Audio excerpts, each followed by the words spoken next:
talking about the lightweight class before, 1, 2, 5, Estoril and Valencia, third and second. So the Finns are coming back in the shape of Rico Salmana. Strong ride last time. Yeah, it was. It was a great battle, wasn't it? For the final podium stages, Valentin Brony, Salmana's teammate was right in the mix. Of course, David Munoz was in the mix on Carpe as well. It was Munoz versus what looked like a mini record for Squipos, the two tech wings and the two wire bikes with the Riarte in there as well. Just touching on Munoz quickly, a real shame for Munoz to pick up another big injury, fractured pelvis, and he's undergone a couple of surgeries to try and fix that. Turn 7 and 8. This is the section that Carpe is coming through now. This is turn 7. Guido Pini already down on the floor. Well, it's not even been 10 minutes yet, and Guido Pini has found the gravel. And looks like he has been down into the right-hand side of his leg with a little scuff. But Guido Pini is our first crasher this year at the Czech GP, and I'm not sure you would have got massive odds on that one, but Guido Pini unfortunately finding the quickly that once again. The yellow flag's now in. Anyone who came through that zone would have had their lap time cancelled at the end.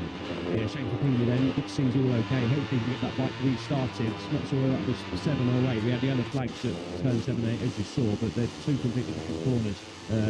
Close together-ish, but not really. So not sure why they would turn 7 and 8 for yellow flags. But yeah, Pini didn't get round far in the Hungarian Grand Prix, but not his fault though. Of course, was contact with all of the 11 NTA riders, no less than then went into the gravel, telling up the inside to sort of turn 2, very obviously, as you know, difficult opening quickly corners, especially on the opening lap, and every time quite easily he was coming into contact with riders over the Barton Park.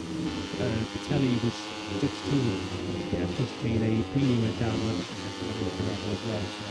Yeah, not a good start to the weekend for Pini, but back to the topic we were talking about, Rico Salmella. Fantastic from the Finn to be in that group and fighting for a podium. Of course, it got red flagged with the Munoz crash, sending our best wishes to Munoz. Of course, hopefully we see the 64 back on track as soon as possible, having rotting run of luck with injuries and big crashes in the last few months. So fingers crossed he's going to be back. I imagine it will be post-summer break now, but fingers crossed whenever he does come back, he's fully fit and can be challenging for victory again. But yeah, kudos to Salmella. Great to see the rookie on the number 27 machine fighting back in the podium fight, the first top 5 since the United States Grand Prix for Salmella. It's had a little bit of a different form. That's understandable. He is a rookie, still learning his trade in the class, but he's been an impressive rider so far this year and a really exciting talent, I've got to say. I'm really intrigued to see how he goes for the rest of the season and of course into his sophomore season next year as well. Obviously it was his first proper top 5, because the other one was courtesy of Adnan Fernandez getting qualified. The top 5 is top 5, it's the first one he's done on his own, it's got to be said, for Rico Salmella. And also qualifying was pretty strong as well, up there in 6th place on the grid on Saturday in Hungary, so that was his best qualifying as well. So he really got on with the track. Might be a little bit of a bonus that not everyone as well is quite up to speed there. They're still trying to work it out. It was only our second visit there, whereas somewhere like Renault, there will be riders who know this place well. It's an easier track to learn. It's got a lot more natural flow to it. So it might be a bit more difficult this weekend. But Salmella in good form at the moment, 6th place in this session as well at the moment. You see Cormac Buchanan flip through. This is Yusa Yamanaka's season is just not getting much better at all. Missed the point on the last GP 60th and 17th. He has missed qualifying 2 last time out as well. He was plumb last on the practice time sheets over in Hungary. So Yusa Yamanaka, whatever's going on down there, he definitely needs to step it up a gear. Someone who doesn't need to step it up a gear as much though is David Almanza. He's had back-to-back pole positions. He's on for 3 in a row. That would be something rather spectacular. It is worth noting though that really Almanza's pace last time out, I think that was as close as we've seen him in the first 2 rounds.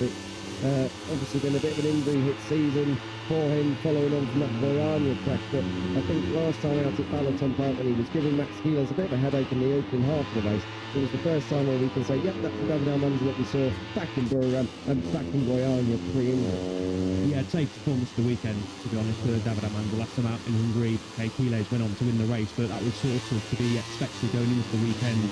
Almanza didn't do any training at all, was in hospital for 3 days leading up to the Hungarian Grand Prix. Of course, after sticking it on pole position over at Mugello, didn't have any time on the bike, but then went out in practice. It was quick out of the block straight away, first trying that Balaton Park on the KTM as well.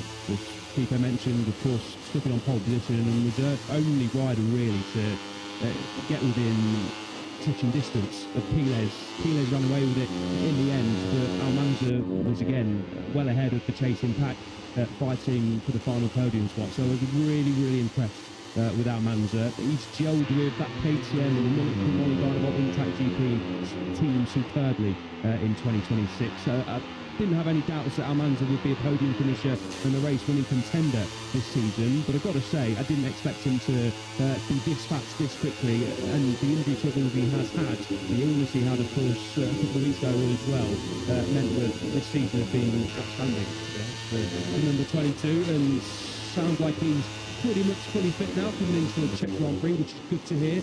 So really intrigued and quite excited actually to see what the 22 can do and if he can take it once again to Cleveland.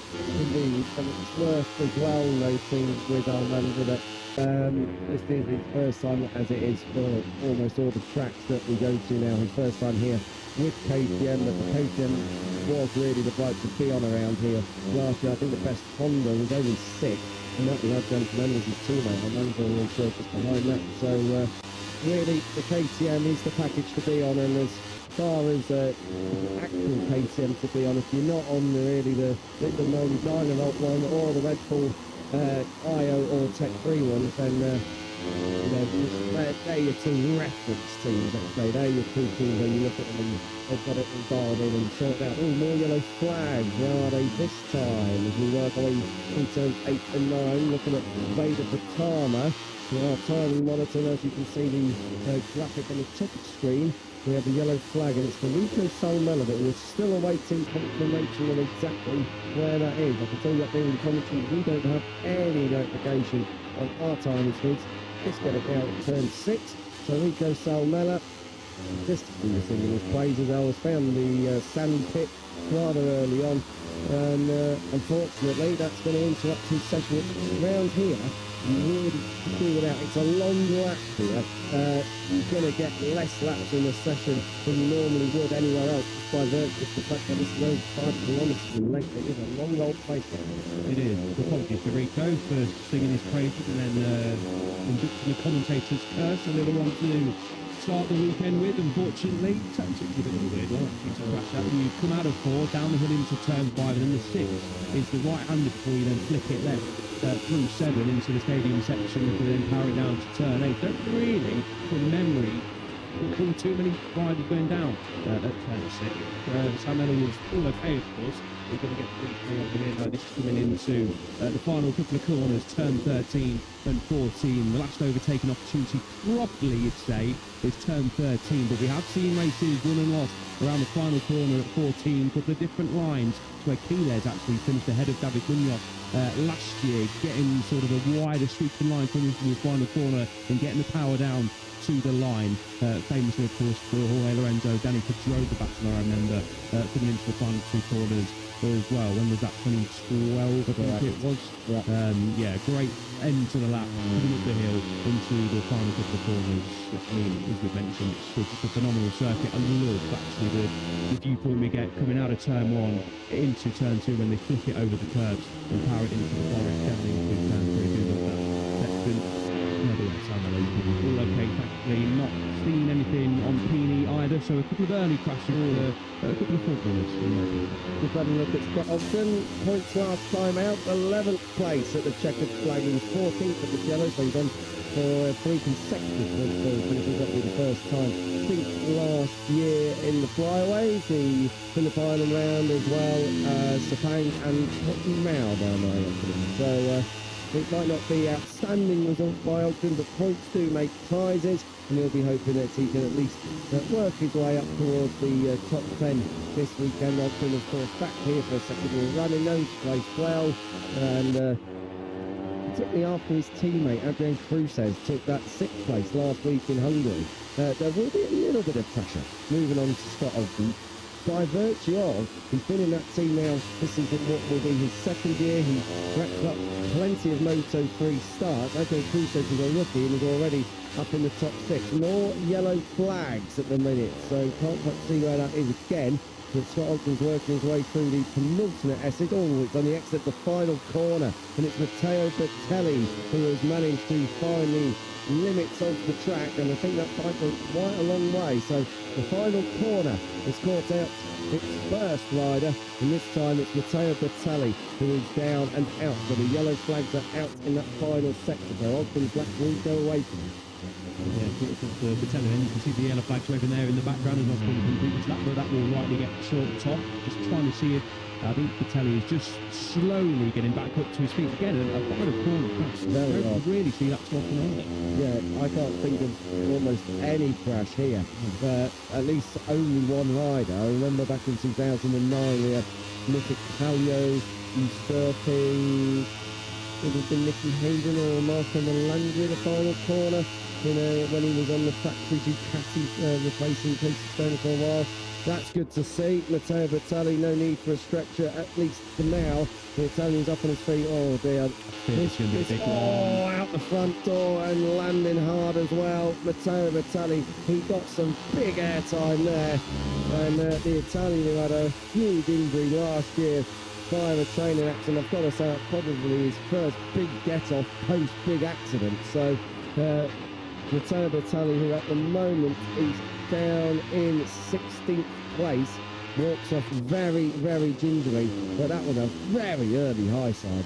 Very, very unusual. Oh, yeah, that took him over the top, didn't it? Thankfully, he is up on his feet, understandably so, walking pretty gingerly and looking a bit beaten up. Still, yellow flags at that final corner, which is understandable for Bertelli and the marshals and the motorcycle are still getting to the side of the circuit. Hopefully, Bertelli can potentially get back out for the final 15 minutes, maybe in around 10 minutes' time, or get a couple of laps on the board, try and loosen up ahead of practice later on this afternoon. But the main thing is he's doing a take the lap and dig. The other thing as well is on the outside of the track there, you've got to go under the tunnel to get back into the paddock and on pit lane side. So Matteo Bertelli, far from ideal. Couple of movers and shakers up inside the top 10 at the moment. Pedro Rios and Marcus Uriarte, but I was just about to say, I'm fairly sure they would have set their laps under yellow flags, and they do have them chalked off. But a couple of impressive laps, at least for a few seconds from Rios and Uriarte. Marcus Uriarte up in 8th place. It's got to be said, Al. Very, very impressive stuff from the number 88. He is, as we said earlier, replacing David Munoz at least for this weekend, and until Munoz is back with his back fit and strong. But straight away up inside the top 8 and ahead of his cousin as well, so bragging rights within the family. Yeah, qualified 10th here, crossed the line in 11th place as well, so has experience around here on the KTM as well as Uriarte, but no, very impressive. He was, of course, deputising for Munoz over in, sorry, was it Munoz or Ramos? I think it was Munoz. Neither were there. So yeah, he was the only intact GP rider. So it was both of them. They can't ride both bikes, of course, but he was the only intact GP rider over in Austin, and pretty similar points there as well. So he's all got points on the board as a replacement rider this year's Uriarte, and he's putting his name on the table for a full-time job, absolutely. Next season, if he continues to do this, coming in for standing rides and you're putting yourself inside that top 10, it's going to race him hard. Say that, was he 88 back in 80? I don't think he would have been. Down in 89 now. Yeah, they have been down in 89 back in 80. Oh, that's all then, Ada. Chance on a postcard, preferably on a tweet though, it's a bit quicker. Marcus Uriarte, number 88 then. In 8th place at the moment. Pedro Rios is going very well at the minute. This is a nice little run that Pedro Rios is putting together at the moment. Rios there in 7th place. He's the second Honda in the leaderboards at the moment. Joel Kelso is the top one. Michael Laverty with M. Team up there in P4. Rios for that a little bit sideways on down towards turn 13, but anchored it up nicely. Coming through the final corner. Let's see what Rios has got. Great reference in Marco Moretti. Moretti's going to take the line first. He's third at the moment. Rios goes P1, Rios goes 4. So 206.180 for Marco Morelli, puts him 64,000 ahead of his teammates. It is an Star 1-2. The still stands Moto3 FP1 with 13 minutes on the clock. Just behind them, Hakim Badi, Rios, as we said there, in 4th, and Kelso in 5th. Carpe Coroni, Uriarte, Marcus Variety, Uriarte, Brian Variety, and then Adrian Pieces complete. Yeah, good stuff. Morelli then, as it was previously, did make his MotoGP debut here last year on that Honda, ran wide at turn 1 over at Balloton Park, which cost him a chance of properly getting into the podium mix, but he was pretty pleased, I think, with his race. Was Marco Morelli, and just said he did get a great start, but ran slightly wide at turn 1. He actually said, I'd lost my bearings going to turn 1. He wasn't the only rider to do that, it's got to be said, and that affected his whole race. Basically, we know that the Balloton Park circuit, it's quite a tricky one to overtake at, and if you're in a group and you've all got similar pace, you've got to make some pretty aggressive moves to try and pick your way through the order, but he did a decent job with that, did Morelli, and finished P7 over the line. 100% points record so far in 2026, really consistent in terms of the points. If you look at the championship standings, it suggests that Morelli has been a little bit inconsistent, but I don't think that is the case. He's always been quick, Morelli. I think he just needs to iron out a couple of things with basically the start of the race over at the Cat's Grand Prix, and of course in Jerez as well, when he wheeled in the chasers, the leaders. At the end of the race, Marco Morelli is absolutely superb, arguably because anyone on the grid is smoking the time. But the start of the race is where Morelli is struggling a little bit so far this season, but he's chipping away at things, and he's having a quietly impressive season on the Aspar 97. Of course, a lot of the limelight has been stolen, rightly so, by his teammate Maximo Quiles, so that's probably helping Morelli as well. But third in the championship, 93 points away from Quiles. But a couple of podiums already so far this season.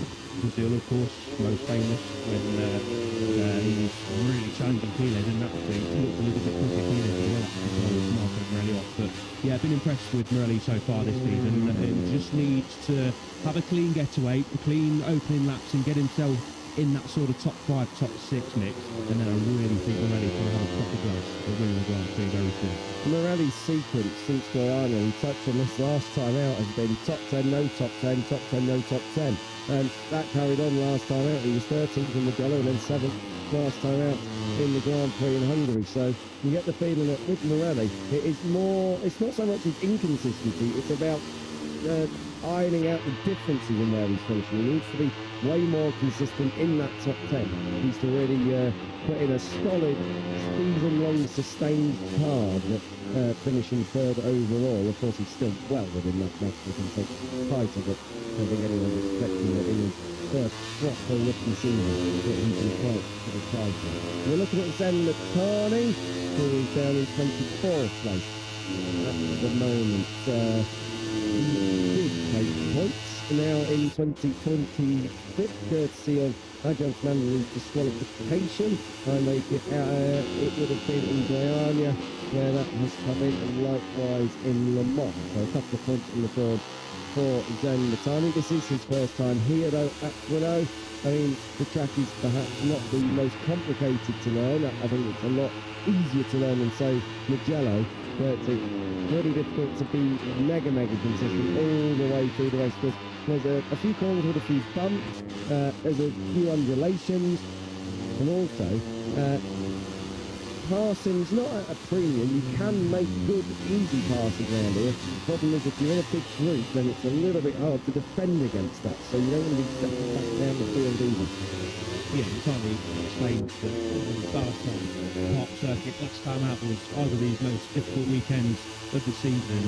What the riders were saying, that Balloton Park going there for the first time, and Jacob Wilson and Moto2 were saying this as well, that it's a very difficult circuit to learn and be quick at straight away. There's so many stop and go corners, so many braking zones you've got to get right. It's a circuit at times.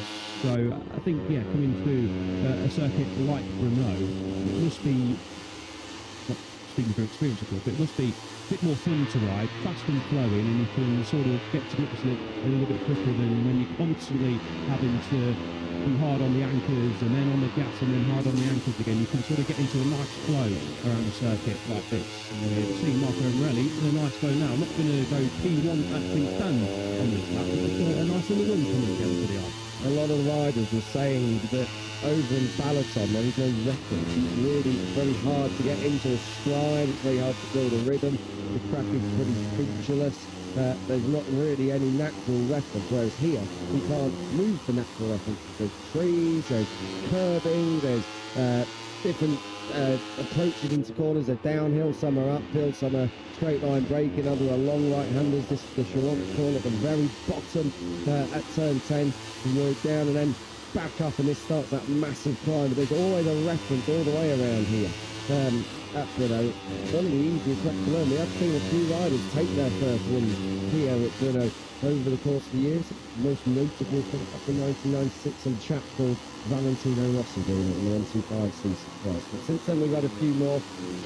So Brno is probably one of the easier ones to learn by the force that you've just got so much more natural flow, and there are a lot more references to try and hopefully learn this track. Morelli goes across the line, doesn't improve his time, but Joel Esteban's going gangbusters here. He's just under 7 minutes to go, comes up through the penultimate chicane at 11 and 12. He's a 10th under what Marco Morelli was able to do. Good to see Joel Esteban back on the pace, because he was a little bit missing in Hungary. 20th on the good and 13th in the GP. That's not really where we expected Joel Kelso to be. His qualifying needs to improve as well, and in 2 of the last 4 GPs, though, he's missed Q2. So gotta say that Joel Esteban maybe needs to iron out qualifying, and because when he does, he's quick in the race as well. Yeah, Esteban, he's been a little bit inconsistent, hasn't he? He got caught out in that turn 2 drama, let's say, between his teammate and Guido Pini. That should have been into the gravel, so to be fair to Esteban, he did quite well to get back into the points. But it's been a pretty up and down season so far. I was on pole back in Brazil, of course, as well, was top 5 in Mugello, but then sandwiched in between that with the P14 in Barcelona and a P13 last time out in Hungary. Was 4th in France, was 9th in Jerez as well. So yeah, it's been a decent season so far for Esteban, but yeah, a little bit too up and down for Alessandro Tanucci and Joel Esteban's liking. Tanucci, the team manager, of course, at Level Up MTA. Nice little slow-mo shot of Esteban doing his thing, setting the fastest lap of the session so far, and his 10th fastest lap. That's the final corner of turn 14. But yeah, promising signs early in the weekend for Joel Esteban. Maybe have another little podium push. He was well in the mix over in Brazil before we had a big crash. So yeah, Esteban, I think it's definitely coming, the podium this year. It just needs to sort of flatline his inconsistency. Almanza goes P1 and 206.068 it is for the number 22 as we are entering now the final 5 minutes, and as you can see on your screens, we've got red sectors absolutely everywhere. Alvaro Carpe is in the final 2 corners and absolutely flying. This is turn 14, carry the speed, and then on the power to the line. Let's see what Carpe's got. This could be the first 205 of the weekend thus far, and it is 205.8. He lost a little bit of time in that final sector. Esteban going great guns once again, and this is the second lap in succession that Joel Esteban has been going very, very strongly. Coming through 13, and this is 14, injured by Rico Salmela. So Salmela's managed to get out there back on the track. Esteban to the line. Let's see what the 78 has got. Is it P1? Yes, it is. And the goalpost moved that a little bit more. A 2:05.795 this time around. That's less than a second off the lap record, of course, around here in Moto3, which was all set last year, down in the low 2:05. So just keep an eye on that as we move through the rest of this weekend. Not so much in the next 4 minutes or so, but probably later on in practice. Ganesh going well as well, 4/10 under, half a second under as he comes into that final sector. Sort of proves the point that Brno is an easy circuit to learn. Esteban here for the first time in Moto3, and Hakim Denish, of course, here for the first time in Moto3 as well. It's a phenomenal lap coming in from the Malaysian, who had his race cut short, unfortunately, after a turn 5 incident with Boucher Moodley, unfortunately, taking the blame for that one down at turn 5, which cost both of them a chance of finishing inside the points. Around the final corner, Denish comes on the 13, and this is looking very strong, getting into the lower ends of the 25, Zoe. Mid 205s, but nevertheless, great lap. That's a little bit of time in the final step, but good stuff from Denish, the rookie, of course, here for the first time, and goes P1, so top job. Very strong stuff from the Malaysian. His point sequence has come to an end, of course, with that crash last time out, and gone for what would have been a 7th or so, and finished on fourth, didn't get to the end of lap 1. He did head back out, but really it's only data gathering exercise. Carpe coming underneath Ramersdorfer down in towards 13. Less than 3 minutes on the clock is Carpe chasing that first win, isn't he, El? There's been a few riders who've had to wait long. I think back to David Munoz, who's speaking about it at great length last year. And Munoz did get the monkey off his back. Carpe, will it come this weekend? He's second at the moment and less than half a tenth off the top climb set by Denish. Just a moment to go. There's some few red sectors out there. Almanza's on a good lap through the opening sector. Denish likewise, so there's a little bit of time left in this track yet, but it goes very, very well for later on in the afternoon. Now, when temperatures do come up, of course, that might well just halt any big gains. But the track is great lift already. 205.4 straight out the crate is pretty good in Moto3. Yeah, exactly that. 25.0. That's competing that period, the all-time lap record. So Carpe getting towards Denish's fastest time so far, and that maiden win in Moto3 that you spoke about for Carpe, God, I feel it's coming soon. Fair play to Carpe for rolling out the Sunday in Hungary that he needed to after a disappointing qualifying session. Was on P18 on the grid, came across the line to finish on the podium. 3 consecutive podiums now for the first time in Moto3, and he hasn't seen the flag, Carpe, outside of the top 4 so far this year. So when he's seen the flag, he's been well in the hunt. Of course, for Piles winning 5 times already this season, that's why the gap is at 51 points. But Carpe is in a really strong run of form, and a good run of form at that. Was Hakim Denish, top job into the 24s, and a new lap record, a 204.938 for the Malaysian with just less than 60 seconds on the clock. So he said Denish was going great guns in the opening sector, as was Almanza. But it was Denish who got the lap all completed and done across the line. He found a lot of time in the second half of that lap as well, I can say. So Hakim Denish absolutely flying round here. And like what you said, Al, it really does emphasise what we were saying about this place being a bit easy to race. There's not so many hard braking areas, hard stopping areas. You know, you can really carry a lot of speed and momentum, and that's something you absolutely can't do last time out in Balaton Park, where it's riddled with chicanes, let's say. Scott Ogden just moves up into the top 6, so good job from the Brit there, number 19, the second off, but in the top 6, that's a bit more like it from the rider from Doncaster as we pick up the chasing field. This is down towards the Chalons corner. Casey O'Gorman, the Irishman, in 10th place at the moment, just looking up the rear end of Adrian Fernandez. I've got to say, I haven't seen Guido Keeley, neither Matteo Battelli get back out onto the track after their crash with Salmela. Yes, but the other 2 no. So it's going to be a very big and important Moto3 practice coming up later on. The checkered flag is out. Joel Esteban and Salmela have already taken it. These guys are going to be the next ones across the line. Fernandez and O'Gorman. Get being O'Gorman. It's being slowed up a bit here by Adrian Fernandez. Coming to the line. Let's see. Fernandez at the moment is in 9th place. O'Gorman 10th. Does O'Gorman move up at all? Yes, he does, into the top 6. Good job by Casey O'Gorman to put himself up there in 6th place, and that is top on the honours at the moment. Let's see what Joel Kelso's got in the final sector. Yeah, good luck coming in for Kelso. Good job from O'Gorman to get inside that top 6. Kelso just chasing the top 2 from Balaton Park. Piles shadowed by David Almanza, who is then shadowed by Joel Kelso. Kelso coming around the final corner now, fire it out of turn 14 and fire it to the checkered flag. Piles, then Almanza, and then is Joel Kelso. Personal best for Kelso, yes it is, and a P4 time to go with it to claim top Honda honours in FP1. So good job from the 66. Good job indeed. The top 7 all inside the 205s. In the case of Denise, he's in the 204s. But my point is that the pace is instantly quick. 8th place for Ogden at the moment, 206.004. And that's just a fraction of a second ahead of Marco Morelli. And then there's Adrian Fernandez, who completes the top 10. A second covers the top 7. So gap perhaps a little bit bigger than what we normally see. As Alvo Carpe does exceed top limits by quite some margin. That will go away from him anyway. Ogden comes across the line, no improvement that time around 206 though. For the number 19. So Hakim Denise from Malaysian bouncing back again from his Hungary disappointment with a new lap record of 204.938. That is not the way you're supposed to end Moto3 FP1 if you're Joel Esteban. That's the service load, and that looks like it's gone kaput rather than he's gone through the gravel. So maybe a bit of technical problem down there for the number 78. You're trying to get it going, of course, you can't do that on the side of the circuit. You've got to hop onto the service road, which is what Joel Esteban has done. So not quite a massive amount of drama by the looks of things for Esteban, but not the start of the weekend that level of MCA would have wanted, with Patelli having a massive high side and Esteban having maybe a technical issue. Is this what happened? No, it's a big moment for Brian Ariarte. That's in the sand pit, and he done very, very well to keep hold of that coming through the exit of the Schwantz corner.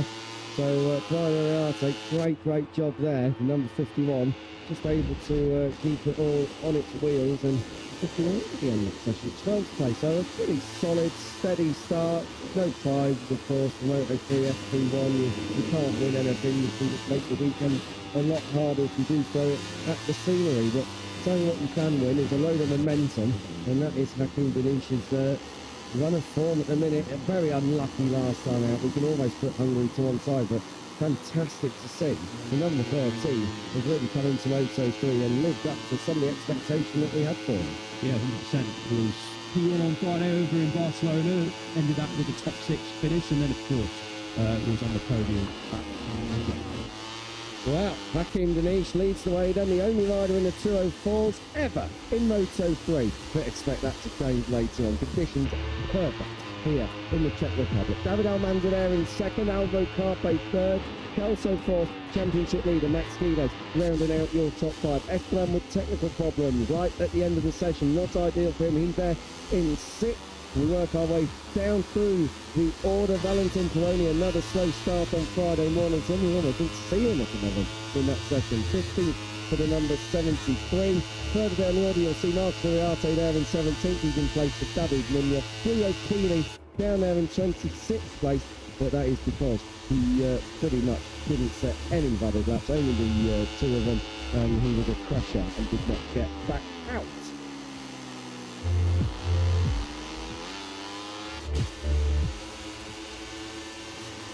Talking about, I'm on my way out. Moto3 done. Moto2 coming up next. Lewis Sotheby has moved in alongside Elliot York. Enjoy!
do. It's such a different sort of sea from all. On a Moto3 bike, Les is one of them. Of course, went on to win the race a few weekends ago. He likes Peloton Park, but it's very tight, very technical. On a Moto3 bike, it feels a little bit go-kart track. Moto2 and MotoGP, a completely different ballgame. But getting to a circuit like this, you can just see from the pictures, and you guys will know at home from tuning in and knowing Brno circuit like we all do. It's such a different sort of place. And we go to Assen next week, which again is not quite the same as Brno, but fast and flowing again. So really looking forward to the upcoming weekends, and 2 weekends where Keeles will head into them as favourite once again. It was another phenomenal ride, a phenomenal weekend really. From Keeles next time out, didn't stick it on pole position. That went to David Almanza, of course. Shout out to Almanza, we'll speak about him in due. But Keeles was once again the star of the show, and he's just continuing to grind up the disappointing weekend.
Swapping Central Europe's Old Town vibes with the tranquility of the Netherlands, MotoGP land and its most northerly destination.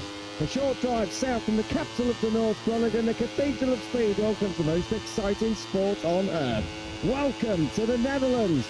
Welcome to the TT Circuit Assen.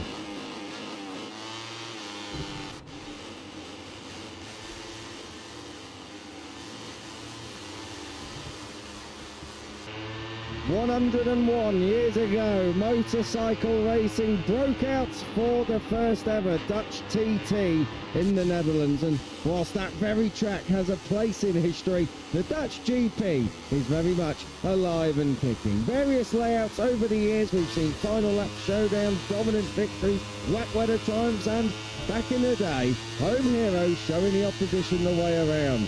Motorcycle racing is in the blood in North Holland. It's the culture, way of life and DNA. In 2026, we're still going in this classic venue. We arrive with Marc Marquez closing down championship leader Marco Bezzecchi in MotoGP, getting the gap down from 102 points after Mugello at the end of May to just 40 points coming into Assen 1 month later.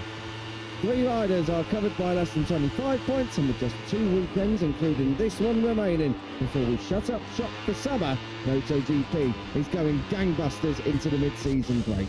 Moto2 shows Manuel Gonzalez with a commanding lead of 50 points, whilst Moto3 welcomed a 4th new winner of 2026 last time out from Malaysian star Hakim Dinish, although it is still Maximo Keeles who dominates.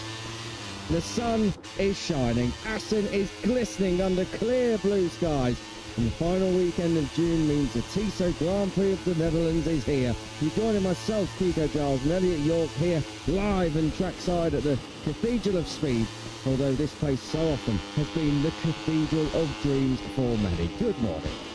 Good morning, mate, and hello to everyone tuning in for the first time this weekend. Hopefully you're tuning in for the rest of the weekend as well. And it looks like the rest of the weekend is going to be pretty much like this. Thankfully, though, Saturday and Sunday look a little bit cooler, maybe a couple of rain showers and storms inbound, but we'll get to those if and when they do arrive. But look at that, what a beautiful setting, spring racing, the most historic venue on the calendar. Always love coming to the TT circuit, Assen. It's one of those places where you drive in, you see the big TT signs, and you know you're at a special venue. And of course, we're going to get a capacity crowd once again this weekend, and it's just a brilliant place for motorcycle racing. One of the best tracks on the calendar. Riders, fans, and us, of course, we are fans as well. Absolutely love coming here. Always provides great racing. One of the best ends to a lap I think you can ever find anywhere, no matter where you look. And just brilliant to have, arguably, actually too hot weather today. It's going to reach around about 35, maybe even a little bit further up into the 30s this afternoon, which is a bit too hot. I think if you're asking a lot of people here, but blue skies, phenomenal here on Friday, and just wonderful to that. 38 degrees is the peak temperature that we have seen across various weather forecasts for Friday afternoon. It is going to be real scorcho out there, but don't forget, it never gets too warm up here in the commentary box, despite the amount of hot air.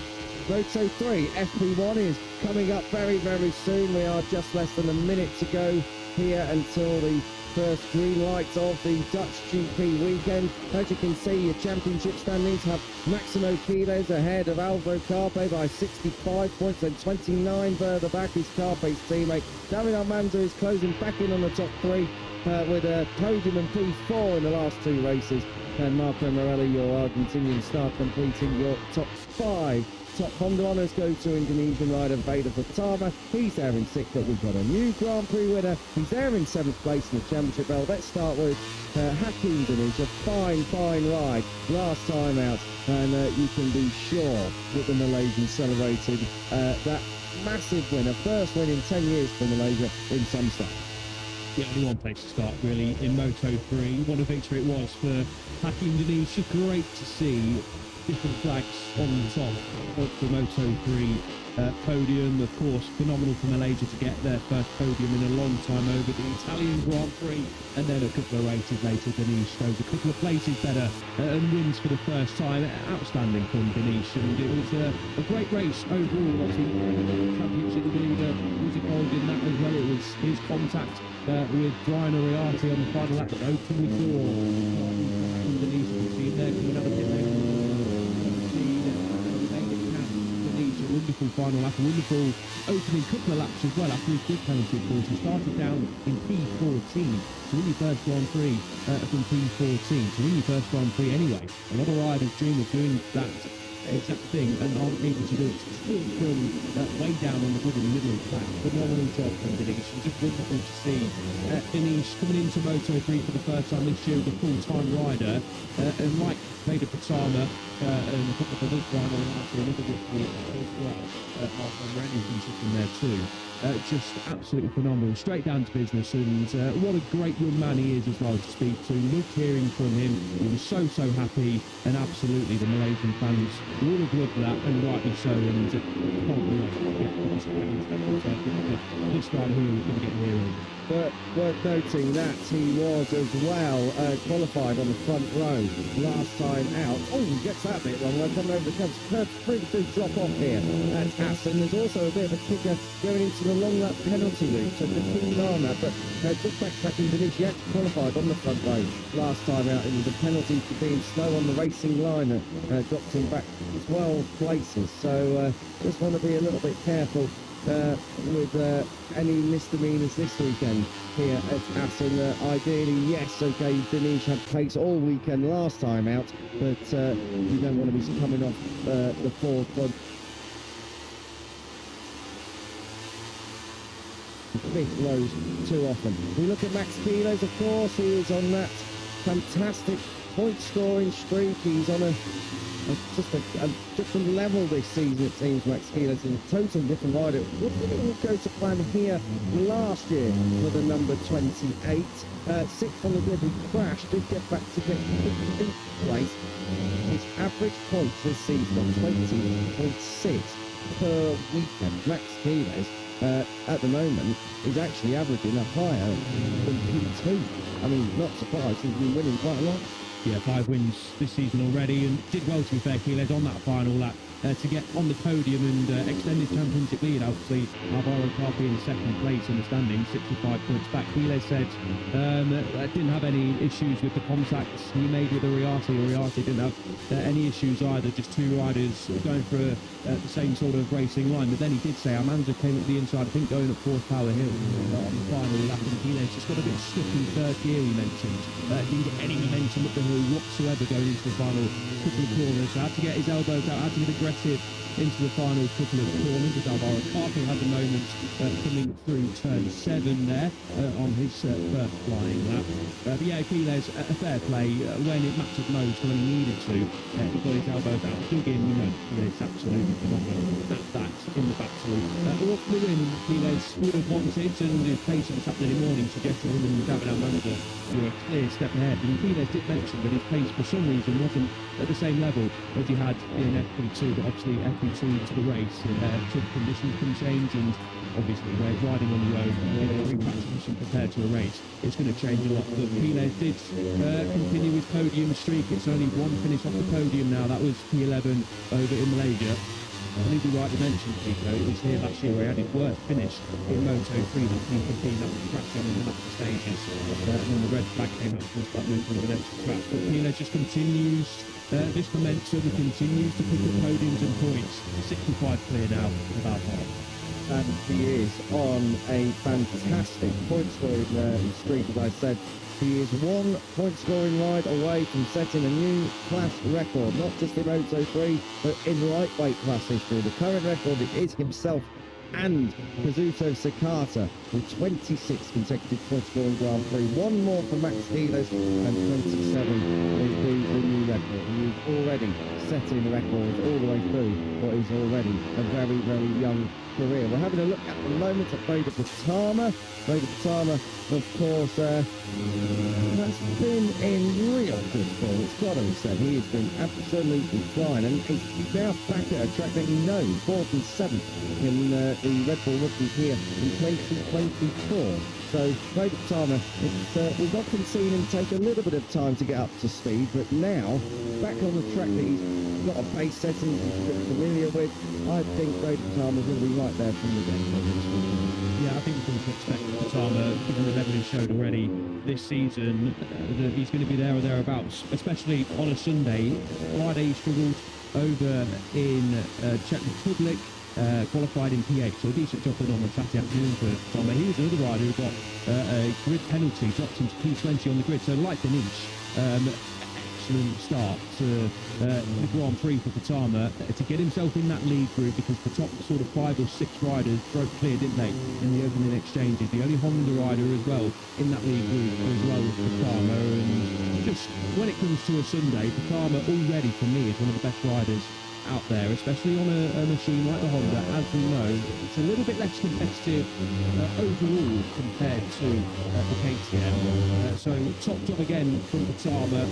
He said it was a really good Sunday because eventually really struggled on the Friday, struggled on the Saturday as well, and he learned a lot in that battle. The other riders were doing, obviously, racing against a few of the top guys in the championship. It's just ahead of the niche in the overall standings as well, but just another really, really strong ride from the rookie P5. It was only P16 in Hungary in the last few Grand Prix where he hasn't finished inside that top 10, got that podium in France as well. Over in Brazil, got another podium too. So 6th in the championship standings, 4 points off Marco Morelli. Really, really good job from Patama, who every time on a Sunday, when he lines up on the grid, no matter where he lines up on the grid, you sort of expect him to make up positions. And that's proof in the pudding when you do look. He's 29 positions gained in the last 4 Grand Prix before Hungary, and then he, of course, made up 15 positions on a Sunday in the Czech Republic. Still, when it comes to Sunday, the Indonesian is an absolute beast. Yeah, an absolute beast also on the first lap, because he did most of the hard work on the opening lap as well last time out in Dorna. We just got a look at Marco Morelli. Keep an eye on him this weekend, because he has been a winner here in the Red Bull Rookies. Oh, dearie me! That's Alvaro Carpi just sending Adrian Fernandez through the agriculture and through the sand pit at the Gert Timmer chicane. So Alvaro Carpe already getting his boxing gloves on and dishing out a nice reminder to Adrian Fernandez not to be too slow on the racing line. And I've got to say, I don't think Adrian Fernandez did too much wrong there. That will be being looked at by the FIM MotoGP stewards for sure, just to make sure that, of course, it's all above board. Worth noting, but while we are cycling through these early stages in Moto3, big news yesterday that Moto3, as you know it, is going to change at the end of 2027. If you have missed that announcement, Yamaha are going to be coming in as a sole bike supplier. Not just engine, it's full-on bike, so they will provide the chassis and everything. It will all be prototype, and that will start from 2028 and run until at least 2033. So looking at reducing costs, bigger distributions, a bigger market. Because it's cheaper cost, it should enable more markets to be involved and hopefully spread out the talent and bring up some talent from those emerging markets, namely South America and Southeast Asia, and channel more of that talent and future up towards the World Championship. So that came out yesterday afternoon, chatting away with Paolo Provenzio and Carlos Escaleta, who were on stage to chat us through all of the goings on regarding that announcement, but it will come in 2028. So Moto3 looking to the future already a year and a half in advance. Yeah, big change up coming in a year and a half's time. Let's call it, I think it's around about 50% costs should be reduced. They are predicting, which is obviously great news for everyone involved. Motorcycle racing, as you guys know, as we know, the teams definitely know, and the riders, families know, it's not very cheap to make your dreams come true. If you do make it, you've spent a lot of hard graft and a lot of money getting here. Let's get in a bit of a moment on the exit of turn 7 before he flips it right into second bar of turn 8. But yeah, an interesting move for Moto3. Intrigued to see how it all plays out in a couple of years' time. And as I mentioned, reducing costs is obviously a great thing for everyone involved. So yeah, we'll obviously wait and see how that one pans out. But for now, we can of course enjoy what's unfolding in Moto3 in 2027, 2026, sorry, and it's going to remain the same in 2027 next year as well before the big change happens. Indeed, that'll probably mean that development is almost not really going anywhere when we get into 2027. It'll be just using the same spec bikes as they finish this year in, or at least with what they start next year with. So yeah, big change, and it'll be very interesting to see how all that one plans out. But yeah, that's coming in 2028. So head to MotoGP.com for all the details, all the quotes. You'll be able to find it all there. Okay, at the moment, 10 minutes into this Moto3 FP1 session, we're having a look at Max Kiles, who was a little bit of a wheelie, then loses the rear coming through the Gert Timmer chicane, and then just gets back down to business as usual. Now at the moment, Max Kiles is second. It's Alvaro Carpe who's leading the way. Alvaro Carpe, who's becoming a little bit of a P2 finisher on too many occasions now. Alvaro Carpe has just not really been able to get ahead and get that first victory. He was sixth last time out, lost quite a ground in the championship as well to Max Kiles. Alvaro Carpe, of course, still not able to get that first win. Last year he was right in the thick of it. It was actually his moments in the final chicane. He was triggered off that red flag that happened here 12 months ago, and he hasn't finished outside the top 5 in consecutive GPs since Bruno and Mandalika in 2025. So he is going great guns at the moment. It's just a shame that that streak ended last time out in Bruno. Yeah, 3 consecutive podiums for the first time in his Grand Prix career, short Grand Prix career, of course, for Carpe. He was in the mix, of course, and he did describe it as a very positive weekend. He's going to try and focus on that. Felt really comfortable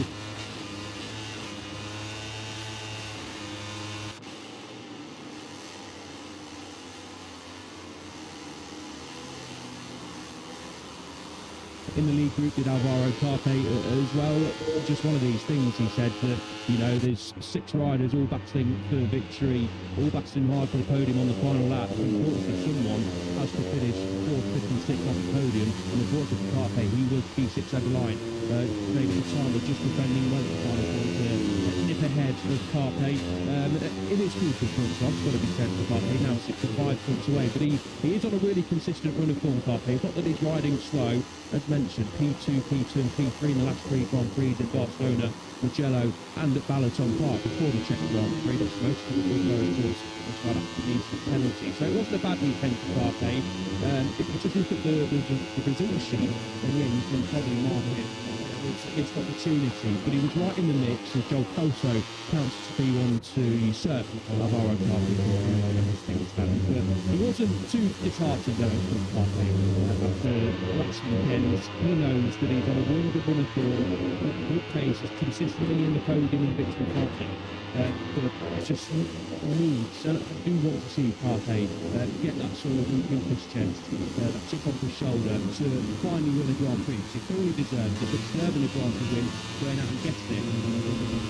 His teammate Brian Oriarte clinch a Grand Prix win before him. He's putting on slow-mo shots of the riders doing their thing.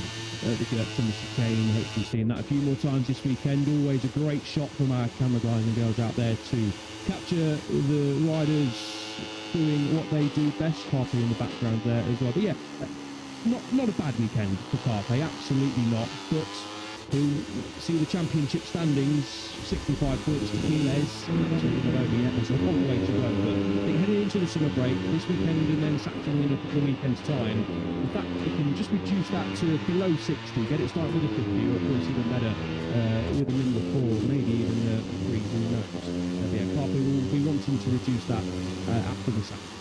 The thing with Carpe is he's not winning and Max Quiles isn't crashing, so it's not the best combination for taking out massive chunks of points. Just clear up the stat I was saying earlier, he hasn't finished outside the top 5 in consecutive QP since a streak of them from Brno to Mandalika last year. That's been the point I'm making. Since the back end of last year's flyway, Carpe's been very, very consistent up in that top 5. At the moment, 6th last time out, so it's nearly a year since we've seen him finish outside the top 5 in back-to-back events. Guido Pini has just moved up into 2nd place. It's a Honda 1-2 at the moment. It's behind Joel Kelso. We were out having a nice little chat and a beer watching the football with Joel Kelso on Tuesday evening up in Groningen. Now he's in a great spot right now, starting to really get to grips with the local Latin Honda team. Up in the top 10 last time out, 8th place.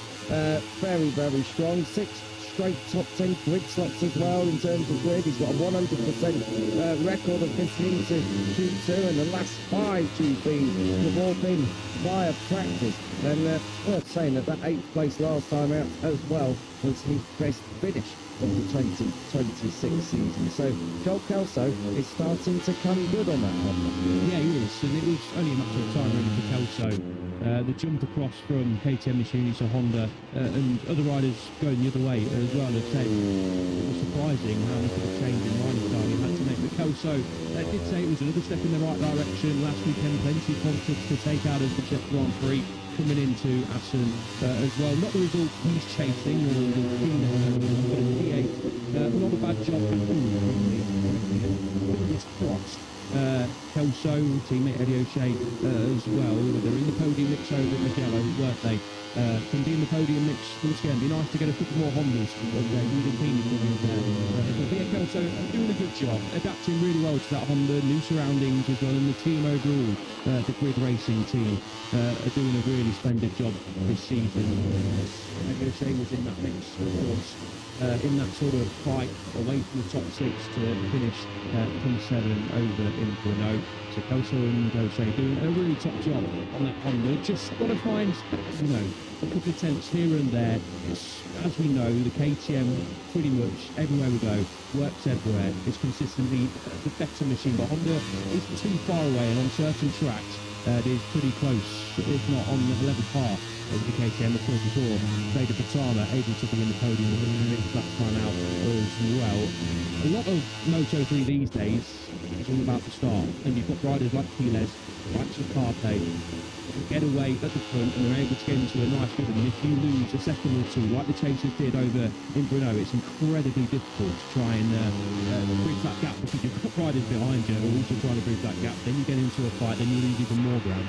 So I think that's pretty much what the case was for Koso and a few others in the chasing group last time out. But yeah, a really solid weekend again. Max Guido just going up into second place. Just want to draw your attention in 13th place at the moment to Eddie O'Shea as he comes through the final chicane. Eddie O'Shea driving to the line, was up in the points last time out until the last lap when he crashed out, but goes up into the top 5 here. Moto3 F1. It was also a good lap from Rouchet Moody, who's a previous top 5 finisher here in the Red Bull Rookies Cup, which incidentally is celebrating its 20th year. We had a nice little ceremony about that yesterday in the press conference. But Rouchet Moody at the moment in 11th place, and he's got something, hasn't he? There is something there for Rouchet Moody up there now in 5th place.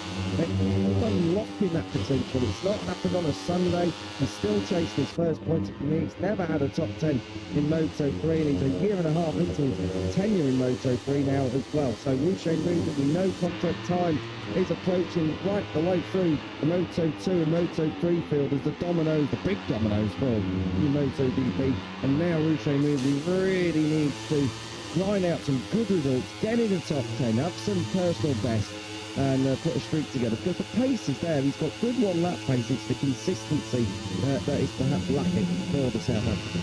Exactly. Just needs a good points ride, get some real confidence in the pocket. We know from last year, the rookie season, that he's got plenty of potential. He wouldn't be in Moto3 with the South African if he didn't have potential. But just, needs a decent result. He's obviously had a good time of things before the DNF on the opening lap over the Balaton Park. Was straight into Q2 on the Friday, qualified in P13, and unfortunately had an incident on that point with Hakim Benitez, of course, the winner from last time around. With P15 as well over on the Friday was so a couple of results here and there on a Friday and Saturday going well. Just needs to put it all together on a Sunday and pick up some points, gain some confidence, and I reckon we can see Moody definitely a consistent points finish in the top 10. Talking of confidence game, look what this victory has done for Hakim Benitez. He's going to move up the order here. Was on course to go first, goes 8th. So Hakim Benitez looking very, very strong indeed, and he resisted Alvaro Carpe coming through Rams hook right at the end of the lap, the big fast sweeping left-hander. So looking good for Hakim Benitez. At the minute we are 15 minutes away from the checkered flag. We're 20 minutes into this session, so let's just give you a quick rundown of the order thus far. Joel Kelso from Max Guidos and Guido Pini, the top 3. Valentin Peroni is up there in 4th place. Of course, this is the track man who took his career first Moto3 podium last year. He even led on to the last lap, if memory serves me correctly, and he finished 3rd. So Valentin Peroni like Assen. Moodley, as we were just talking about, is now up into 5th place ahead of Carpe. Marco Morelli there in 7th, 8th place for your most recent Moto3 Grand Prix winner, Hakim Benitez. David Almanza's had the last 3 pole positions. Only Jorge Martin has managed more in a row. He's there in 9th place. Joel Esteban rounding out your top 10. Mark Suriarte is once again deputising for David Munoz. He's there in 11th, getting ready to start his 16th Grand Prix in Moto3. Many of them have been as a replacement rider. Casey O'Gorman there in 12th place. Again, very strong last time out, but a crash early doors, just leaving us thinking what could have been. 13th, Rajon Cruces. Eddie O'Shea there in 14th. Matteo Fatali back at Assen for the first time since 2024 in 15th. Adrian Fernandez 16th. Salmela. Scott Ogden, Vader Patama in 19th and 20th for the Yusei Yamanaka, who we saw just coming into the pits. Brian Uriarte on the podium last time out, 21st. Cormac Buchanan, who had that miraculous save here last year in the damp conditions, 22nd. Hazel Rios in 23rd place. Leo Ramastrop, Zen Matani and Nicolas Ferraro rounding out to 26th strong rider field. Picking up Marco Morelli, coming to the line, moves up to 4th place, up to clear Adrian Fernandez that time around, but just behind him it's the 140.401 for David Almanza. Let's talk about him if we can for a moment now, because we saw him earlier and we were on with other things. Very, very strong stuff indeed from David Almanza. He's got the 1-lap pace, hasn't he? And he's got a Grand Prix place this year. Very smart riding on the final lap. Got up from 4th to 3rd, up to 2nd, and then all the Moto3 chaos in the final 2 corners. He came away with 4th, but 13 World Championship points. He's now still chasing the top 3 overall, and he's right there. Yeah, it's been a brilliant season so far, hasn't it, for Almanza? Adapted really well to the KTM and the intact GP surroundings, and just on Sunday, actually, listening to what he was saying, just lacked confidence, he said, on the front end and didn't feel too comfortable. It mentioned the Quiles, it was him and the World Championship leader on the Saturday morning. Quiles more so, but 22 for at least the sort of first half of the long runs they did. Here is Almanza on our screens now. He's nearly 4 tenths cleared of his own time, so pushing on in the second half of the session is the number 22. Was superb on the Saturday morning in FP2, and of course was in that victory fight, the podium fight, and did, as you mentioned, lose out in the last couple of corners. But yeah, it was a fine weekend for him. Not the podium he would have wanted, of course, but after saying he didn't have any confidence on the front end and wasn't feeling comfortable on that KTM, they'd chosen the medium front tyre, which that man said is the correct option for him. I think it was a decent result for Almanza, starting from pole position and not finish on the podium. Understandably, you can sense a little bit of disappointment there, but it's still, a good weekend for Almanza. A brilliant weekend at Marathon Park after coming into it after spending a few days in hospital. Of course, started on pole at Mugello and didn't race there. He's had his injury issues, he's had his illness issues this year, the number 22. So for him to be P4 in the standings and 3 points behind Brian Uriarte, who's third, is a sign, and we don't need to sort of tell you this, because if you watch on Moto3, you know the 22 is a front runner all season long. But fair play to our manager for putting that illness behind him, getting back on track in Marathon Park, and having another really, really strong weekend over at the Czech Grand Prix last time out. And he'll be hoping he's in the top 3 in the standings, and a little bit closer to Carpe, and of course Quiles as well, after the Saxon ring and a couple of weeks. Yeah, we've got this one in the Saxon ring in Germany, then we're all off on our summer holidays, or maybe just resting up at home because it's been a long old first half of this season. And then we come back to Silverstone. I remember Almanza was good there last year, and then we go off to Aragon where he was also quick but maybe lacking a little bit of performance. So there's some good tracks coming up next for young David Almanza. Let's see what he's able to do. I think the championships he's a horse still on, but it's a long way away at the minute. So I think top 3 overall, that would be very reflective of what David Almanza.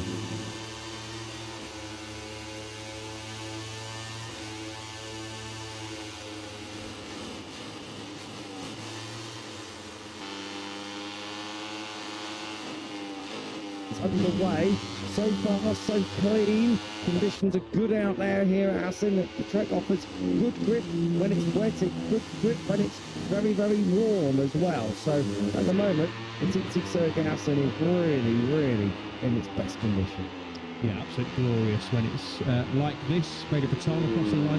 P13 is personal best lap of the session, 8 tenths away from the top time of David Almanza. Almanza just moved the goalpost, hasn't he, late in this session. And Zen Matani, just behind him, teammate, of course, slowly getting grip from Moto3, Zen Matani. He said it was a better weekend overall last time out. The race was quite positive. He learnt plenty of things and adapted his riding style slightly during the Grand Prix as well, and improved some areas. He said step by step he is getting there. Of course, he's got a great rider alongside him. Get along really well to Vader and Zen in the whole teammate box.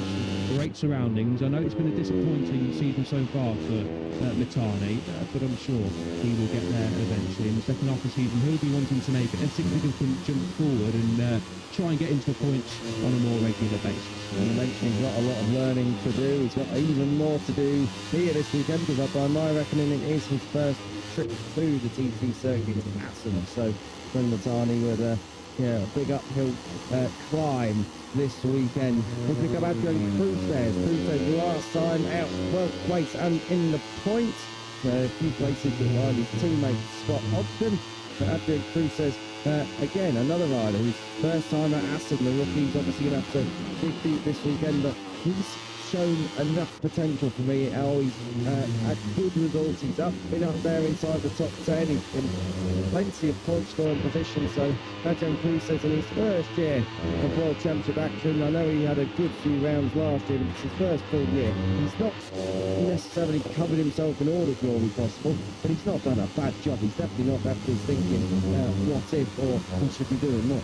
No, not at all. It's 11 points rising. We've opened in 15 Moto3 race. It's all about job done. It's all from Prix says, just hovering outside the top 10 in the overall standings as well. He's the highest placed rider actually in the championship without having had a podium. Not quite pushed the podium places so far in 2026. We do feel like if a couple more things for Prix says, he's absolutely going to be a podium contender at least once so far this season. And it's been, a really solid year so far. As I mentioned, consistently inside the points. The only points he hasn't finished in the last 5 Grand Prix it was over at Magellan when he finished 17th. Of course, picked up that personal best result over in Prix with a P6. So, a quietly consistent year so far. And as we've said before, with the exception of Ferret, he's improved from his grid position every single weekend. Imagine if he could qualify, because 21st on the grid last time out, he was 12th at the flag. So, I say 21st, he was 21st in qualifying, but you get my drift. 12th at the flag. If you can just get into Q2, then that might well just be something that Adrian Cruz has been really working on. We have a look at Leo Ramastorfer. What are we going to see here? This is over at the... Whoa! Chattering away while we're in the land of waffle. That had plenty of chatter on the front of it. That number 5 goes right across the gravel, right across the greenery, right across the blue and across the track. And thankfully, Leo Ramastorfer just about gets away with that one. Ramastorfer at the moment down in 24th place on the grid. Yet to qualify at 24th place in the session. Yet to qualify in the front 5 rows of the grid. But it is a point scorer, 14th place at Le Mans. The first points since Max Hoffler in Austria. Points are on steady in DP, so Leo Ramastorfer has at least updated that little stat from 5 weeks. 7, TT7 Assen is not a place where you want to be having a moment. A big one on the front end for Ramastorfer. This is turn 6, Ruskin Hook, and then you flick it left through turn 7. This is Piles on a decent lap time, shadowing, I think that is Adrian Paul says, on the CIP green car machine. This is David Almanza though, potentially moving the goalpost a little bit further. Marco Morelli has chopped away at the lead, and Ruche moving. Actually moved into the top 3 as well, right back from the South African to get within 3 tenths and nearly 2 tenths of David Almanza. But as Almanza will improve his time coming into the final strip now, the Timur chicane, the famous Timur chicane, where the red flag was unfortunately brought out last year with Luca Miletti's high side, which unfortunately sidelined the Italian review rating with a broken leg, and he does Almanza. Good last sector there to go nearly 3 tenths clear, 140.9. So we're not a million miles away from the all-time lap record. A little bit to go, 1.2 seconds held by Colin Vire. But of course, when he had a great year here at Home Grand Prix back in 2024. But David Almanza, once again, starting the weekend on the front foot and looking really strong. Yeah, looking very good. The only rider in 141 sale at the moment. So it's got to be, got to be going quick to keep tabs on David Almanza. What we haven't seen this weekend so far, in this session so far, is what the score from Max Kielers and Bruno. At the moment, it doesn't seem like he's necessarily in his best stride. And we know that this track is fantastic.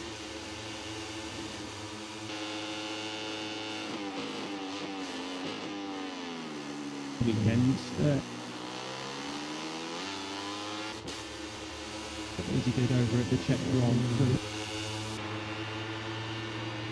Not too much of Brian Ariarte have so far in this session. Where is Ariarte?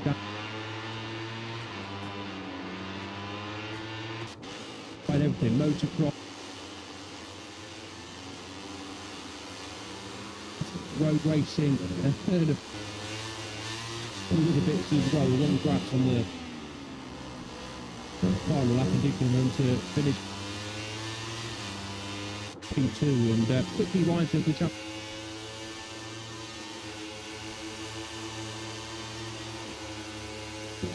A slow swish start. I don't want to call it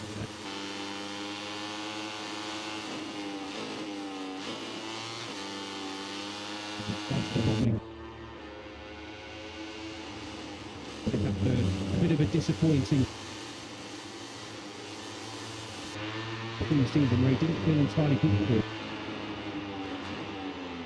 On that pace, yeah, it really helps that.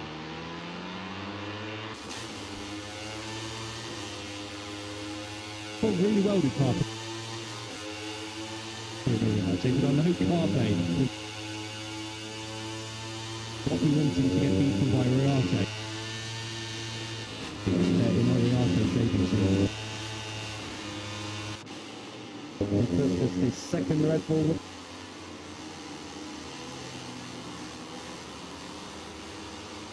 This comes to shove, he's going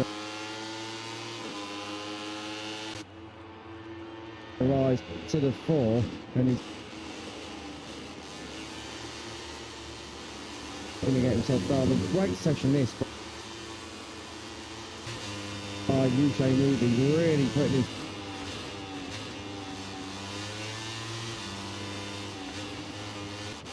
through and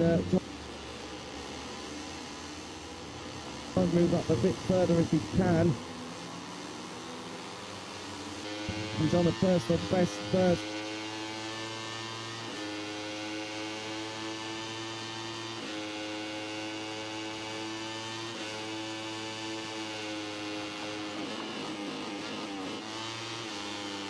And this is down into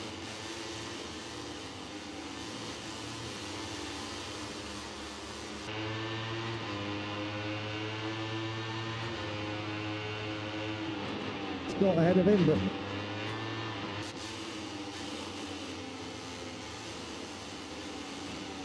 Scott Ogden, fantastic.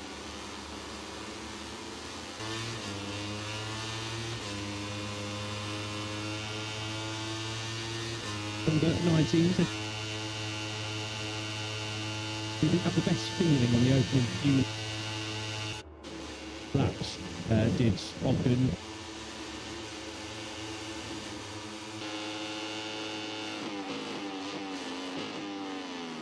Just a solid weekend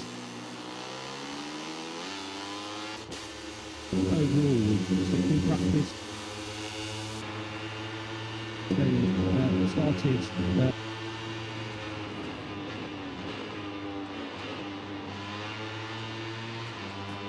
struggling with the results hooking up, expected a lot better in the season with Ogden. Now it looks like he's just starting to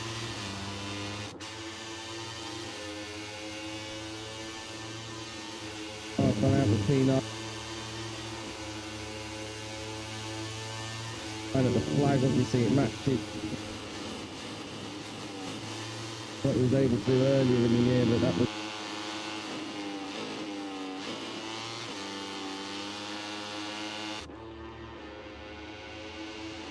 fine. And that is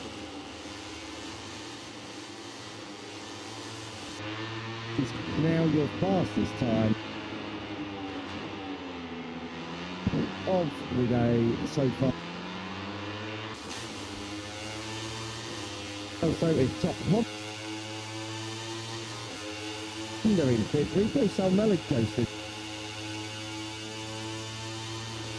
He's way up in sixth. There's a bit of talk about him. Also, we'll have to make speed notes from him.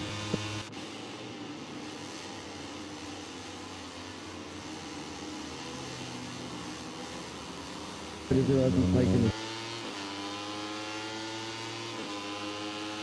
checkered flag. The other one is Mark. Well, and David Armando. I think Armando.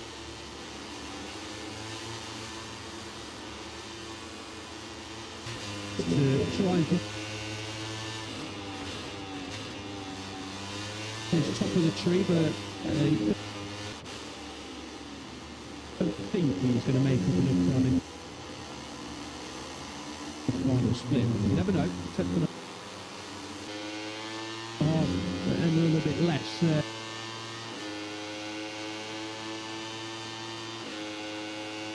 Minus Brian Oriol. Okay, in 2026. Enjoying themselves in FP1. Yeah. looking very, very strong indeed.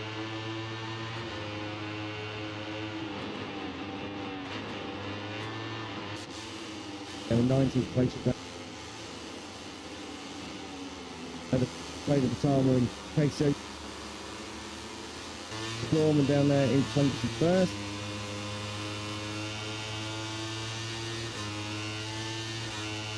First Granger at the top. Seconds, top FP2 last time out has led the way in the yellow as well, and sorry, yes, in the yellow, and there's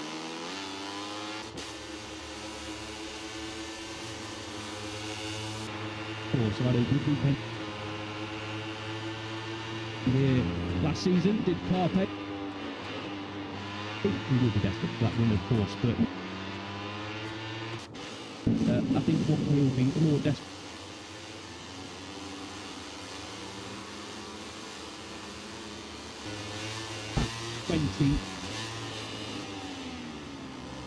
time here are the results for FP1 and Moto3. yeah, good stuff from Martin Rally. 20 laps for him and Ramersdorf for the busiest of them all out there, but they couldn't catch Alvaro Carpo lead.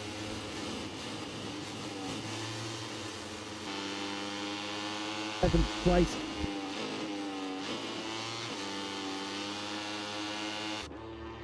Eddie O'Shea in 15th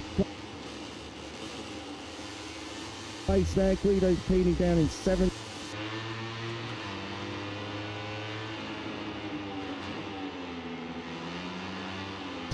So,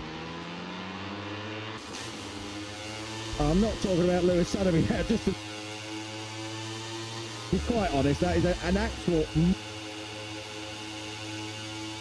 bot has landed in our top.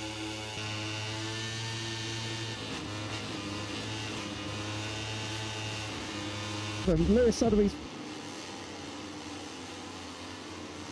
flapping around everywhere with that moth. I'm getting out of here, enjoy!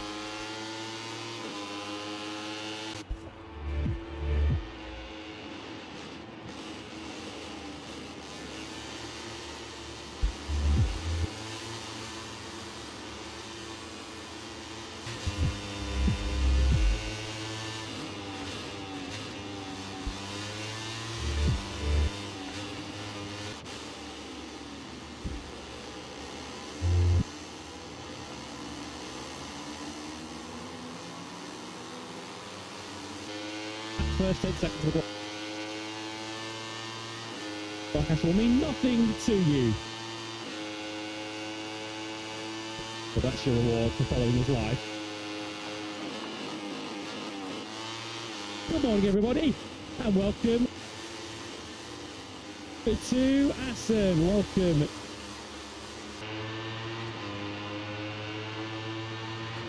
Well, this weekend, it would appear certainly for today that the umbrellas are required solely to shade you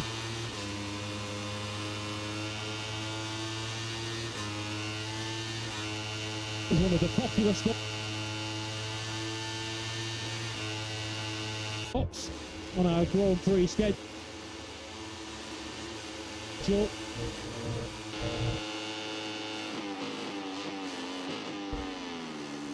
We are in a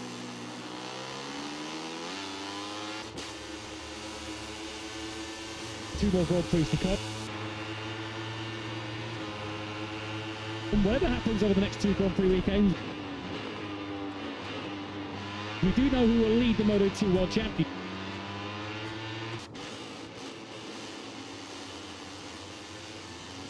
Late July.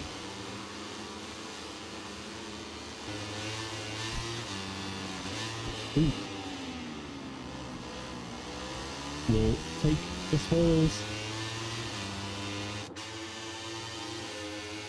at the TT this weekend.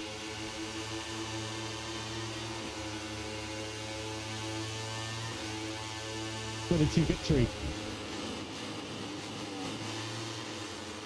the season. He had his pocket picked at the very last corner by Ivan Ortola.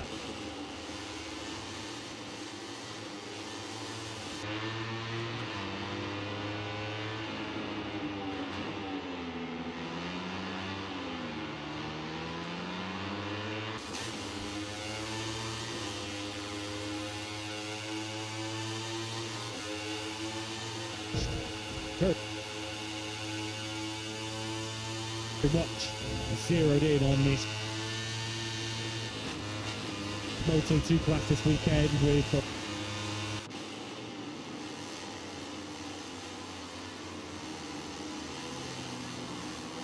the local support and highly motivated to deliver this week.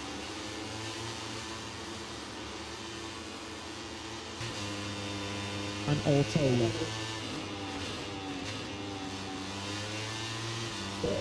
Long lap, no problem at all for Ortola on his way to a first Grand Prix victory in Dorna. Good luck.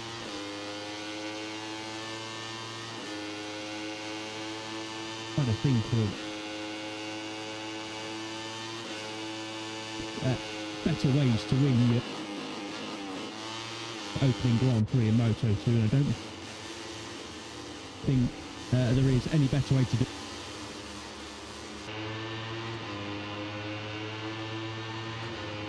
And on the final lap, did not give Alonso any chance of retaliation after a long lap. Penalty, of course, as well.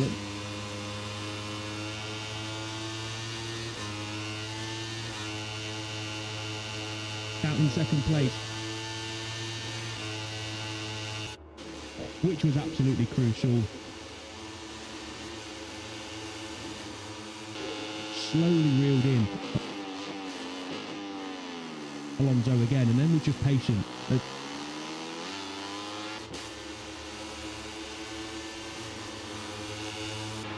thought, right, well, I can't get him on the brakes, so I'm going to have to get him in and change the direction. Where Ortola said he felt a little bit stronger than Alonso, and that's exactly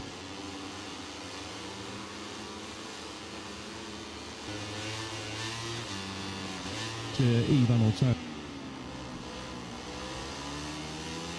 He moves on the last lap around the final couple of corners.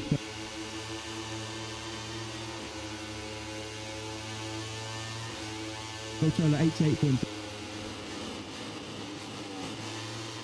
down on Gonzalez. Don't think too many people are going to expect Ortola to challenge Gonzalez for the title for this season, but certainly will.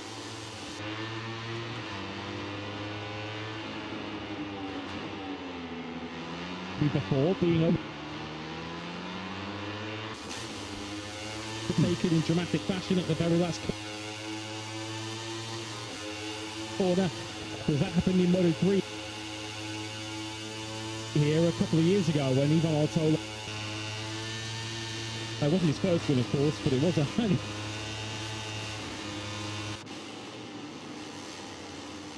overcome a lot.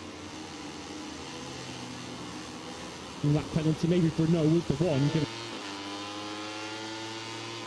that it was a short, long lap penalty. But even so, can't take any.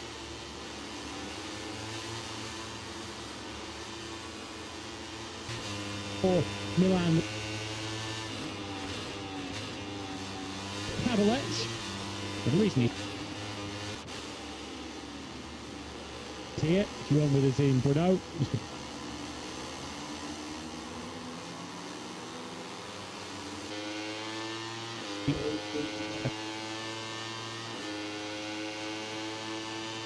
The second opportunity of the season for Pat.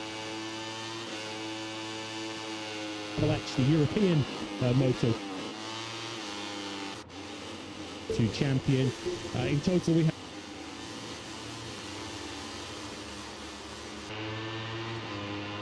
got a new opportunity for the Aussie Wilston, and we welcome back to Moto2 this weekend. Jorge and Navarro.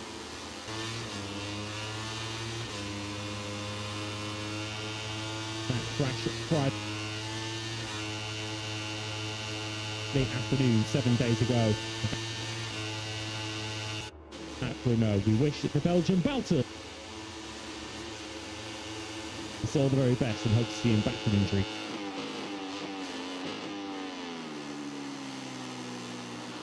Pick up solid points and challenging for podiums and victories again. And the shoulder injury is not one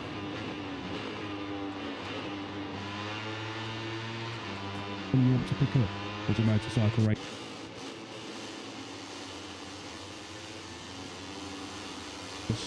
But I didn't see the CCTV footage. I know that some people have. Done it. Yeah, it was a big off.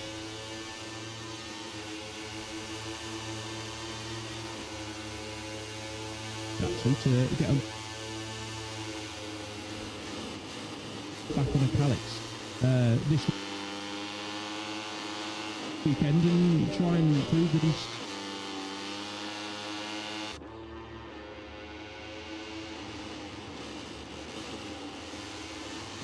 Joe Roberts. Oh, that was a very good news weekend. It's been a good news 7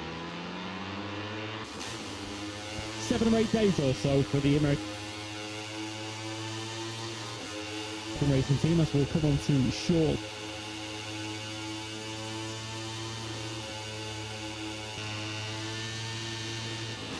A year ago we did Joe Roberts, 156th Moto2 start for him.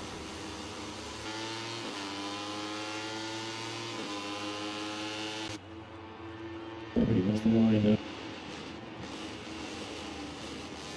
last weekend for his first top.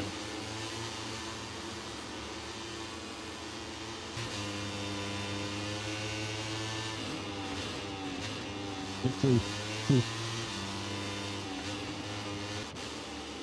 qualifying too, so enjoy it. Poison. This might be as good as the conditions get. We can put it out. Getting a first podium of the season. We've been asking weekend upon weekend when we're finally going to see Alonso on it.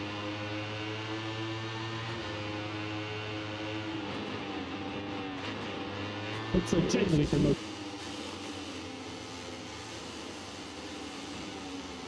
Moto2 for the super strong late in racing.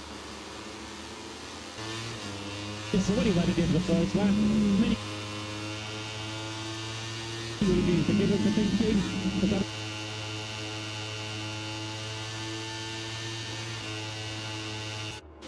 I think everyone, including all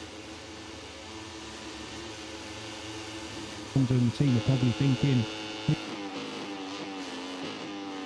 here we go, this is the first win of the season and potentially the catapult into the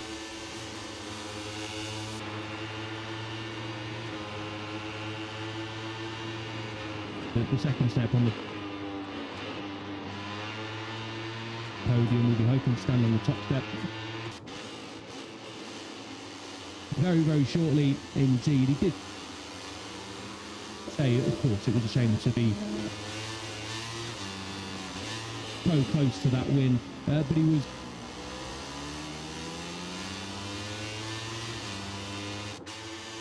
will be past him, of course. But at the same time, he appreciated the way that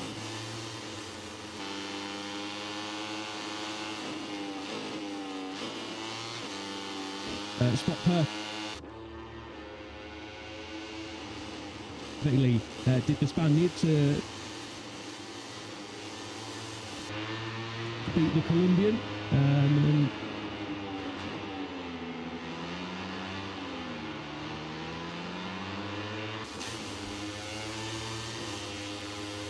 getting a bit out of shape there on the exit of turn 8. On the curve, steady on Jacob.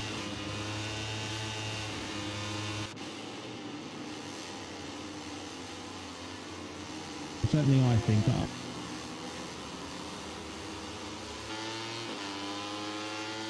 and the rest of them probably agree with us that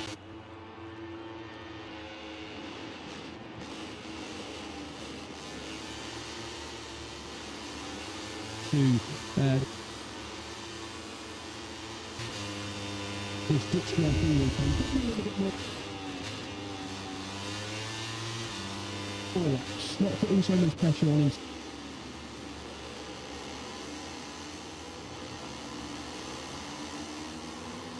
Prix last year.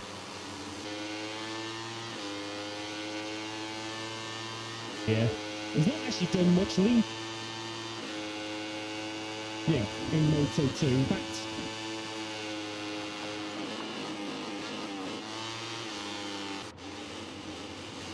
and of course the 17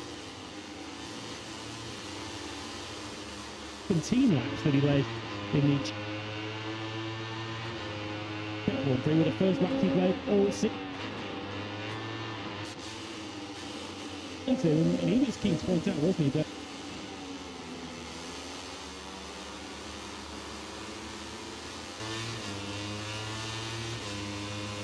process. I think he was perhaps a little bit.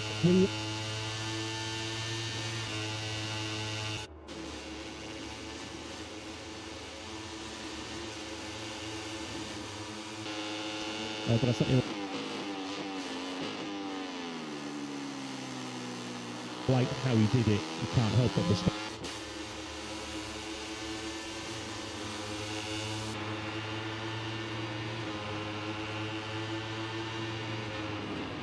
Victory. Of course, he would have been stung by the on that penalty.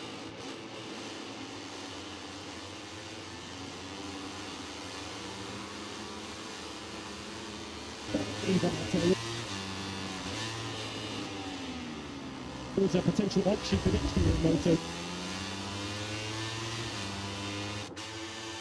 2, justifying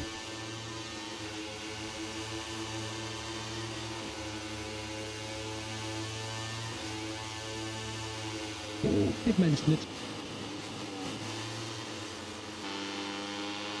Been a slightly consistent season for all Solar.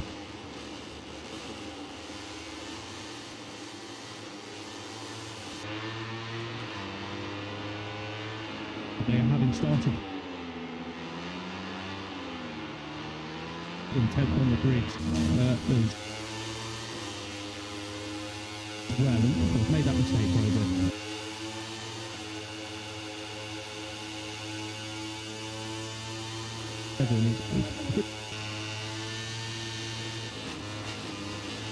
Big for Moto2 riders who are hoping to move up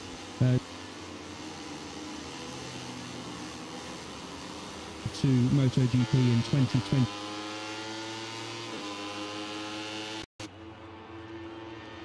Not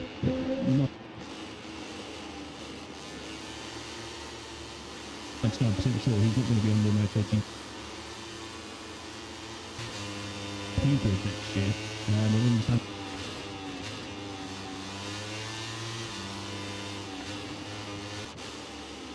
only 7.5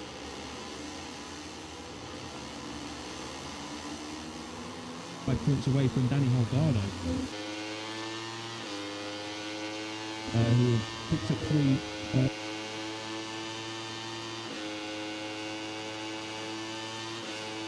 I don't think too many people would have predicted that coming into this year, with Holgado to make the move up to Moto. With beating the home hero Colin Dyer back in 2024. But really impressive total, and you can actually understand.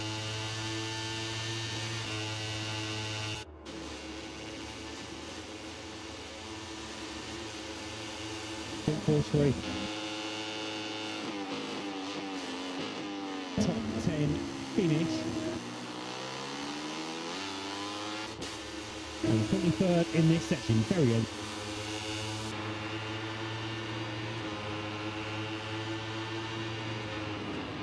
Tony R. Abellino. Talk about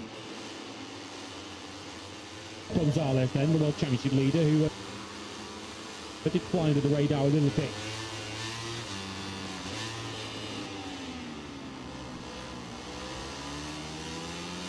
But always knew coming to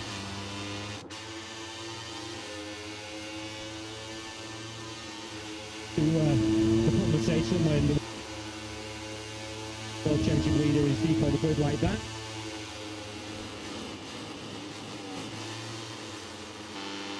From the chicane.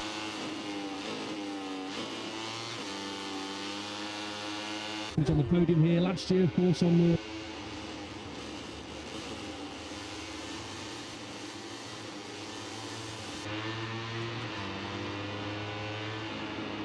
race. I think he would have taken that, and especially to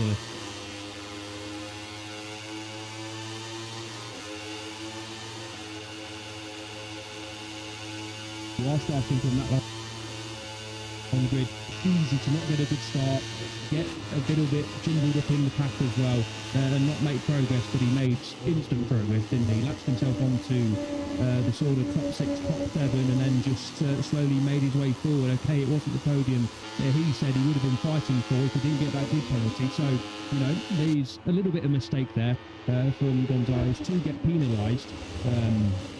Come Sunday, got his head down and picked up quickly a very crucial 11 points in the overall standings, and his points tally, points margin to Guevara rises up to 50 just before the summer break as well. And if he can keep that above 50 points going into the summer after the Assen ring, he's going to be in a good position anyway, unless he has a couple of mistakes in Assen and the Assen ring in a couple of weekends' time before the summer. But if he can keep that in and around the 50-point mark, he's tying himself in very, very good stead going into the rest of the season. With I'd say a classy Sunday ride from Gonzalez.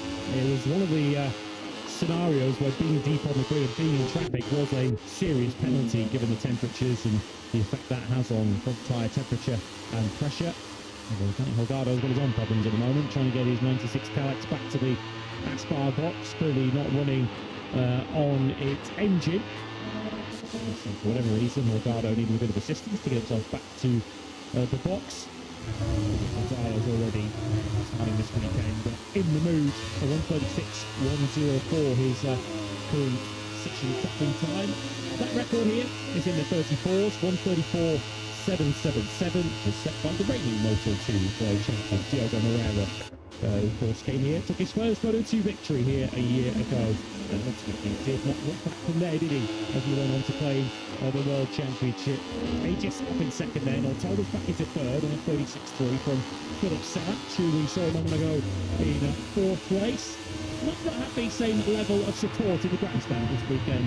Philip Salac only had a week ago, but he has been rewarded handsomely, hasn't he, El, with the best run of his Moto2 career. Salac back-to-back podiums for the first time in his Moto2 career. 3 consecutive front row starts, 4 in his last 5, and he's been given the ultimate vote of confidence by the American racing team yesterday. Yeah, got announced yesterday that Philip Salac will be staying with the squad in 2027, and not the most unsurprising news of the week, it's what he said with the MotoGP announcements, but you can absolutely understand why American racing and Philip Salac have shook hands and signed a deal, put pen to paper for 2027. Another brilliant weekend for Salac. Last time out, a dream come true to stand on the podium at your home Grand Prix in front of, what was it, 60,000 there on Sunday. Czech fans all cheering him on. The famous hillside up for a no. And yeah, understandable. Speaking to the team on numerous occasions this season, if you tuned into Moto2 qualifying, you'd have heard a couple of interviews with Ethan Football down there, and he's mentioned on numerous occasions how well Salac has embedded himself into the team. The atmosphere is fantastic. Him and teammates Jarvis get on really well. It's just a great atmosphere down there at American racing, and it was great to see Salac on the podium. Made hard work of it, got to be said. He said himself that he got a pretty difficult start. Was down, I think, as low as P7 in the opening exchanges. But fair play to Salac. On the 12th, and here he is, up in 4th place so far in the session as well. To get himself back into that podium fight, he did have a massive moment at turn 7 with a couple of laps to go, which spooked him a little bit, he said. But still, he said it was the hardest race of his life with the heat, and was pushing really, really hard. He said he was dying, to be honest, under that helmet. He was pushing so hard. He did actually say after the Grand Prix that if he pushed like he did today over at Balladon Park, he would have run by about 2-3 seconds. I don't think Manu Gonzalez would probably agree with that statement, but you can understand why Salac was saying that, desperate for a podium. It was podium or bust, wasn't it, for Salac at the Czech Grand Prix, and you can understand why. But the best day of his life, he described it as the best 3 days of his life, in fact, he described it as Friday, Saturday, Sunday over for the Czech Grand Prix. Got fantastic support, of course, of the only Czech rider on the grid, and it's always nice to see home heroes performing in front of their home fans, and that's exactly what Salac did. Back-to-back podiums now, of course, as you rightly mentioned, and now a 27 contract in his back pocket. So in terms of thinking what he needs to do away from the circuit to secure a signature for next year, well, it doesn't have to. He can put that to one side and just solely concentrate on finishing on the podium again in Moto2 and going for that first win, because if he continues this sort of form, you've got to feel like that first win for Salac in Moto2 is not too far away. Yeah, previously we would look at Salac generally on certain types of circuit. He was also strong on stop and go, heavy braking layouts, Le Mans, Motegi, around we often see Salac especially strong. Well, we're seeing him quick everywhere now in this 2026 season, which is why there was such a smile on the face of Ethan Buckle with his signature secured for the season. And it certainly, you believe what you read and what you hear in this Moto2 paddock, is that there were 1 or 2 other teams that were potentially sniffing at Salac for next season, and the American racing team would like to snap him up early, the forward squad, one of those who were linked with potentially trying to pick up Salac for next season.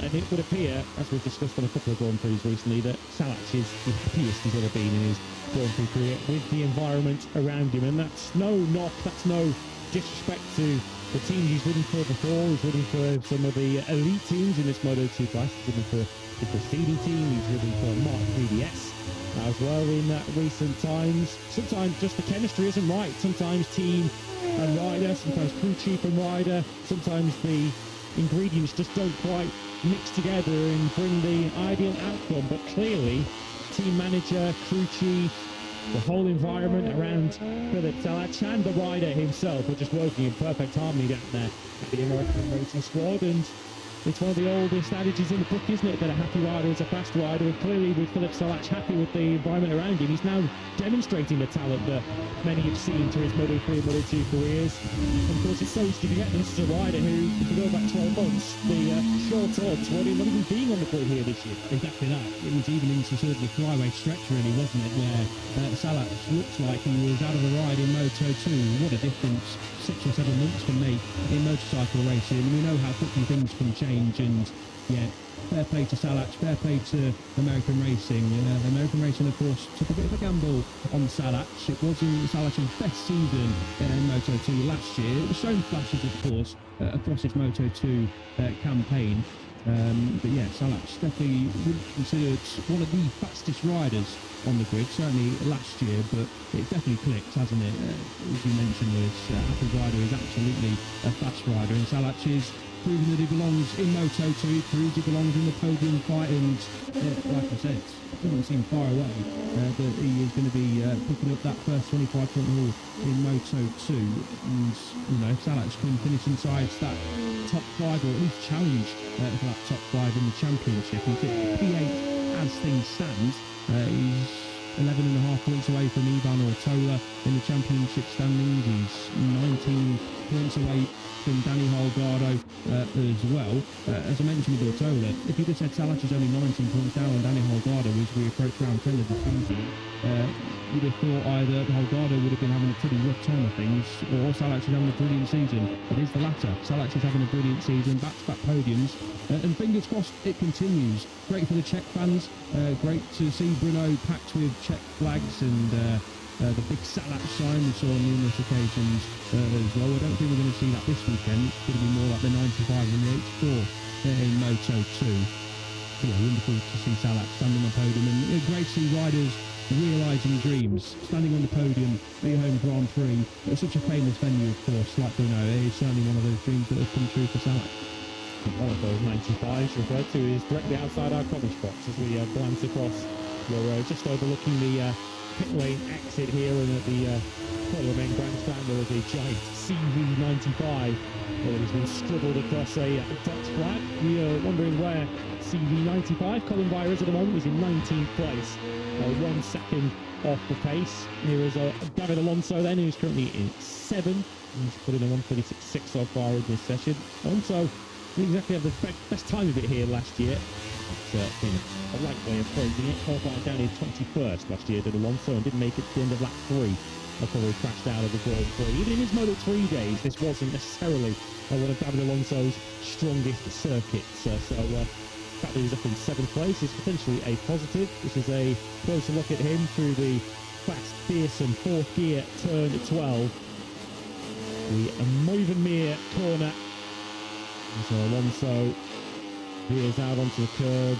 You are allowed to go out onto the blue tarmac there, by the way, on the outside. That is not a track limits violation, as the front rear tyre oscillates as he brakes over the curb there on the exit of turn 12. He's now coming through the long turn 10 there, and almost once again coming unstuck through Amanda Vane this time for Alonso. As we often say, even when he's going fast, even when he's going slow, he's always all action.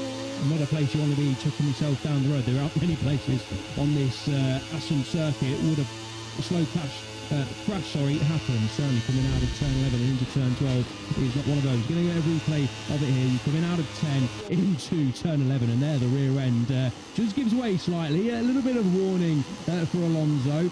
Just doesn't reach the curve there, but yeah, actually not quite full lean angle, but asking for a bit of the power, asking for a bit more from the rear end, and it just slides from underneath him. So a bit of a warning, a bit of a wake-up call for Alonso in this FP1 session, but he's clearly pushing on and clearly looking more comfortable than he has been in previous years.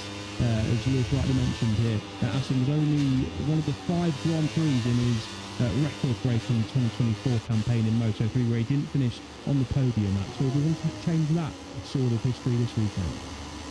Yeah, we'll see how the former Moto3 champion gets on. Hasn't given up hope of still being a Moto2 world champion this year. Of course, it did pull some points back on Manuel Gonzalez, but back to 2nd place. Pulled 9 points back at the end, so he's now 74.5. Off the World Championship lead. All comebacks have got to start somewhere against David Alonso, we were thinking, and we've seen more recently in MotoGP, haven't we? Albeit with more points up for grabs on the weekend. 102-point margin for Marc Marquez to the points lead, shrink down to 40 in next to no time. So I'm sure David Alonso won't be waving the white flag in the World Championship chase just yet, nor will Ethan Guevara, who is already feeling the heat. It's only going to get worse, Ethan, I'm afraid, because the air temperature is going to be up and around about 34, 35 degrees this afternoon when you're next on the racetrack. in practice this afternoon. Guevara playing 10th in this session, and he was on the other end, wasn't he? That lap back up to the top 2 World Championship. Here's the other side of that particular coin, Manu Gonzalez, as we ride on forward with him, heading down the Avine-Schlang, the back straight here between turns 5 and 6. And Ethan Guevara has a couple of points in the race that he'll point to. First of all, the long lap penalty of Ortola, where he came out right alongside Ethan Guevara. Had Guevara been able to get ahead of Ortola there, then that might have made a huge difference for his hopes of finishing on the podium. And that moment too, when Senna sort of barged him out of the way, I think is one way of putting it, through turn 7 into the stadium section, which ultimately cost Guevara 2 places. Not only did Aegis pass in, but Salat went through as well, relegated Guevara down to 5th place, and didn't necessarily feel he had the tools or the straight line speed to fight with when Manu Gonzalez came crawling. Yeah, straight line speed is not something we've heard too much from Guevara complaining about so far this season. We know it's blighted Senna Aegis in 2026, but yeah, Guevara did complain about straight line speed over Renault. Had to recover everything in the braking zones. He was heading through the corners. Every lap he was pushing hard to make good ground. He was losing on acceleration, and physically and mentally, he said it took it out of him in the race. He said, of course, he lost the battle to Manu on the final lap. It said he had the pace, he felt like to finish ahead, but in the end it came down to that straight line speed that Gonzalez had a little bit extra than him, and simply, even Guevara said, couldn't defend his position. But he and team manager Alex D'Angelis did say that they're very proud of the performance, and D'Angelis said Ethan deserves a lot of credit for how he raced on the Sunday. D'Angelis was also mentioned that it was a weekend where they weren't operating at 100%. Maybe that was due to the straight line speed, something not quite clicking in the blue 3.5 Pramac Moto2 box over at the Czech Grand Prix. So when you're not at your most comfortable, when you're fighting the bike and unable to defend your positions on the straight, I guess trying to look at the positives, only losing 1 point to championship rival isn't a bad job done from Guevara, but it is now 3 races without a podium. He's not beaten Gonzalez since he won, of course, over at Le Mans. So 4 races where he's lost at least 1 point, and of course considerably more when Gonzalez won over at Mugello and in Hungary. Not had a top 5 since the Barcelona Grand Prix as well for Guevara. So you do feel like this is an important couple of weekends for Guevara to, if he's not going to beat Gonzalez, who we're on board with now, certainly limit the damage before we go to the Saxony, and then of course before we head on a summer break. But you do feel like the momentum is certainly with the number 18 as things stand. The momentum in the session is with Gonzalez too. So Guevara happy enough with his performance, did all he could, he felt, in Renault to try and pick up a decent result. You know, P6 isn't a bad result, but when you're chasing a title, finishing P7, P6 and then P6 again in the last 3 Grand Prix, when your rival is winning 2 of those races and having finished out the top 5 all season, isn't quite going to cut the mustard for the rest of the year. So just feel like a big weekend for Guevara to try and miss one. And it is always tricky as we look at Celestino Vietti coming through the director chicane, a hop, a skip and a jump through the final sequence of corners, and the iconic ends to the lap of any Grand Prix circuit on the calendar. Celestino Vietti without the most comfortable route through it on that particular occasion. But yeah, regarding Guevara, I'm actually going to bring Vietti into the conversation, because it's tricky to truly judge Guevara up against Gonzalez, given that they are on different chassis, the Calax versus the Boscascuro. And what you can say about Ethan Guevara, even though he has been winning recent Grand Prix, he's generally been the top Boscascuro, was the leading Boscascuro finisher in Czech Grand Prix, and fairly confident through the only Boscascuro rider who ever had a prayer of being in the podium battle. Celestino Vietti, by his recently highish standards, low-key weekend for him, down in 9th place. He was just under 10 seconds behind the race winner at the end. Perhaps not the best of Boscascuro layout in Brno a week ago. Careful, Manu Gonzalez almost onto the grass on the outside of the final corner. Didn't slow him down too much, as for the 2nd lap in a row, Manu Gonzalez was a 1:36.066. Consistency or what? Yeah, absolutely consistency. I think he put his tyres onto the green on the exit of turn 18. So I think that time we chalked off. It doesn't matter anyway, because it was exactly the same time as his fastest time. You can see the conditions out there are tough, because that's Alonso very hot and sweaty down there in the box. laps. Has done plenty of laps, of course, in this session, but 25 degrees already, 26 my watch makes it. And as I mentioned, that's going to climb into the mid-30s at least. I do not envy these riders at the best of times, let alone in 35, 33 heats. We're in Assen, we're not in Indonesia, we're not in Malaysia, we're in Assen when it's going to be mid-30s. As Zonta van der Gorbe will be focusing on now the orange flight, of course, as it has been all year, but aptly so here in the Netherlands. Zonta on his best run of form, actually, in Moto2 coming into this weekend. And pointless since his P15 over in Indonesia before Le Mans, but now he's on his best point streak in Moto2. First back-to-back points since Hungary and Barcelona in 2025. So good stuff lately from Van den Gorbe. Could be able to make another step forward this weekend in front of his home faithful. Great point streak for him, and 3 consecutive Q2 appearances too for Van den Gorbe, which I think is a large part in that, getting himself much higher up the grid. This is his best qualifying season so far in Dorna a week ago when he was 11th ultimately in qualifying. So we wish Zonta and Colin Via well this weekend as they look to do their home fans proud. Via perhaps some inner doubts that he has to try and dispel this weekend after a tough recent run. Just needs to check the flag a week ago in Brno.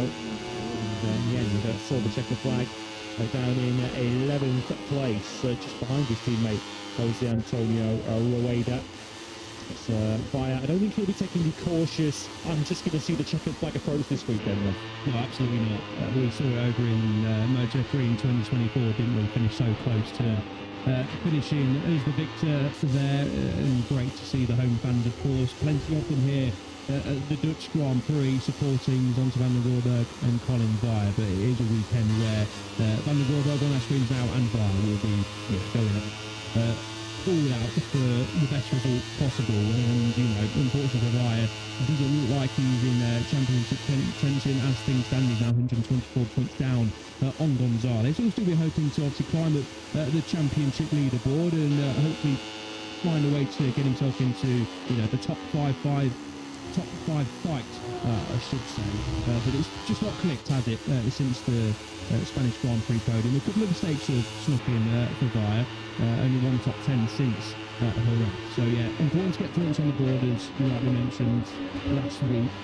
But what a place to try and get your second podium of the season here this weekend. I spoke to Matt Dunn, who of course works with Colin closely, and said Squire was very, very excited, not feeling too much pressure, wasn't feeling too nervous, was just really eager to get going and hopefully put on a show in front of the capacity crowd here at Assen. As mentioned, likewise to Salat Sassan out in Brno, always great to see the home riders doing well. So echo your thoughts by wishing Van der Gorbe and Via well this weekend. It would be great to see both of them at least for Van der Gorbe to be inside that top 10 fight, and Via probably a little bit more potential on Alex at the podium already so far this season. It would be great to see Via at least inside that top 5, top 6 mix, hopefully maybe pushing for a podium, and if not, maybe a little bit.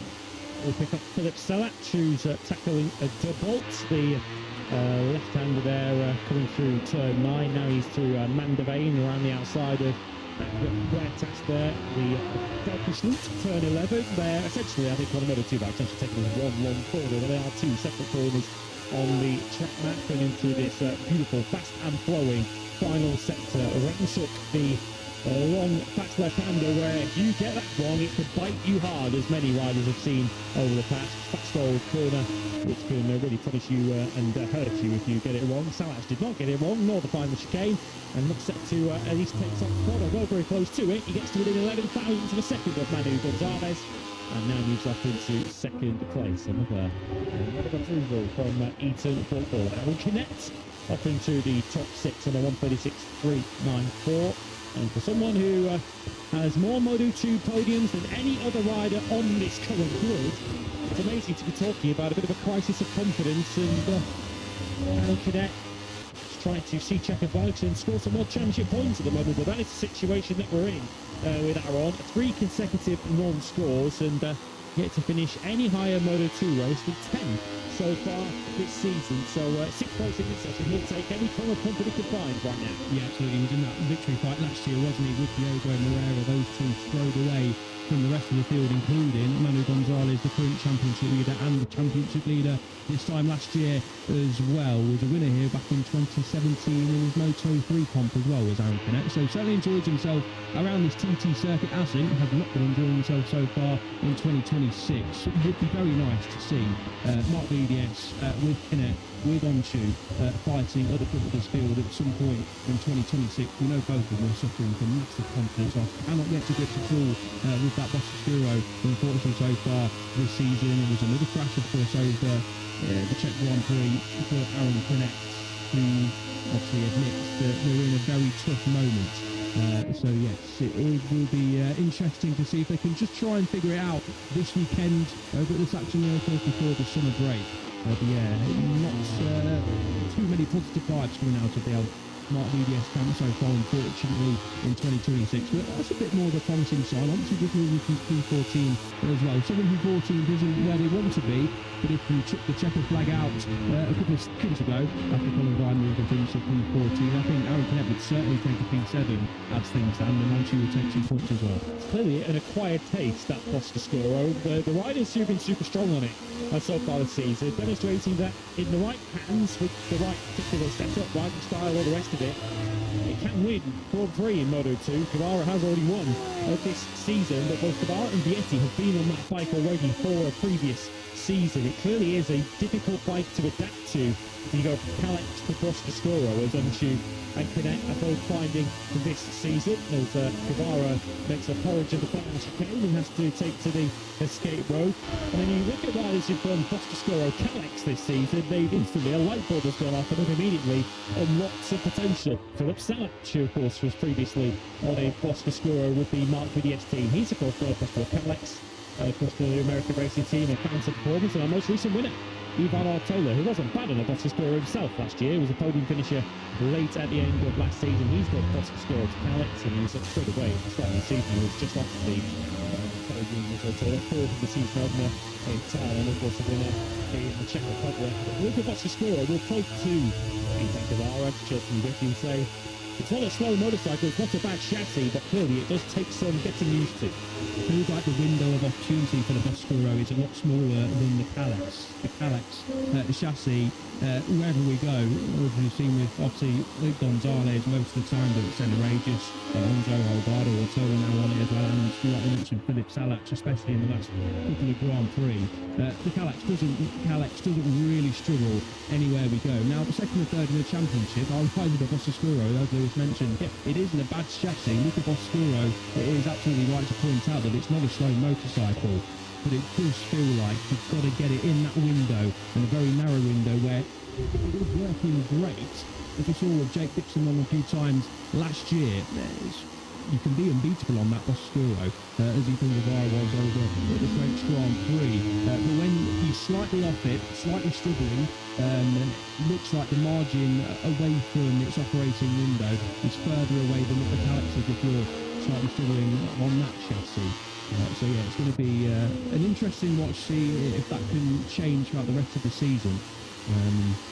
But yeah, second and third in the championship are riding a Boscoscuro, so it's absolutely not a bad bike. But obvious for Onshu and Canet that there's some sessions where, you know, we've heard them say that they're making a bit of progress, and maybe on a Friday on a couple of occasions when Canet has reached the top 14. Not on many occasions, what he said. Over in Le Mans, he was in the top 14 on a Friday. Over in Barcelona, he was as well.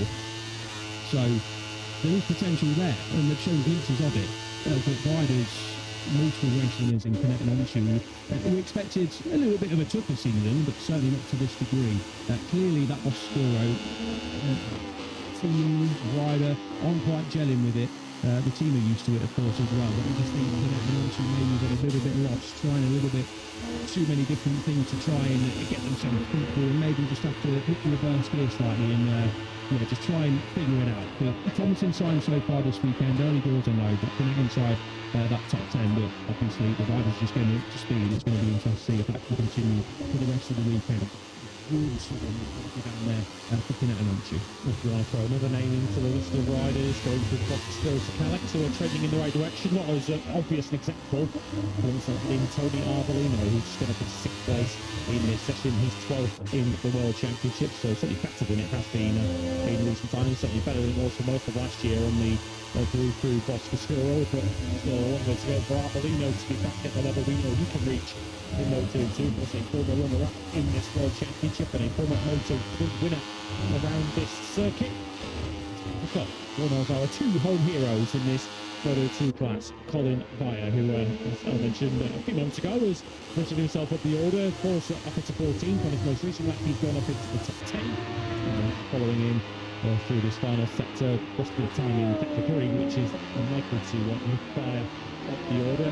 It's once again an intense 1-2 as some fresh tyres have been fitted. It remains Aegis and Gonzalez at the top of the standings. Really liking the look of Center Aegis so far in this MP1 session. 1:35.677 for him, which is just a 10th off the race lap record set by Moreira last year, and within a second now of the all-time lap record. Alonso up in the 3rd place. He'll certainly be buoyed by that at a circuit that, as we've already discussed, isn't necessarily his strongest. Sarge 4 from Danny Holgado, Vietti 6, Arbolino Ortola, Guevara 9, Aaron Canet still hanging on to a place in the top 10 at this stage. While Canet on 1:36.394. Aegis has now lost top spot and he comes across the line. Probably left 1:35.6 of a lap ago, was done so with an exceeding off track with it. So Gonzalez, who now holds top spot with a minute and a quarter to go. It used to sound like they needed Gonzalez versus Aegis for potential final spots in MotoGP next year as well. We do believe maybe Tech 3 is searching for a rookie, and it looks like Gonzalez and Aegis, from what reports to be believed as, maybe the 2 who are contesting for that seat. So they're not only battling on track and fighting for a championship in the same box, they might be fighting for the same seat in MotoGP. Of course, we've had the rollouts of the first 3 confirmations.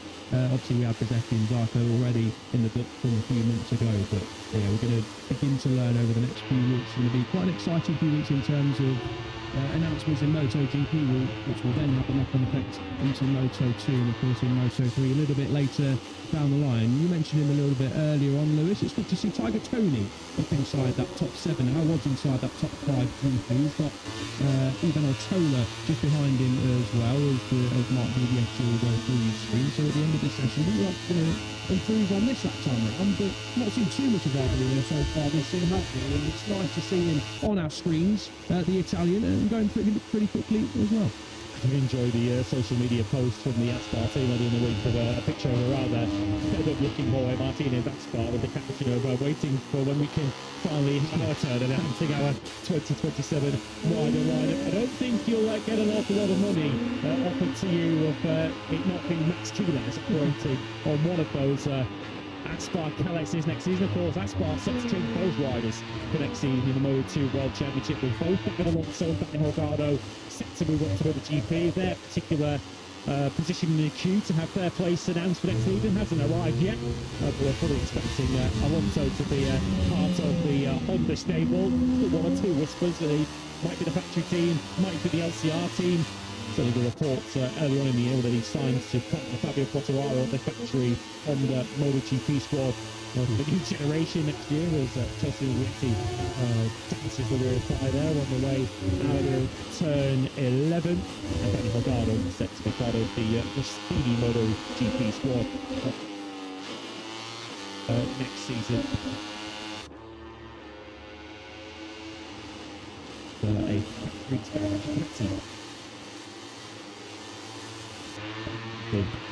for next season.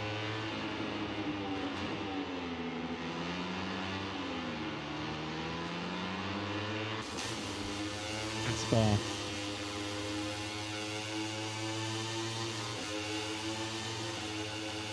a leader within their Moto2 stable.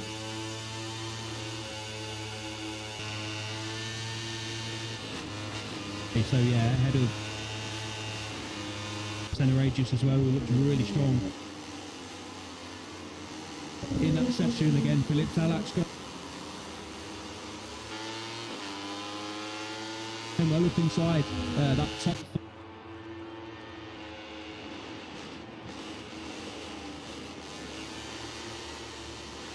We've seen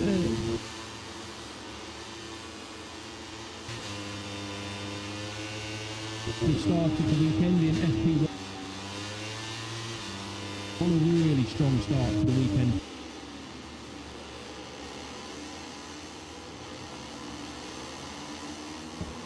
Yep.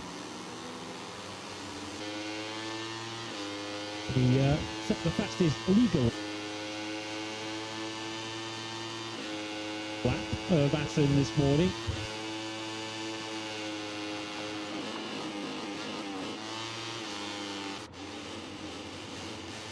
Pace set up from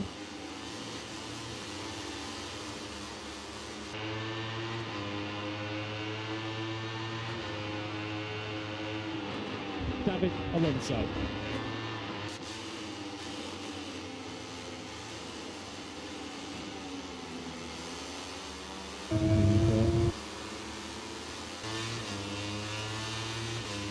Very much enjoying the Colombian fortunes in the world.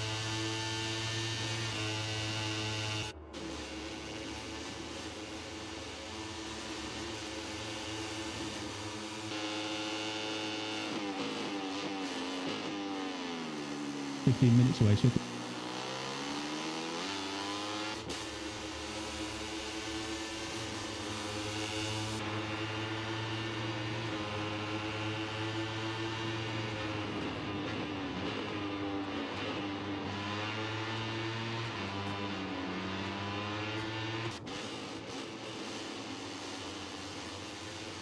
and yeah, hopefully for the Ascar team we're going to be getting up at around about 3 AM on Saturday night.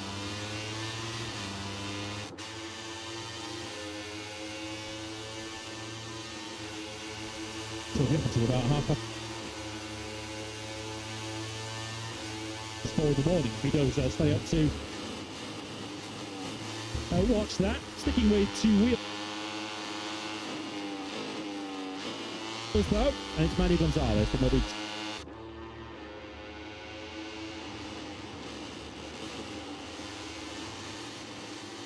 No winner Altola.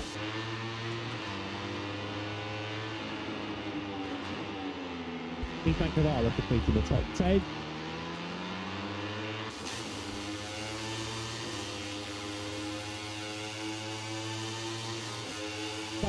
And some advancing forward, as you can see there. First place, the 20th. Right field completed. Everybody.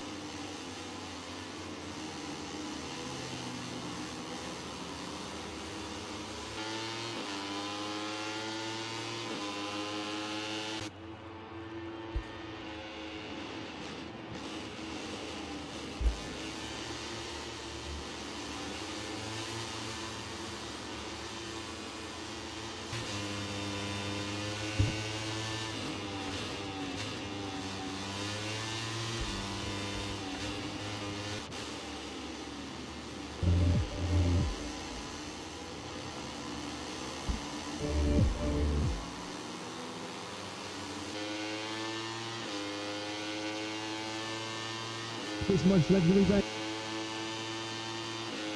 for the Grand Prix of the Netherlands after time making its 100th anniversary last year.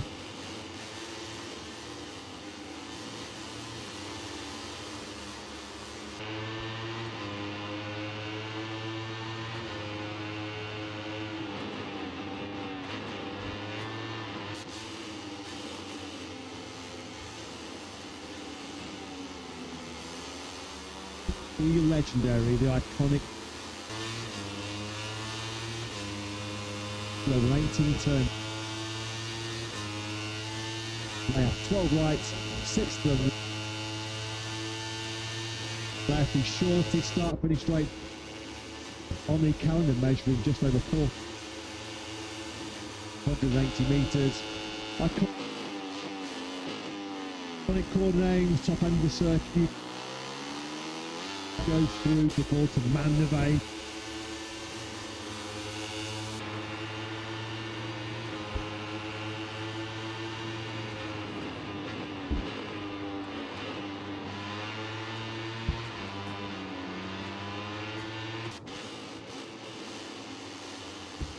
Good morning and welcome back.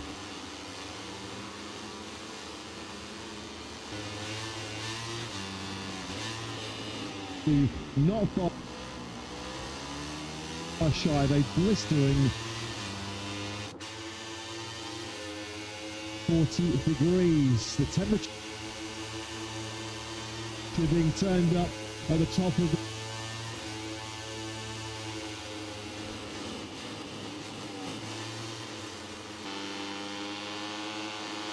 champion Mark Marquez, which is catapulted the reigning champion, the factory.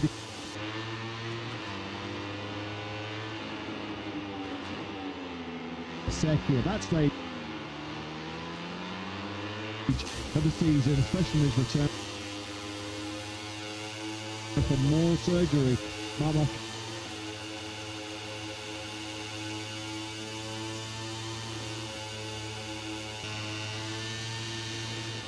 free of Czechia.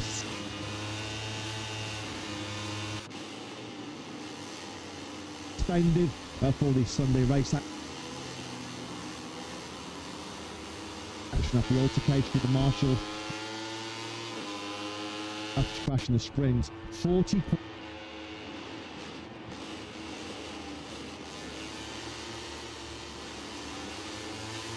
the sunshine, the company. Matt Burtley was sort of in the comedy box. Jack Appleyard down in pit lane.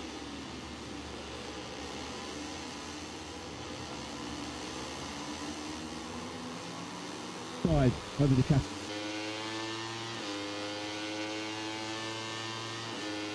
To garage for Pekka Bagnaia.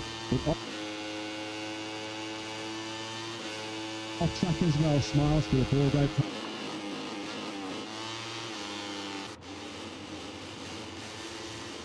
Whatever will be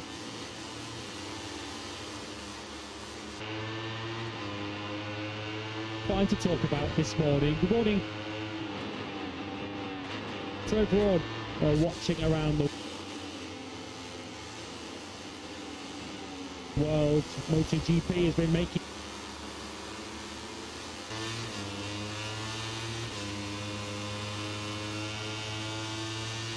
mentions the world champion breathing new life.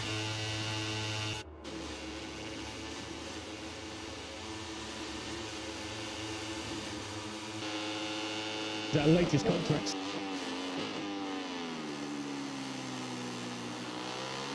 still as world champion is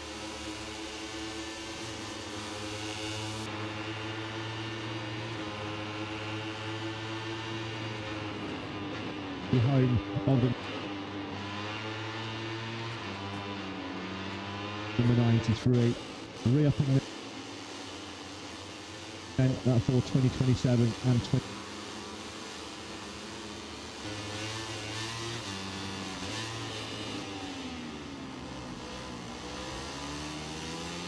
We have to call it.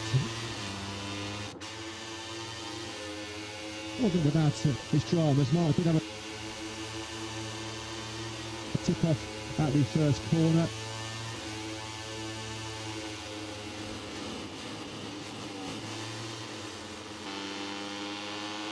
The best squads belonging from the grid, and Pedro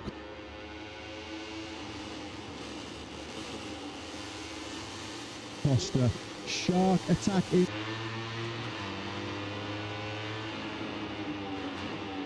The orange cape. The M2 factory Ducati Red for next season.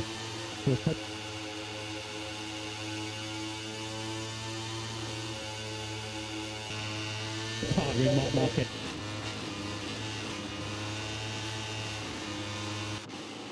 Is next year. You only have to check out a MotoGP so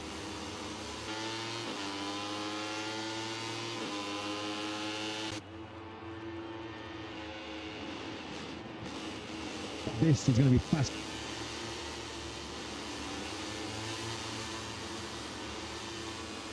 Nathan, to see how it will play.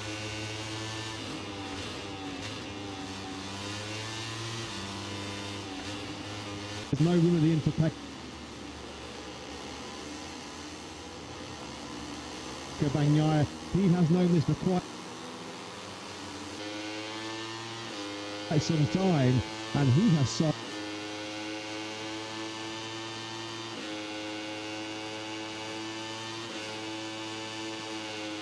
just made up for himself.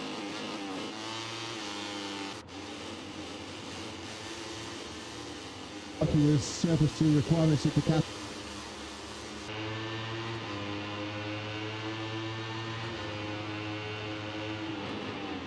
Simply said,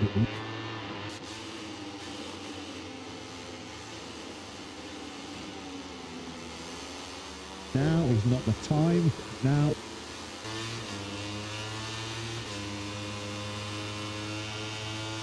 very, very keen to wave the national flag yesterday in their announcement of Bagnaia joining Bezzecchi, but they're looking to paint themselves as the Italian as in Ducati. Now that's so due Aprilia with Mark Bezzecchi, of course, the current world champion.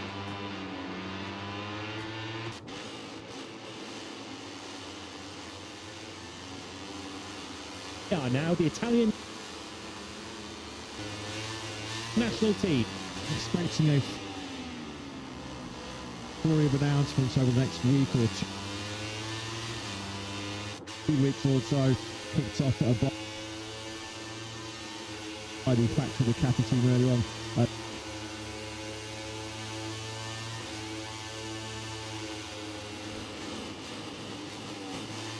From pole position in 6 long years, first Japanese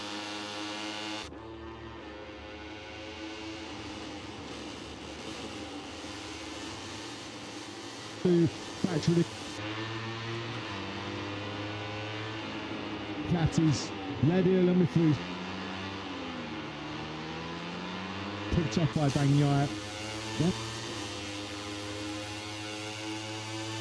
Need to come to the hard charge.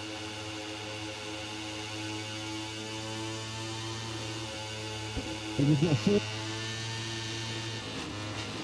4/10 of a second in the night behind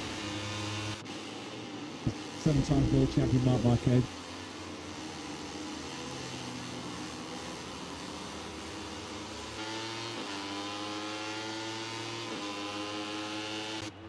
Indeed, because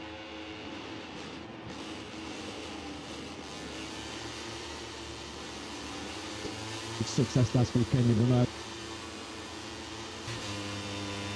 was March 100 and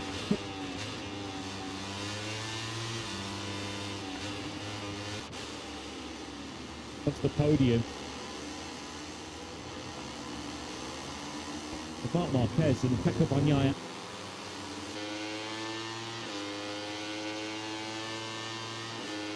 recently drenched in sweat. Bagnaia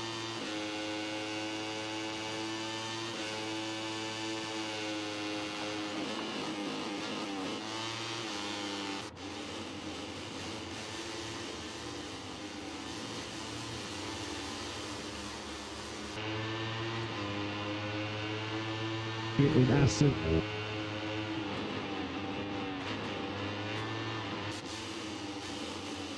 He said he spoke with me on several occasions yesterday. Just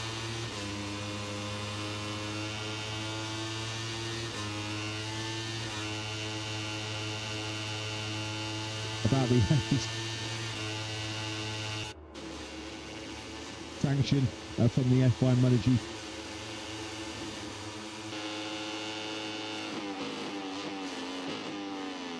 Speaking the broadcast,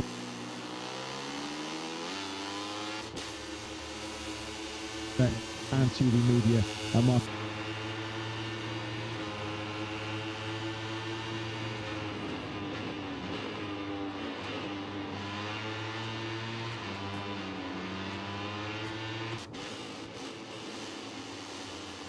Rider.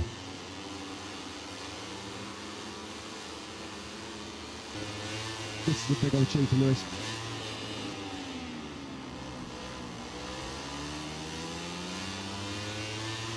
Yeah, and whatever Mark comments if he does from here on in.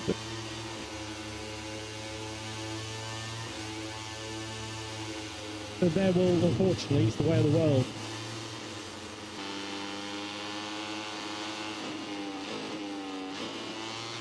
He's not.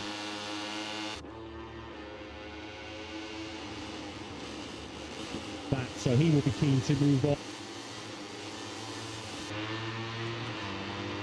As we will, and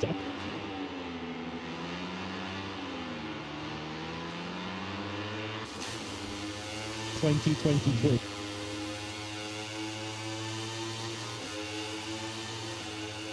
So this might well be the ideal place.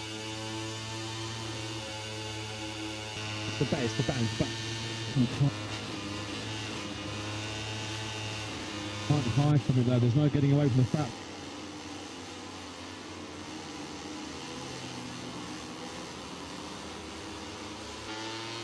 And it goes.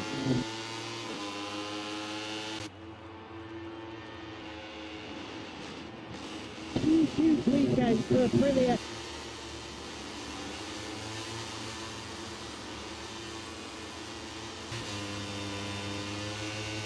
Win weekend for yourselves. Yeah. That's a very important weekend.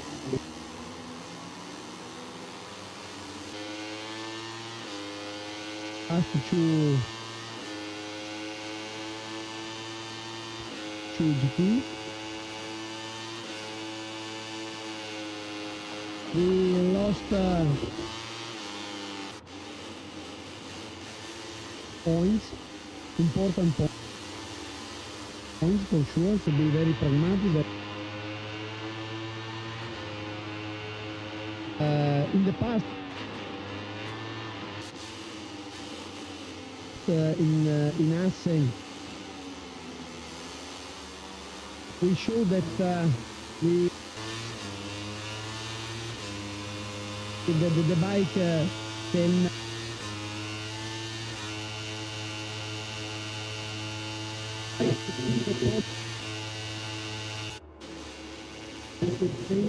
we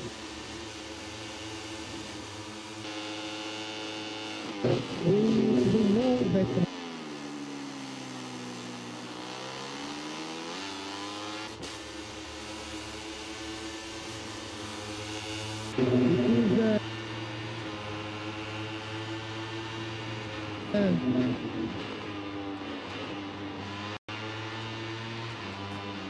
market saying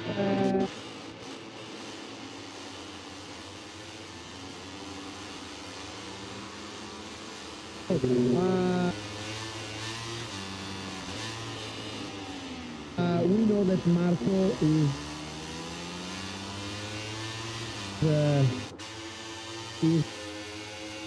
a so talented rider.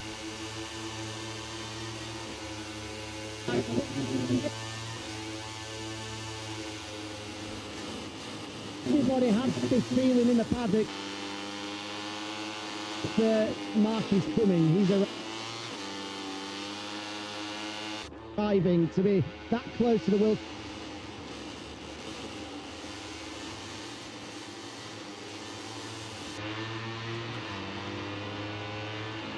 The first stage of the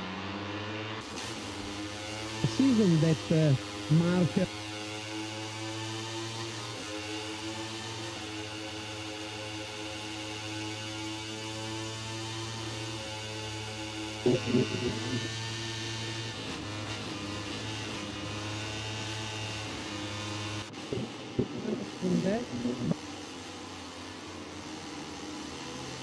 we never go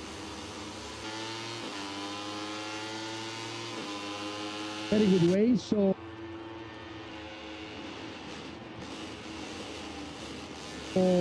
starting from our base,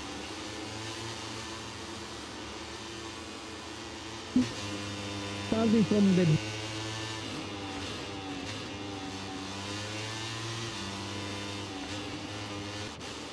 Pecco Bagnaia from 2027 onwards on a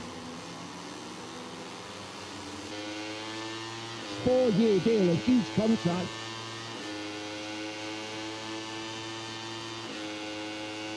You know, any team in particular, Paolo?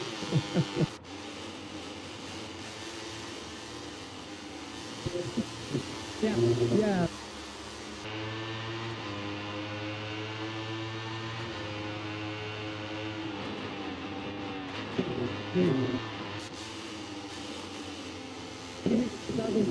We have to over 26, but we are looking forward for a lovely 2027 with a full Italian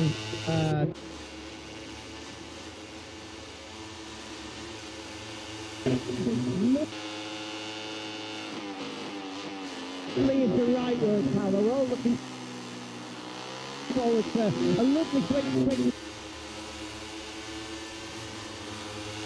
an even lovelier 2020.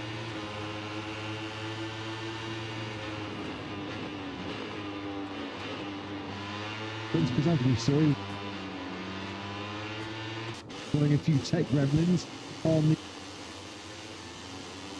the factory Ducati, which forced Pecco quickly back into pit lane. No brother, as always, his teammate Marc Marquez is immediately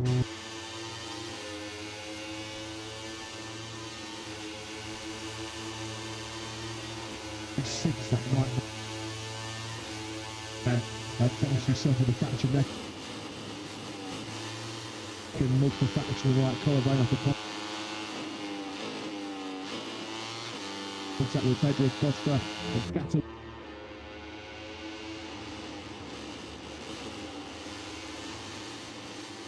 Once again this weekend he's been replaced by a Honda.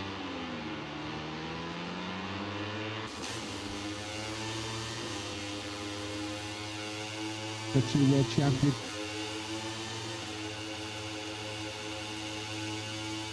Augusto Fernandez. I think Yamaha Lewis grateful of any kind of help because a lap, and that is pretty much the whole of the Yamaha are in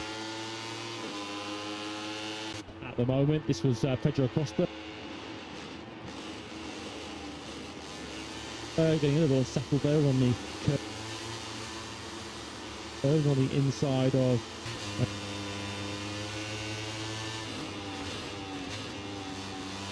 chicane. If you look at Marc Marquez, Bagnaia, by the way, is still in the pit after returning from that early technical knee.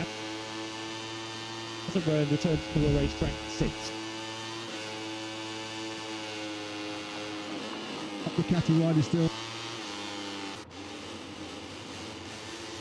in the standings. He's only 23.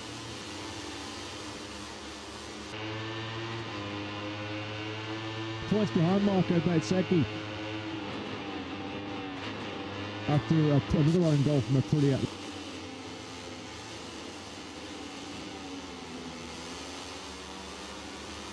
Fellow Italians, one with Belli and Marini. With that Ralph Landers, he's just going to be the leader, so it looks like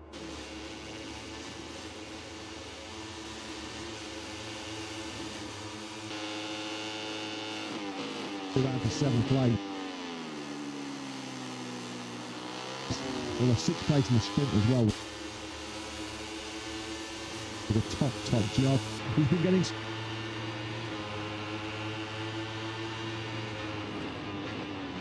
Is. Certainly what.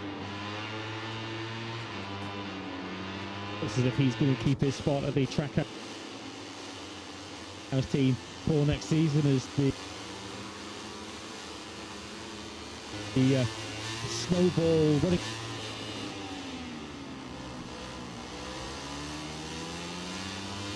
Is fairly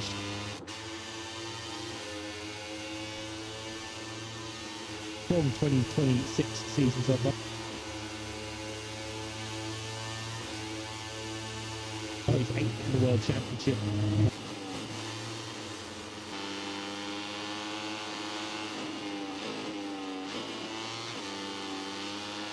And given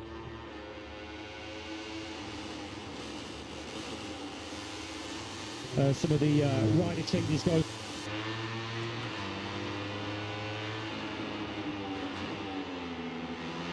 on the 850.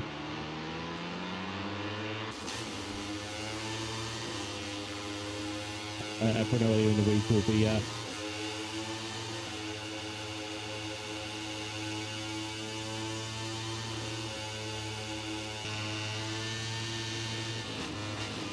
getting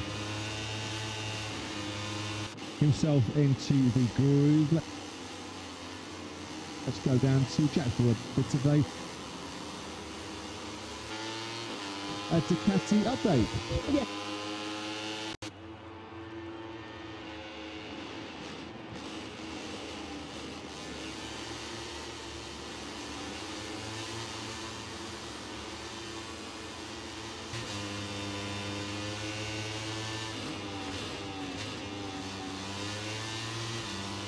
Standing, and he was able to do that lap time on that new aero package. Just a quick look after button as well, you might be able to see 22 riders have set a lap time. It's a very frustrating start, just to add on to the frustration of this been having at the start of the season. But Alex Rins looks like a pretty significant technical issue for Rins. It's not feeling just a single lap time so far. Sat in the back of the box and staring into the clear distance ahead of him, waiting for one of these M1s to be ready as the mechanic tries to work out what the issue is. Yeah, thanks very much, Jack. You're really happy for poor Alex Rins, a 30-year-old Spaniard. Categories told he was no room in any shape or form in Yamaha next season. A winner in Moto3, a winner in Moto2, a winner in MotoGP as well. But right now, Alex just looks like he's aging life.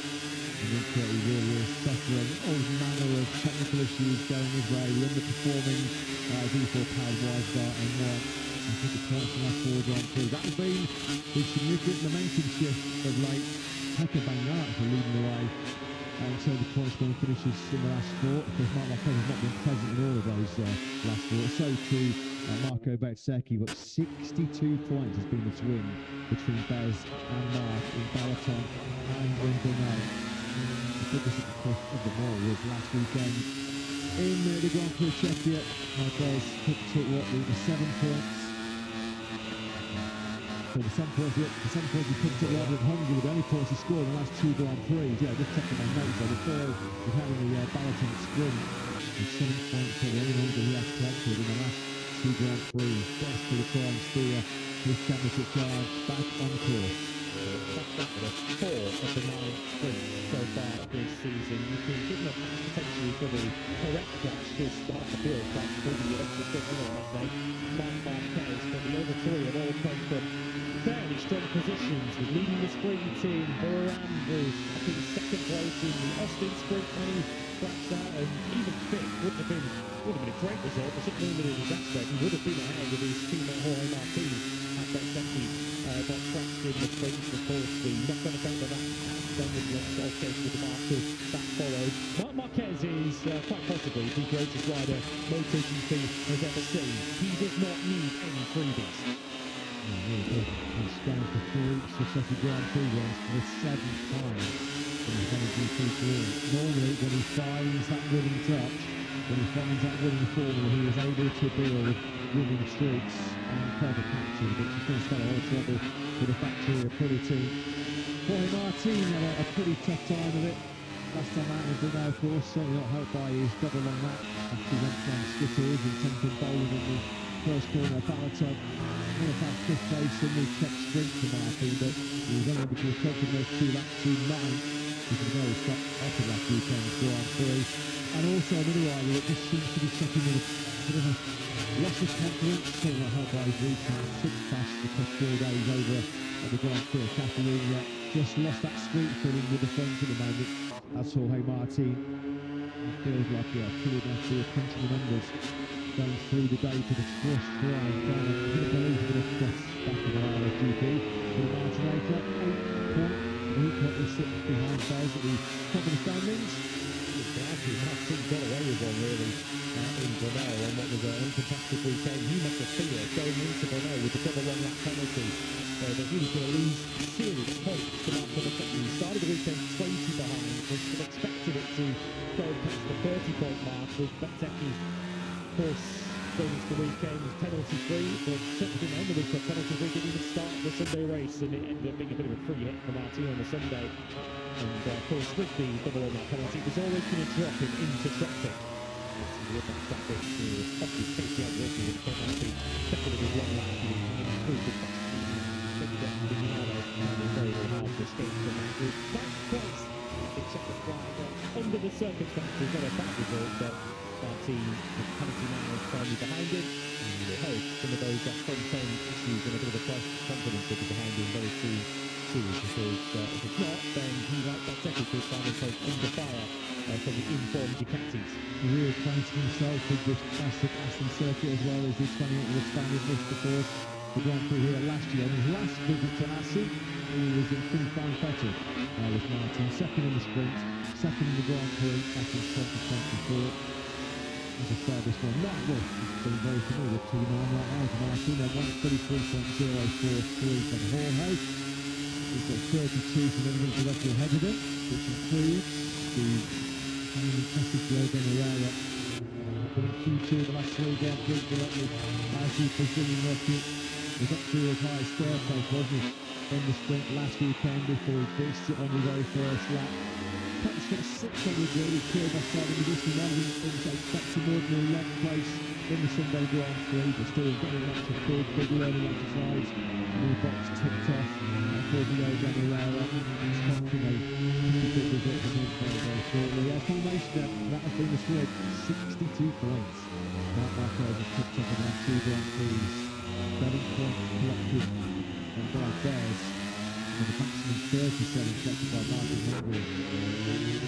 That's all last weekend.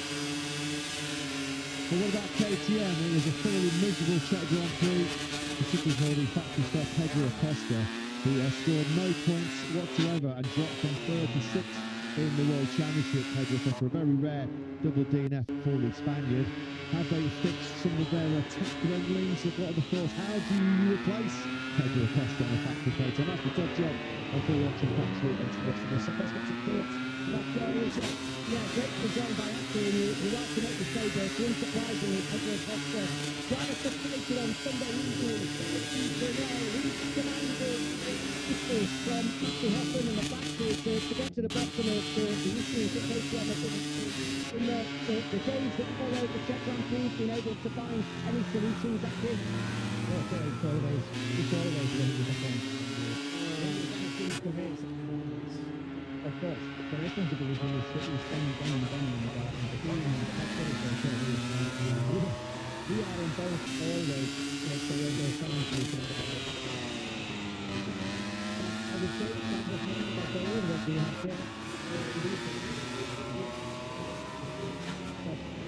That's our job to do. Yeah, Pedro in the press conference yesterday saying he believes there won't be any fixes, any answers until maybe after the summer break for the German Grand Prix. Is that a concern? Is there still 2 rounds to go before we get to that point? No. You know, all the time. Our job is to understand the first time we go for a vote. Okay, so we are now if we lose that we already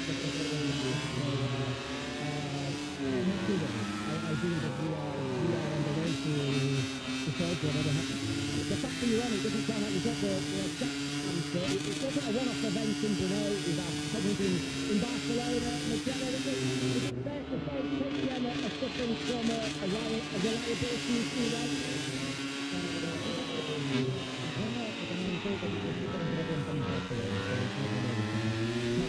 We're looking towards 2027, which is happening coming into this weekend. Pedro Acosta moving on to a different team, to Ducati from next year onwards. You've obviously held such a huge role in Pedro's development throughout the classes with KTM. So how, Dan, on a personal level, are you to not be working with Pedro next year, and how much of a loss is he going to be to KTM in the factory? First of all, I would say it's great young talent at the moment, so for sure he's a nice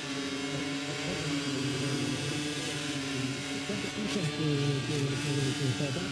But anyway, he's also should be couple ahead because everyone they're ready. He's continuing his career in the future.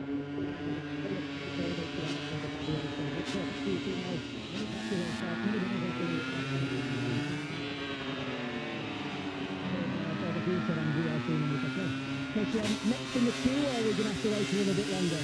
One of the next in the queue, for sure. Thank you very much. Thanks, Jack. Thanks to KTM boss Akiyama. After that, Seti briefly led this session before he had the big head shake up at turn 9. That was decelerated into the second gear, the Bolt corner.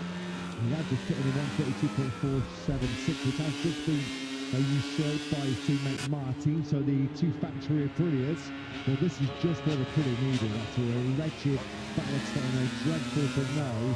This is the perfect tonic, the perfect pick-me-up as they see both of their factory riders coming first and second. Obviously, how Angus longer that will remain the status quo. So you can see Fabio began Antonio putting together another good lap.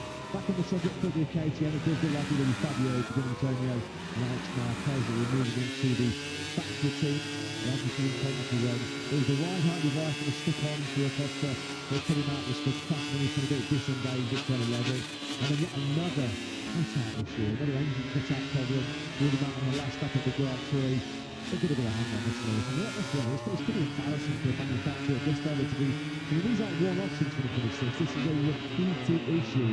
We are seeing KTM stop far too often. Yeah, we're talking about a technical set of regulations that they're most mature that you'd expect the least reliability problems. We understand next year that there were brand new motorcycles, brand new 850cc engines, reduction in aero, and because the removal of ride devices, although one of the most of the opposing devices are gone from this weekend, won't be seen them at the start at all anymore in MotoGP.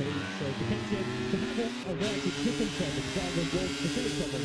Personally, that makes the vector all worse, to be honest. If you're having a multitude of different issues, I think that makes the situation even worse, because there are all sorts of different remedies that you can get on top of. But it's cost KTM a pocket load of points already this season, and it's cost Pedro Acosta. Well, it scored a single point, wasn't it? Didn't he? In Brno, the right-handed issue on the Saturday, followed by whatever happened to him later on the Sunday. It was already a difficult Sunday for Pedro Acosta because he was letting people through for most of the technical through the Sunday because he was struggling to get his tires back for the operating window. Yeah, that's right. So, two will keep an eye on what that is. It's going to be the final setting out. It's Mark Marquez down at the chicane. Mark Marquez on the gravel track then in the Timmer chicane. Turn 16 then. An early get-off for the informed reigning world champion. So down the road then goes Mark Marquez. Of course, you can see there is just the handlebars with his left hand. Trailblades onto the front. Into the gravel track he goes. Mark was not going to have to put for that one. He was quickly going to let go of that factory Ducati as he went tumbling into the gravel track. So, having set the 6th fastest time on day one so far here in Assen with a 132.757, and there is more drama. He never does things the easy way, does he? The number 93, a couple of fairly harmless foul rolls in the chicane gravel track. Yeah, again, it will just knock that confidence a little bit. One of the things quite send you have the team circuit out, but even though he won here and did the double last year, 3 victories for Mark Marquez, which by his general standards isn't altogether that many. Still don't know, by the way, who's brought the yellows out turn 2.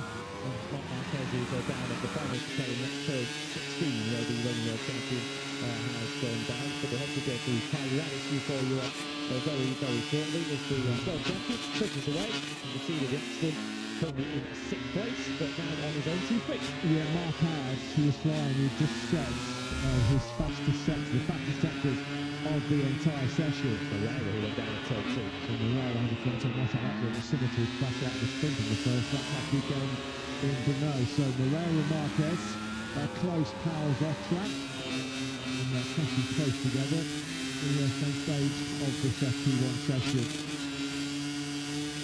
Really at the stop power and coming around on Moreira there, going through turn 4. He's taken the yellow cherry as well. So Moreira and Marquez then down in quick succession. Yeah, Marc Marquez was about to depose after their second, it looked like, on the top spot. He was up by just under 300 for the second. Fastest through the first 3 sectors on the lap, which he did not complete, fading out at turn 16. What about Arguria? Well, last weekend in Brno, he caught us all off guard when he was quickest on Friday. Normally he's a bit of a late comer to the party, isn't he? Arguria, being fastest on Friday in Brno, was really the catalyst for him to have the best weekend of his MotoGP career. Alex Marquez then, working his way back to full fitness and full speed. He picked up an Alex Rings after his early technical woes. He has got himself back out on circuit finally with a 1:35.223. Let's go down to Jack Close for an update on the KTM. Yeah, just to round off the conversation you were having with regards to the tech gremlins that have been affecting KTM at the moment. We understand that they have limited the engines.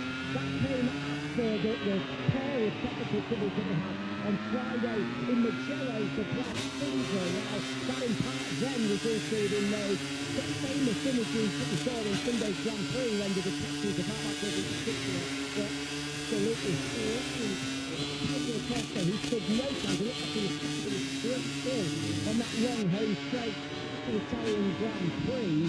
Now, those same implications are still at play here, but the KTM team do feel that with Assen and Sachsenring, 2 circuits that are not known for their top-end speed, as you mentioned right at the start of the show, the starting straight here, the shortest on the calendar, so they're hoping it's not going to be too much of a handicap, and as a result we won't see any tech gremlins. Fingers crossed for everyone, in particular down at KTM. There's this weekend after, if not 3 in 2 weeks' time, so the Saxon ring, so fingers crossed that can be the case. Yeah, thanks very much, Jack. It was an open goal this last weekend for Acosta and KTM in terms of the championship. With Marco Bezzecchi imploding as he did with the crash out the front and move back from the Grand Prix on Sunday, it was a real opportunity for Acosta to thrust himself firmly into the championship picture. He arrived in Brno 48 points behind Bezzecchi. He departed Brno 48 points behind Bezzecchi with that disastrous double DNF. KTM got to get a handle on their reliability issues. They've got to get a handle on how do you replace Pedro Acosta. Well, simply you don't. Well, time to replace him, we think, with this man, Alex Marquez. Instead, we think it's live, but decided top technical for showing return from injury. Brno a week ago, but only got as far as qualifying, as Marc Marquez is sort of slot his way back to the pits in the final straight. Sounds like he's got that back to the track here. He's getting it running once again, but of course has to do that on the service road. He is now running. And Marc Marquez has his way back here. So they look at the bumpers down at the final chicane. Marc Marquez has some plenty of action there over the years. Yeah, still was great, and actually wrapped the finger pressed on there with a great lead, had a trailbreaking as deep as he possibly could be into turn 16. Actually, there's maybe a little bit too much trailbreaking for Mark. A shame he didn't complete that lap because he was potentially going to fly him up into P1. Let's go back down the track.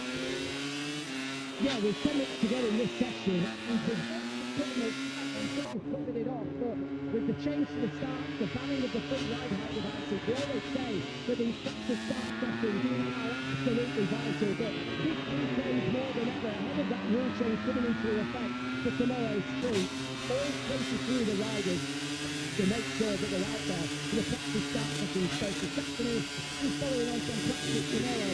This is why we're seeing Mark as desperate as he is to get back to the box. None of these riders can afford to miss this practice start session. Yeah, thanks very much indeed, Jack. Marc Marquez with a bit of extended air on the battery. Yeah, that's Marc Marquez then getting this damaged GP26 back to the garage. Yeah, just to cover off the Grand Prix Commission announcing previous Grand Prix of the Netherlands, whole shot devices banned, consigned to museum relics. They will not be allowed to use them for the remainder of 2026. Of course, the permanent ban on all whole shot devices, live out devices, will be moved into 856 era next year. So from this Grand Prix onwards, the real live out devices are still perfectly legal. They're still allowed, but no whole shot devices from this Grand Prix onwards and moving forwards. And a slight tweak as well from the German Grand Prix at the Sachsenring in a couple of weeks' time to the grid structure, the grid layout. It will still be 3 riders per row, but they've increased the distance between rows by 3 metres. That will from the Sachsenring underground express is going to be up to 9 to 12 metres. This the organisation making sure, speaking to all of the remaining Grand Prix circuits, that they are able to accommodate those changes before we arrive. So yeah, just a couple of tweaks. This all, of course, as MotoGP tries to react to a couple of rather nasty turn 1 incidents which we've seen so far in 2026, both in Barcelona and in Balatan most recently. All with the intention of making starts safer, but in practice, from an entertainment point of view, from what it means for the race itself, it is going to be interesting to see whether that impacts who gets up the line to the right. Because most of those things have to be pretty in particular. The front tyre so low, barely got any wheel whatsoever. That catch truck car, not quite as available to Aprilia anymore. So gone are the days now where you'll see riders coming up onto their good spots and skipping the front brake design to try and get that device locked. We have seen many examples in the past of riders unable to disengage that device at the start of the Grand Prix. When you get that first braking zone, you have to brake hard to disengage the whole shot device. So that will no longer be a feature of Grand Prix starts. Sure, maybe watching at home have caught pictures, some images from the top secret, or supposedly top secret behind closed doors test of the new 850s in Brunei just a few days ago on Monday. There were the most striking and clear observations about the impact of the new regulations. I was the ban on rear ride devices, and we saw images of all the riders coming off the corners. They were sort of chuckle effect. They were sitting on the rear tyres and one because the ride devices are banned. So as well, spies of course in the paddock who were saying several riders are doing practice starts with no whole shot device and no rear ride device. They said it was like watching a bunch of track day guys. There was massive wheelies, there was bikes going left, right and centre off the line. Something that the riders are going to get accustomed to over the course of the next few weeks. There's another test for the 850s and another test for the new tyres that follows the Austrian Grand Prix in the Red Bull, and this will head off on our overseas tour. And of course, it was full focus. It was all eyes on 2027. When we'll be in the conjugates for our Christmas trees and Christmas jumpers on for December the 1st, Tuesday after the final Grand Prix, when for the first time we will see the full 2027 MotoGP lineup beginning their play for the new chapter, for the new adventure. So much changing for next season in terms of the technicality of the bikes. We've got so many riders changing manufacturers. Marc Marquez and Marco Bezzecchi staying where they are, but in terms of the factory teams across the pit lane, so much else is going to change for us. The Prix captain for Aprilia. We expect Alex Marquez and Gian Antonio to head across to the P10 spot. This time Fabio Quartararo. This is his last Dutch GP on a Yamaha. He's heading to Honda to be alongside David Alonso for next season as well. And Yamaha as Quartararo nearly unseated from that Yamaha a bit early there, coming through turn 2. That particular job of wrestling Yamaha around is going to be the job of Jorge Martin How many times we've seen that in 2026? At the moment that I can't picture Fabio Quartararo in any kind of attack mode, he's trying to get his head down and crack on. He tries to spit him off, and it's just so unsettled, so unstable. Yeah, a few behind the scenes tidbits from the Brunei test. A little riders saying, as you'd expect from these 5-reading 1000cc and MotoGP 4-strokes that have been barreled in since what, 2012. 40 horsepower in the right hand, the less capacity motorcycles, the 850s. I think the power's got a little bit more docile. I'm sure they'll be winding the whip up as we go through the process. Tom Vasquez over unbelievable, just put fresh off following Robin those 2 bikes last year. He was in love with the front tire performance of Steve Pirelli, but they rolled out poorly, taking us so many different directions that the riders will have to evaluate. One key difference was the weight, and the bikes felt a lot lighter, more agile, so less physical than the riders expected next year. And more crucially, I think after the first case of very small concessions, that the riders were saying that this, potentially has to show a little bit more spectacular races, more overtaking next year, which we can only say, bring it on. The unpredictability that comes with that. Very much going to be a whole new playing field for MotoGP next season. But we're still having a pretty unpredictable end to this particular set of legs, aren't we? With just 53 points, having the top 7 in the World Championship. We've got 9 rounds of the 42-round season, but this still is your World Championship leader, even though he's here against something resembling a crisis at the moment. We've got the chapter marker at second recently. They still have an 8-point lead, and I guess a Prix, you need to look at this weekend in terms of, well, if you're not going to Prix in this situation at the start of the season, for sure they would have taken it. They need to just try and close the page on what's happened in the last couple of weekends and look forward. After that second, we're delighted that this is our third European doubleheader in futsal session. We would not have wanted to have been sat at home stewing on the events of the night. We'd be delighted that he would be able to jump back on that factory career within days. Just get back to what he does brilliantly. Just block out all the noise, block out all the unwanted attention that has come his way. This man and machine trying to get themselves back to the MotoGP World Championship. After selling some responses right now, getting himself out there because there has been a lot of noise in the mountainside and out of the paddock. But he's top of the pile, brilliant performance this 5 days. It's still a factory of 21-2. 132.311, considering the change taking up inside the screens, is the benchmark lap time. Mark Marquez. Uniform that he hasn't still stiff marks on the right hand side there. Mark Southbound stars letters. Back out on track, as you can see. No major damage then to Mark's session position. After the traffic turn 16, he's lost 1 spot down from 6th to 7th. He'll be 34 when his latest captain contract kicks in at the start of next season, so 34 in February, so another week or two before the 2027 season gets underway. Of course, not sure at this stage, effectively, not like that, whether this will be his last contract or not. I think as long as it's competitive and as long as he's fit, he will continue because he does love this. He says the next 2 years are about enjoying his passion in MotoGP. For so much success over here, Mark Marquez, but I mean, he had those years of the doldrums. He wants to enjoy every last one he can on board the best motorcycles in the world, operating at his peak. Yeah, some people said it's hard to disagree with him that maybe last weekend in the row was his best capacity win. It was absolutely superb. He said, didn't he, that the Balaton part double was not predicted, only expected it, but he certainly thought he had a greater chance of winning at the Balaton part compared to the nose in the fact he was short, tight, anti-clockwise, predominantly left-handed. But he said himself that the nose was a very unexpected victory, and he was pushed all the way to the checker flag by Iredale, who we know how good a Dorna is. By the end of the races, he's the sort of warm tyre specialist for MotoGP at the moment. But Mark Marquez, you could tell, he hung in there, he was physically drained, he was absolutely shattered. And after that 21 battle in the row, actually one of his face, the captain, putting on a better win for his Grand Prix career is because we know he's still not back to this full physical best. You know how brilliant idea has been all weekend, even though you really felt like that was going to be the highest weekend. But Mark Marquez removing obstacles once again at the top. Iredale was chasing it in a race down the outside. He would have that Grand Prix.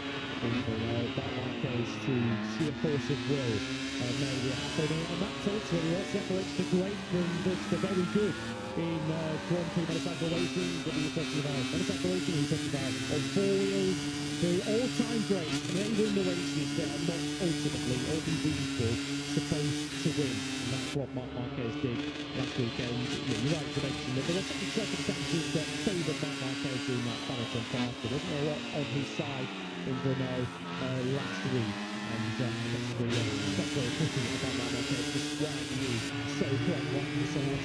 He simply refused to lose in Brno. second, Steve Wright from the ball, and he's taking his first lead in that goes.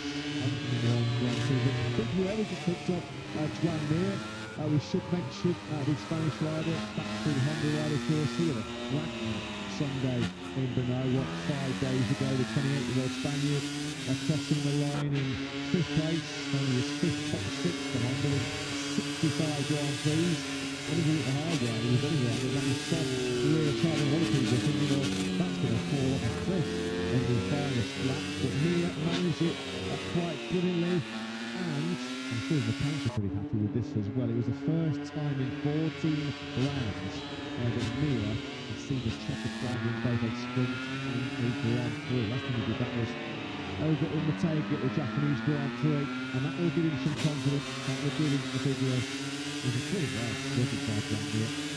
Like I said, there was no sort of drama. There was not a lot of retirements ahead of it. It was a full top 6. And getting number 14 at the moment, just taking to the 32 straight now to the creep inside the top 10. In fact, we might be creeping to top spot here. This is a really good lap. Now it's just Timmy Chicane, and Mia, it's going to be 14, could be coming from top 3, if not better. 6, lost a bit of time in the last sector. And that's been a pretty impressive late charge.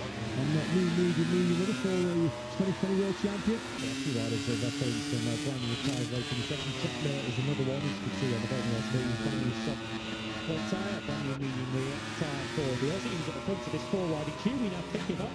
The check mirror, actually, today, 10 years to the day, to that first MotoGP victory. It's extraordinary circumstances when we earned for this day.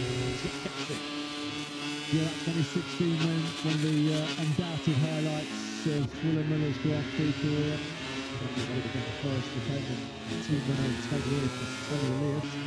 When what turned out to be a rather noteworthy and a rather important Portuguese Grand Prix last year in 2006, because it meant that Nicky Hayes' slipping glory in the final round in Valencia was Elias put Valentino Rossi to replace him after all. How decisive did those 5 points going back to Hayden prove to be so crucial.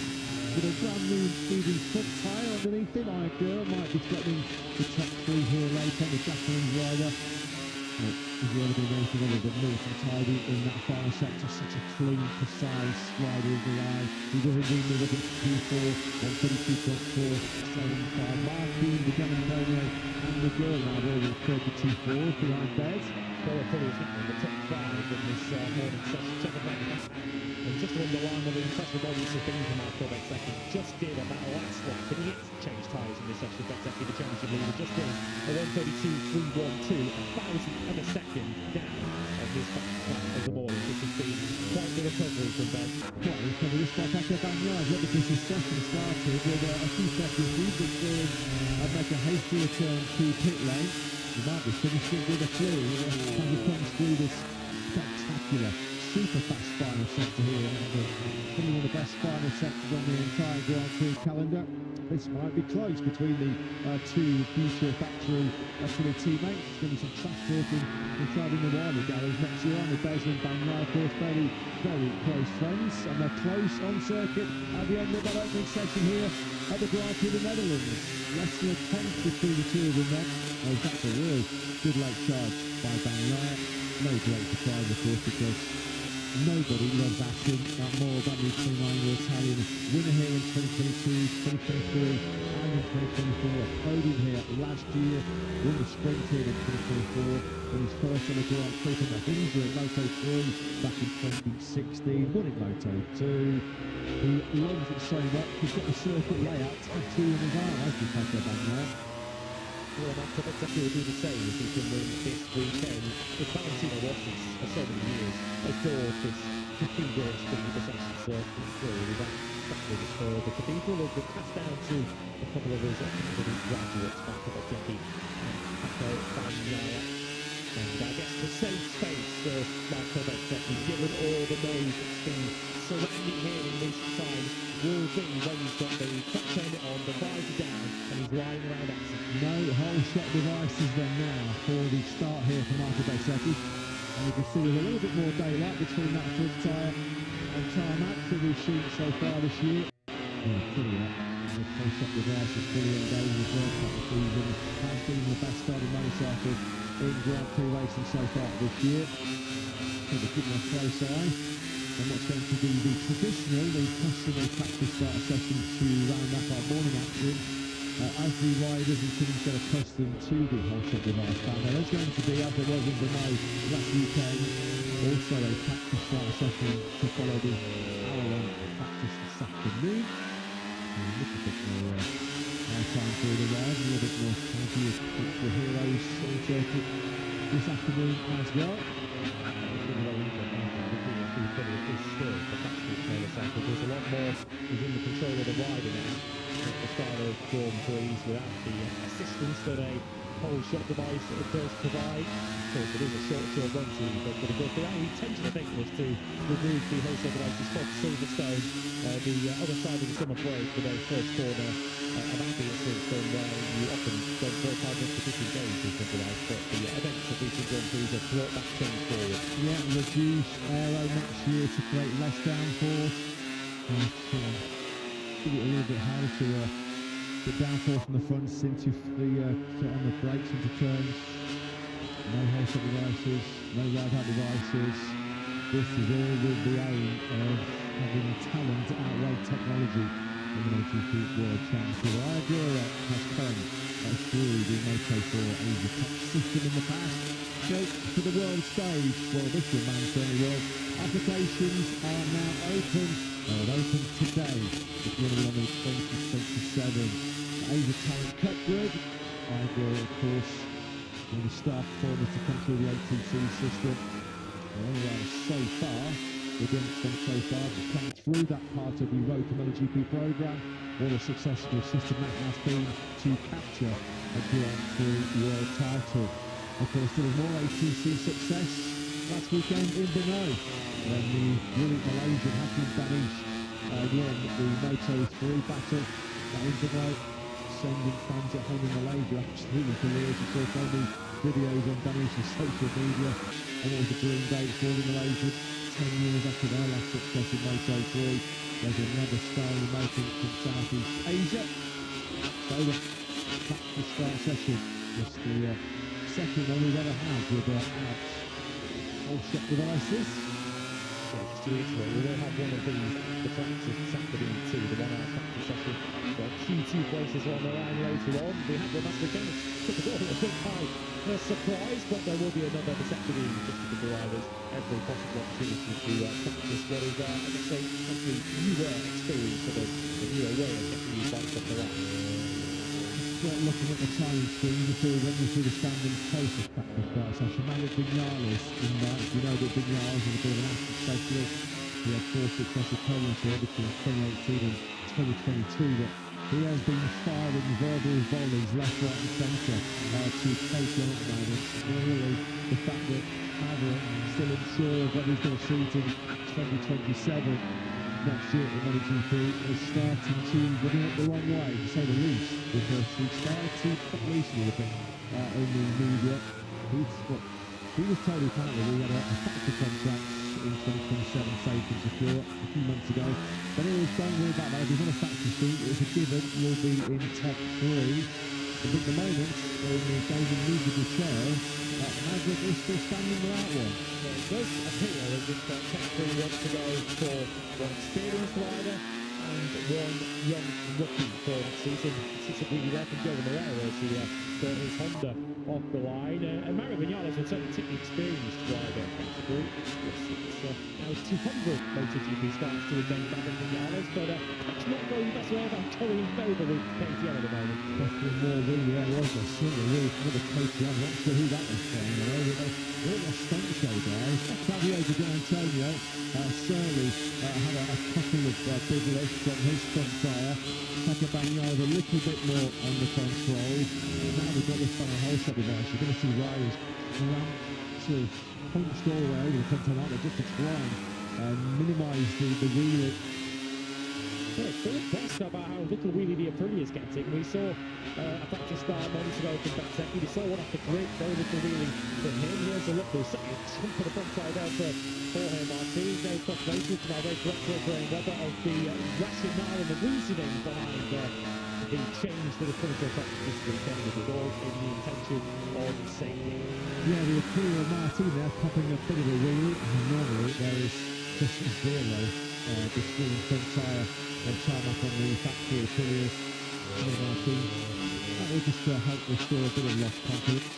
He's still a world champion, a top 3 finish at the end of the play with FP1. Looks like a Costa, just got his serious out. I think it was slightly on the KTMs over his front wheel going vertical. And it was indeed Pedro Costa. I mean, this is all with our super slow-mo camera as well. So that's what a MotoGP looks like, with so much torque and so much horsepower, but you don't have a whole shot device. Well, it's doing that. He's not propelling you forward. The front tyre just locked well as well. So the Pedro got bored of that stage, recognised that he was right to give up on that start. Let's see Modes in a few minutes' time, going to have a better second experience. Successive launch, I've seen from top up round back the Ogley. Even now both, and that was much more better from Diogo Moreira. He's got himself quickly dialed in as well. We're on board with Pepper Van there. So you can see still engaging the rear eye at the rise. Nothing going, nothing doing now. And what's this? An illegal whole shot device. So you can see rear eye device, still perfectly illegal. Just look how high that front bearing sits. Just look, there's barely any gap, was it, between the sort of front aero and front fender. Had a second start for Costa at that time. He vanished off the road. Side on there for Pepper Van that's about as good as I think you can expect now with the new look of MotoGP start. The Marc Marquez too, particularly. Should be over the front of it. You can try and keep the front tyre as low to the ground as possible and taking the trick. You'd be able to manage it more with electronics as well, but it's sucking too much now. You'll be putting the power into it too much as they launch the way up the line. Very, very best. It's taken them too long to get up to speed then with the new regulations.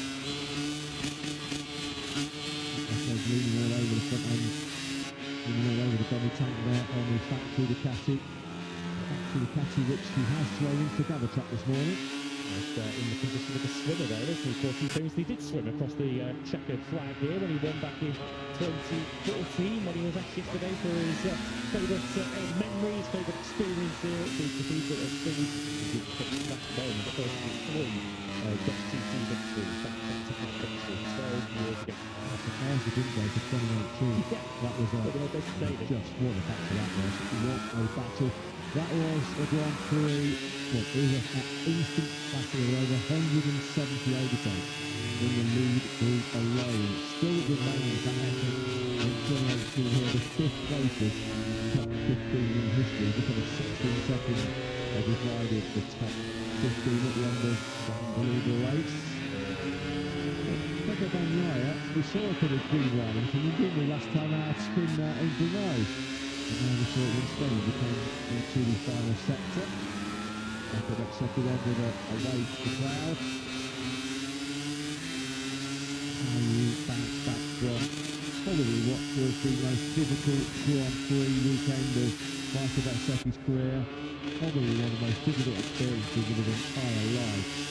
You can't emphasise enough just how still what days afterwards he was so full of regret once again here yesterday, Michael Bezzecchi.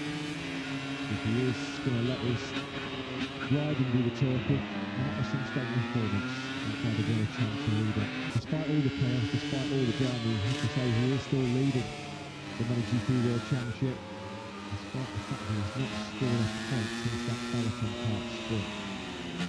It couldn't be Sunday afternoon in Assen when he regained the World Championship for home team, who had a bit more of 24 hours. Both are pretty riders in need of a bit of a bounce back this weekend for various reasons. It's a different game than it was a couple of weeks ago when this young man was 102 points clear of Marc Marquez. Marc Marquez himself resigned to the fact that this year will not be his chance to win an 8th MotoGP World Championship, but it is very much going on. 40 points now is the gap between Marc and Ferris. 180 versus 140 in the first column between those two. Right now 17 points behind Fabio San Antonio. Therefore the owners have topped the category. Good to see Thomas Bargo here this weekend, once again very much part of the KTM garage. I understand Cole's very much battered and bruised, a bit walking wounded.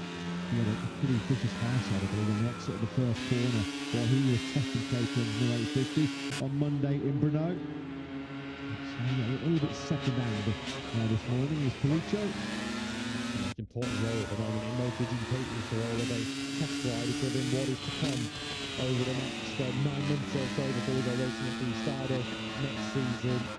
The manufacturer will see this as such a huge opportunity to potentially propel themselves to the top of the pecking order in MotoGP if they can nail the new regulations.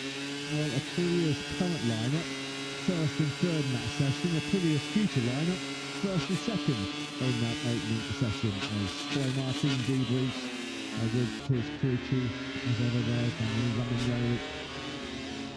Having the full host for the last few years. But Marco Bezzecchi back with a bang in Assen. That's just what Bez would have asked for this morning. The world champion leader quickest in P1. His future teammate, from Pecco Bagnaia, second, Martin third, ahead of Gian Antonio who led early on. The Trackhouse duo took us sixth, ahead of the first in the Honda Juan Mia. Aldeguer up in eighth, ahead of Vignales who's the second KTM, and Marc Marquez who we saw down in the final chicane. Acosta 11th from Moreira, Alex Marquez, Morbidelli and Bastianini. Jack Miller the top Yamaha this morning. He put new tyres on later to achieve that. 16th ahead of Axwings, Luca Mooney, Brad Binder. Fabio Quartararo 20th ahead of Tech Augusto Fernando, 5th Yamaha on track to get the wild card. And then Cal Crutchlow 23rd.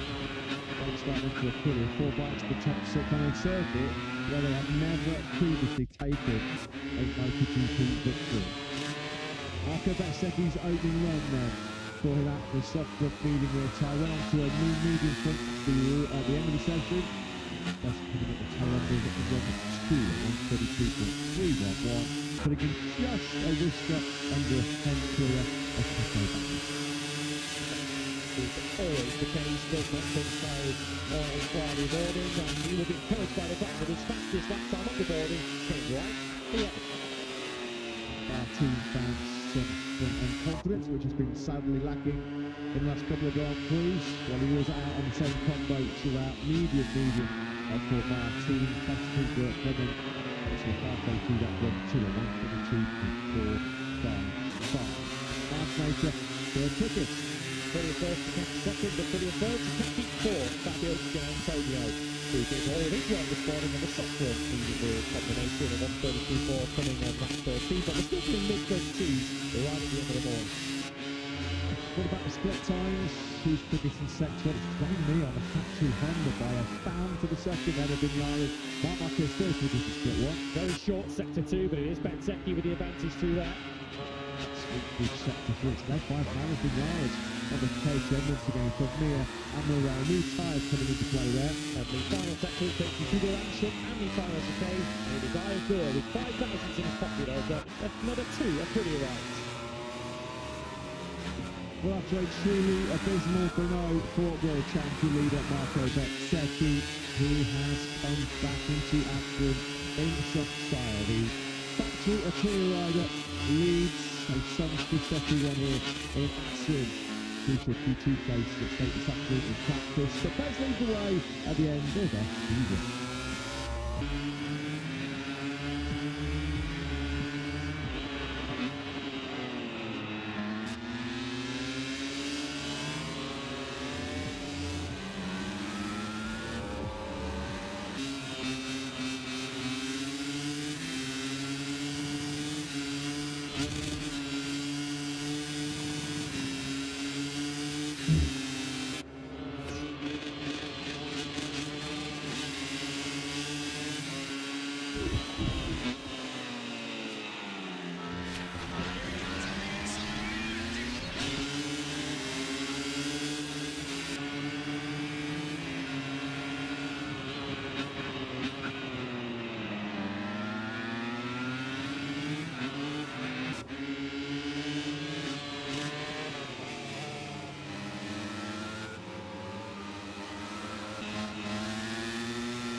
biggest biggest pull we've perfect seen so stroke we far. have seen. Are we going to get a dramatic late plot twist here in Motegi? So clearly at this stage, it's only smoke, not fluids, coming out of the Ducati. If that changes, then Pecco Bagnaia might get pulled off the road. No dramas at the moment for Bagnaia. When you feel like the Ducati, Brazilians matched by pure brilliance. Pecco Bagnaia will win the Japanese Grand Prix, but from Gray St. Lucie, Minnesota, back to the top 7 plenty Motorland, the crowning glory here in Motegi as the comeback, the top all comebacks. Marc Marquez is the 2025 MotoGP World Champion. Monday's 14 titles have been hailed for producing amazing comebacks. Now Marc Marquez surely has to be mentioned in the same breath. That clinches his 7th MotoGP World Championship. Comeback King has taken the throne once again.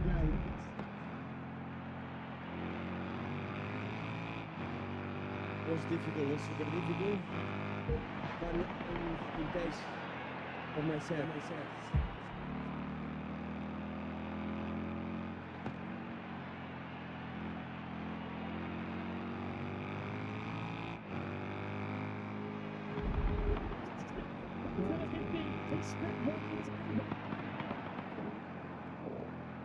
It's his first big Saturday slip-up of the season.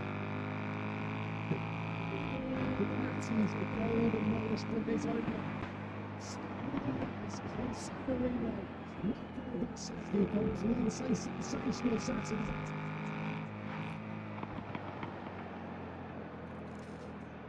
Welcome one and all to Grand Prix of San Marino.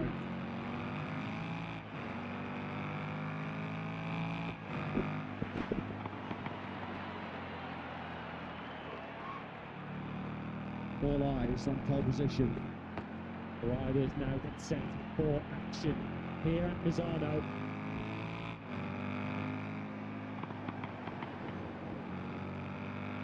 Sounds and we're racing here on the GP in Misano. Right start with Bobby in Misano. Right start with Bobby Dorna. Right start with Bobby.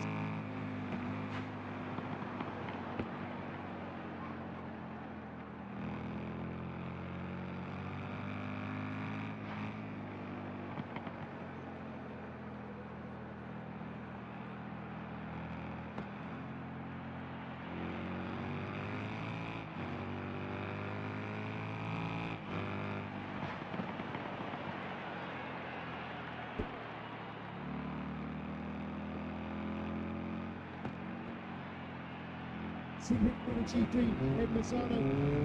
Right start with Bobby.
It does not get any better than this.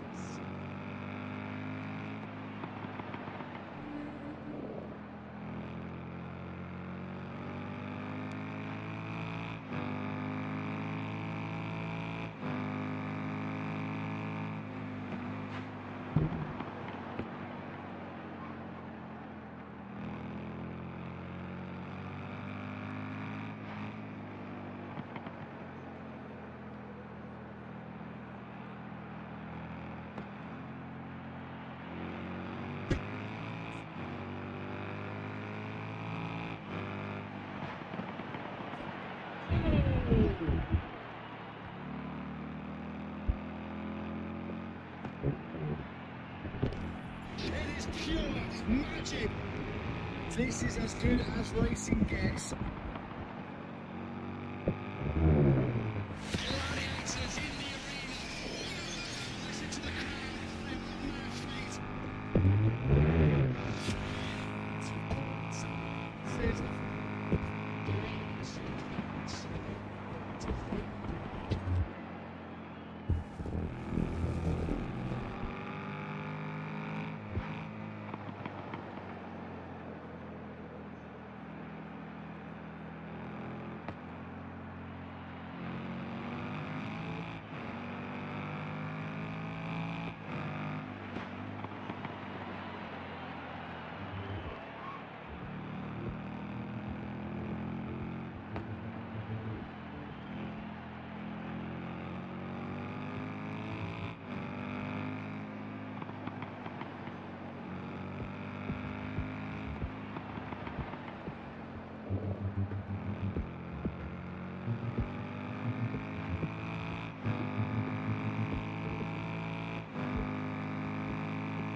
MotoGP's penultimate round before summer is well underway as we hit our most northerly and most legendary circuit on the calendar. Since 1949, the most exciting sport on earth has been coming to the Netherlands, and the last weekend of June has been synonymous with MotoGP at the TT Circuit Assen. This is Prix Practice Friday.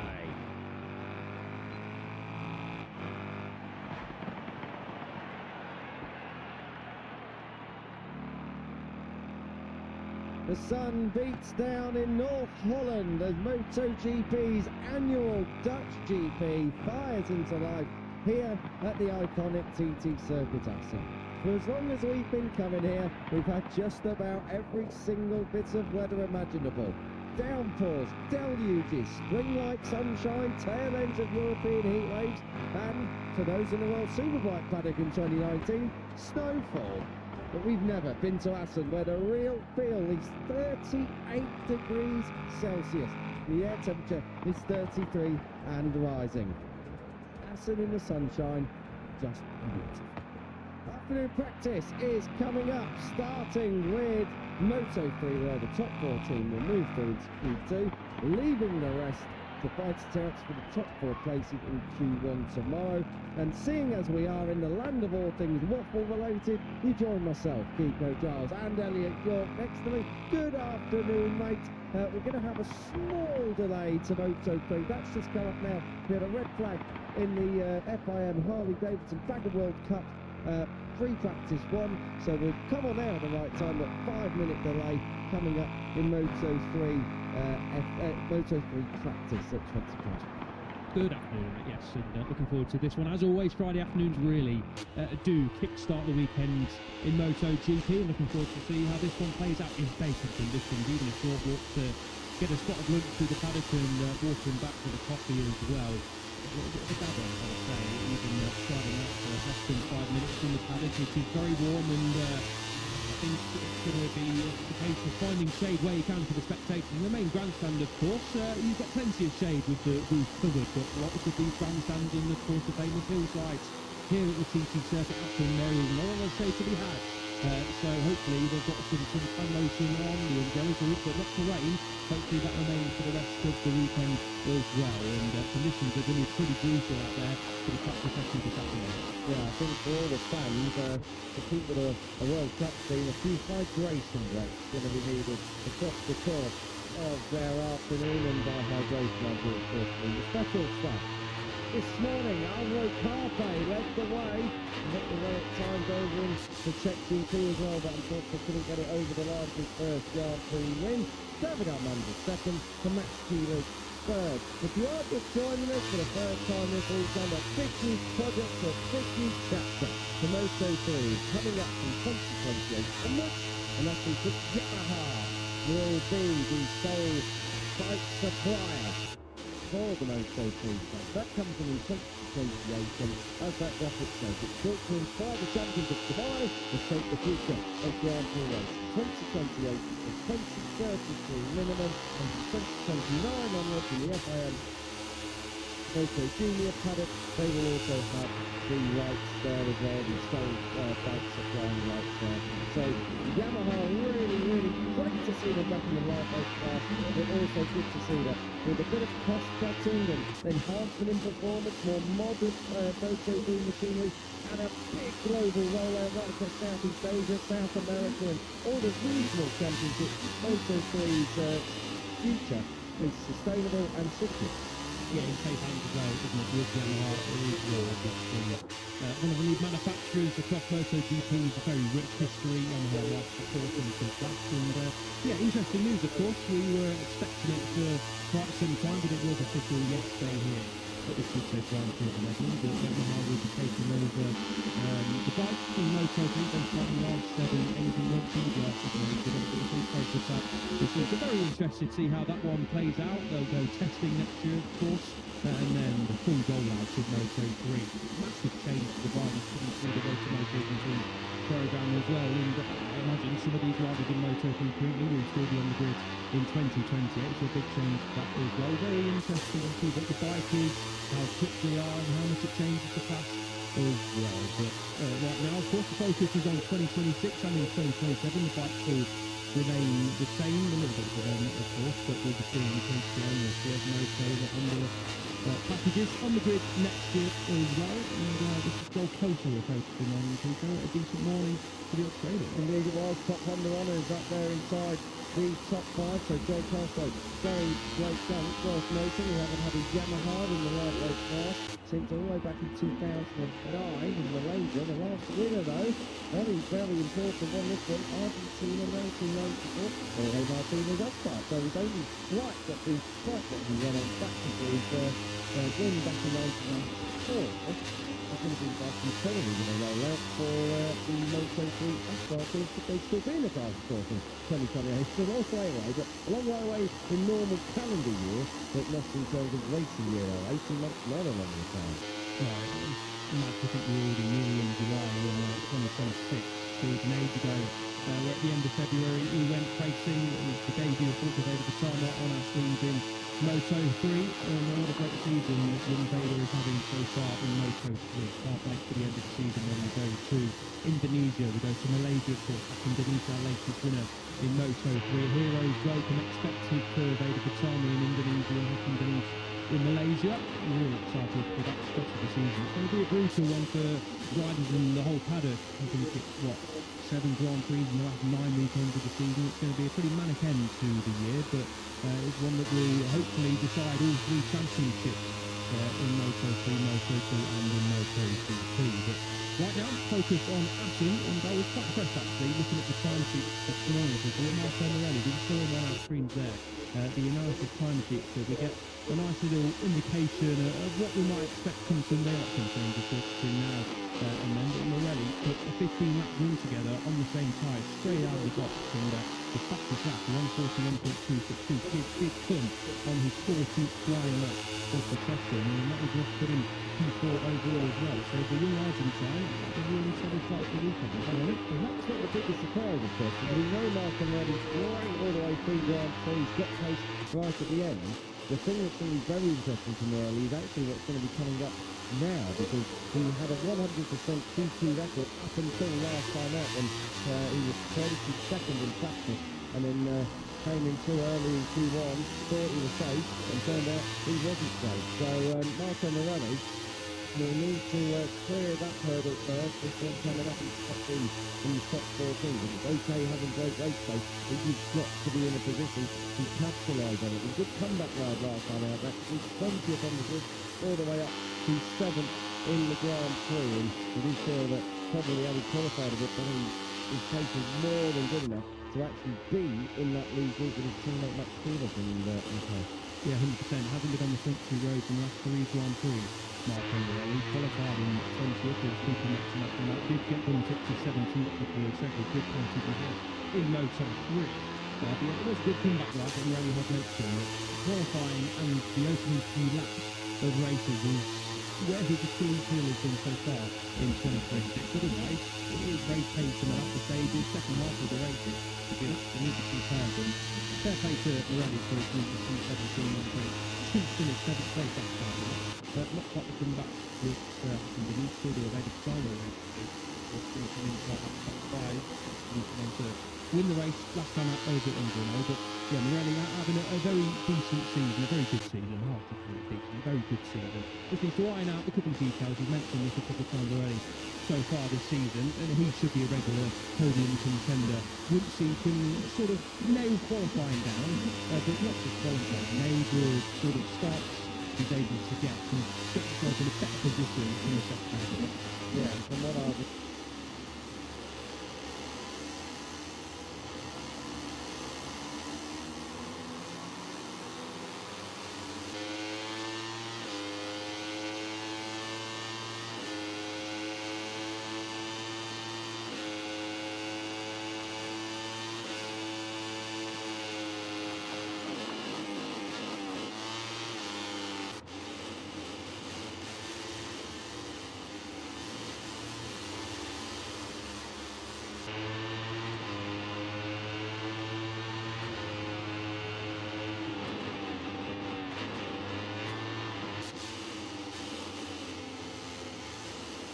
nailed qualifying down, but not just qualifying, nailed the sort of starts he's able to get himself in a better position to finish the race.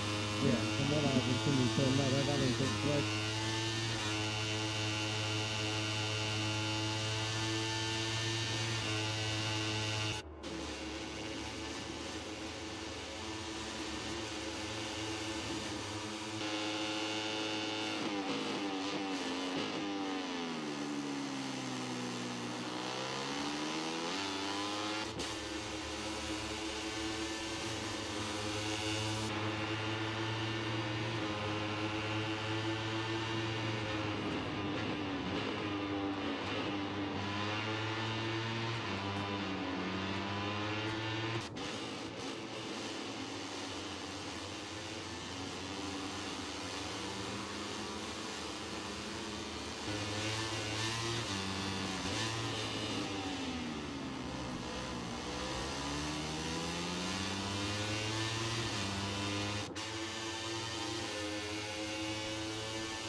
Grand Prix finish. Big moment there, coming to a very fast part of the circuit full period. That's the TT circuit up in turn 11. So took the ride from Moto2.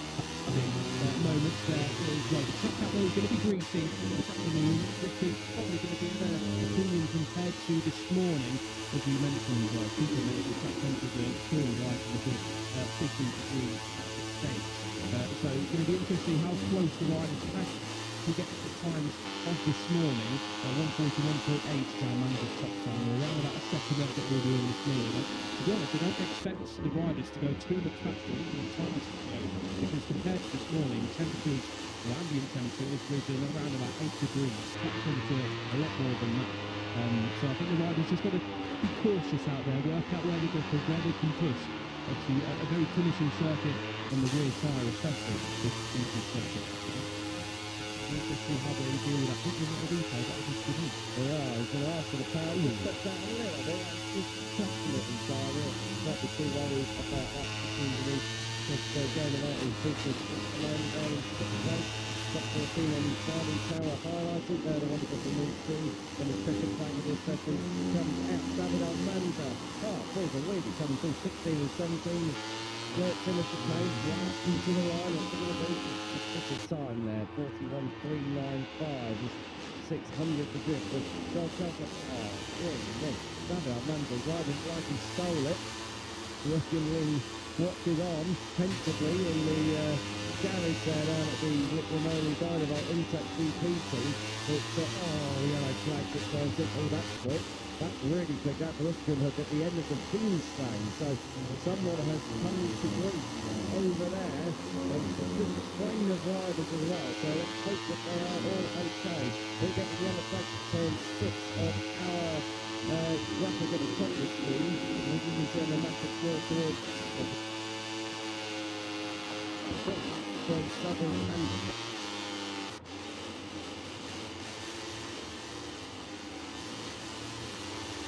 we get to the other track to turn 6 on our graphic at the top of the screen.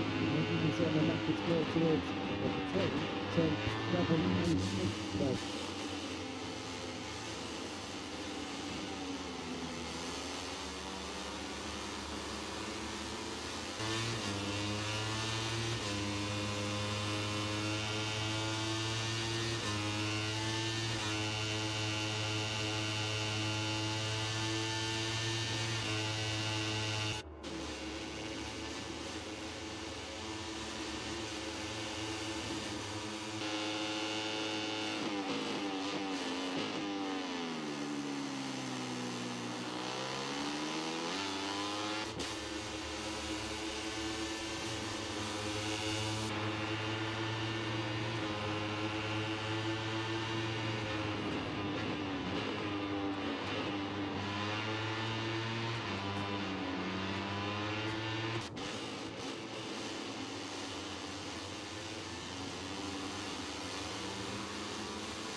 Jim Buzz.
And that final sector for Tally also lost a good chunk of time. There's a bit more in number 18's Locker there. He's there in 9th place.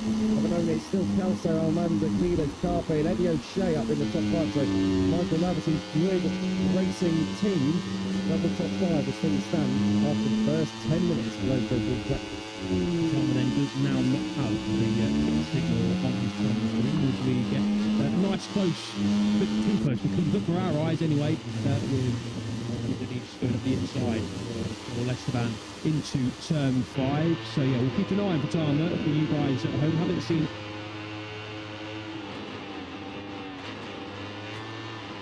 late night, we're at about 20 o'clock.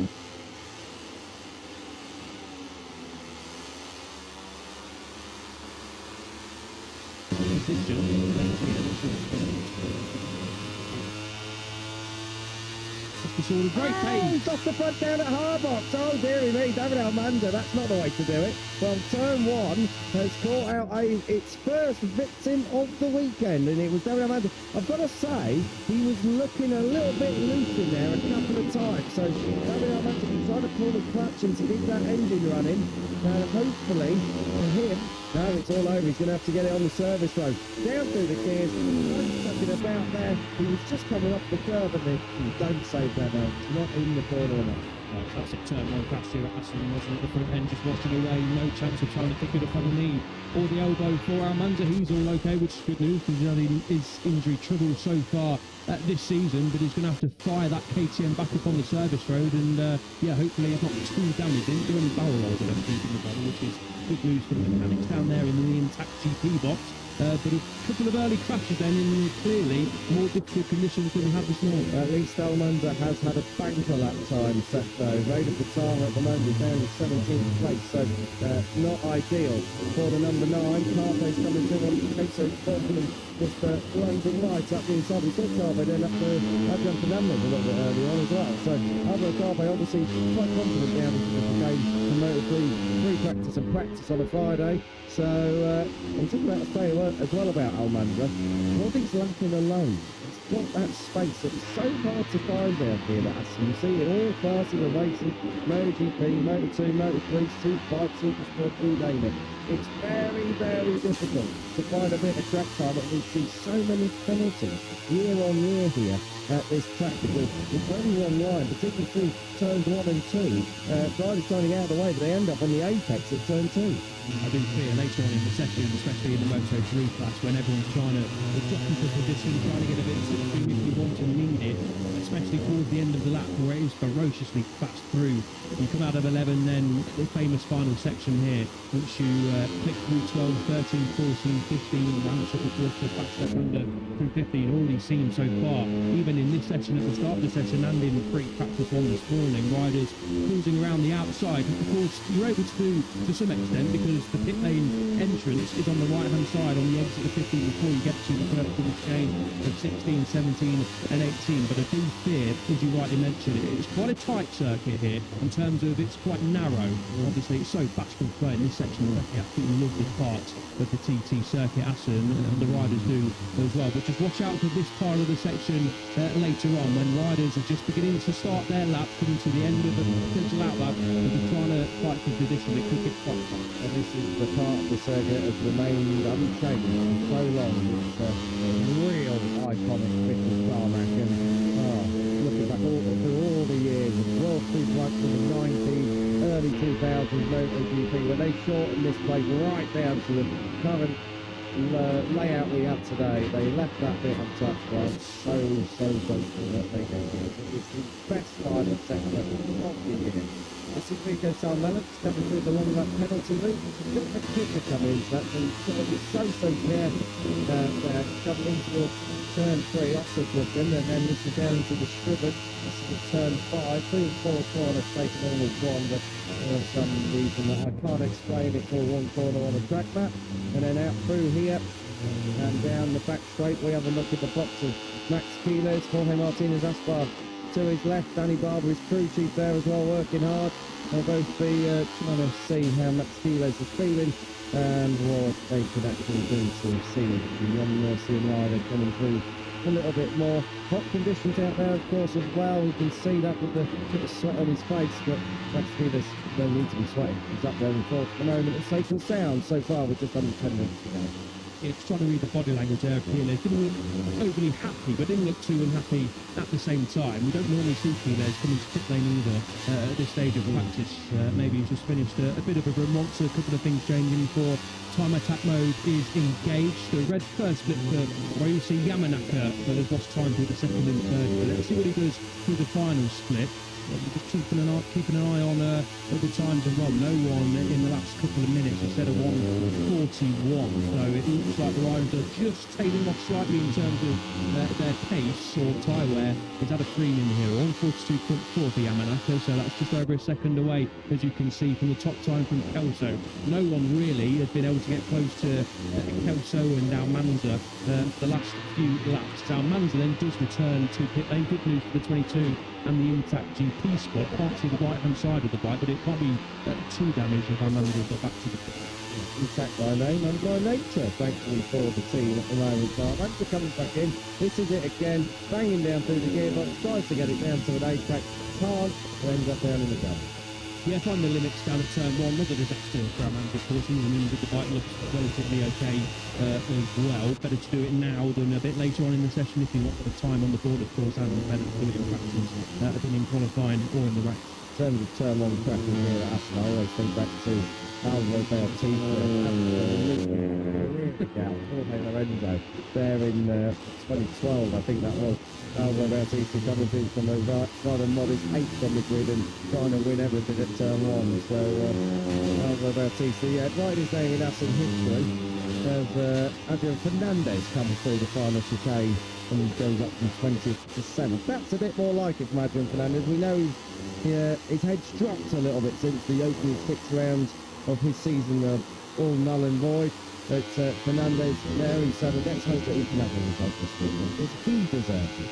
He does, yeah, through no fault of his own. He's qualified from the opening 6 Grand Prix of this season. At that time, I was going to mention it in the actual time because he was on the green coming through 17 and 18 where these riders are now. So unfortunately for Fernandez, that's not a time that's going to stick, unfortunately. But yeah, speaking to Leopard, obviously last weekend, the Adrian did, and understandably so, explain that we have affected Adrian Fernandez with what's gone on with the team and the qualifications, and you can fully get on board with Fernandez's frustrations and sort of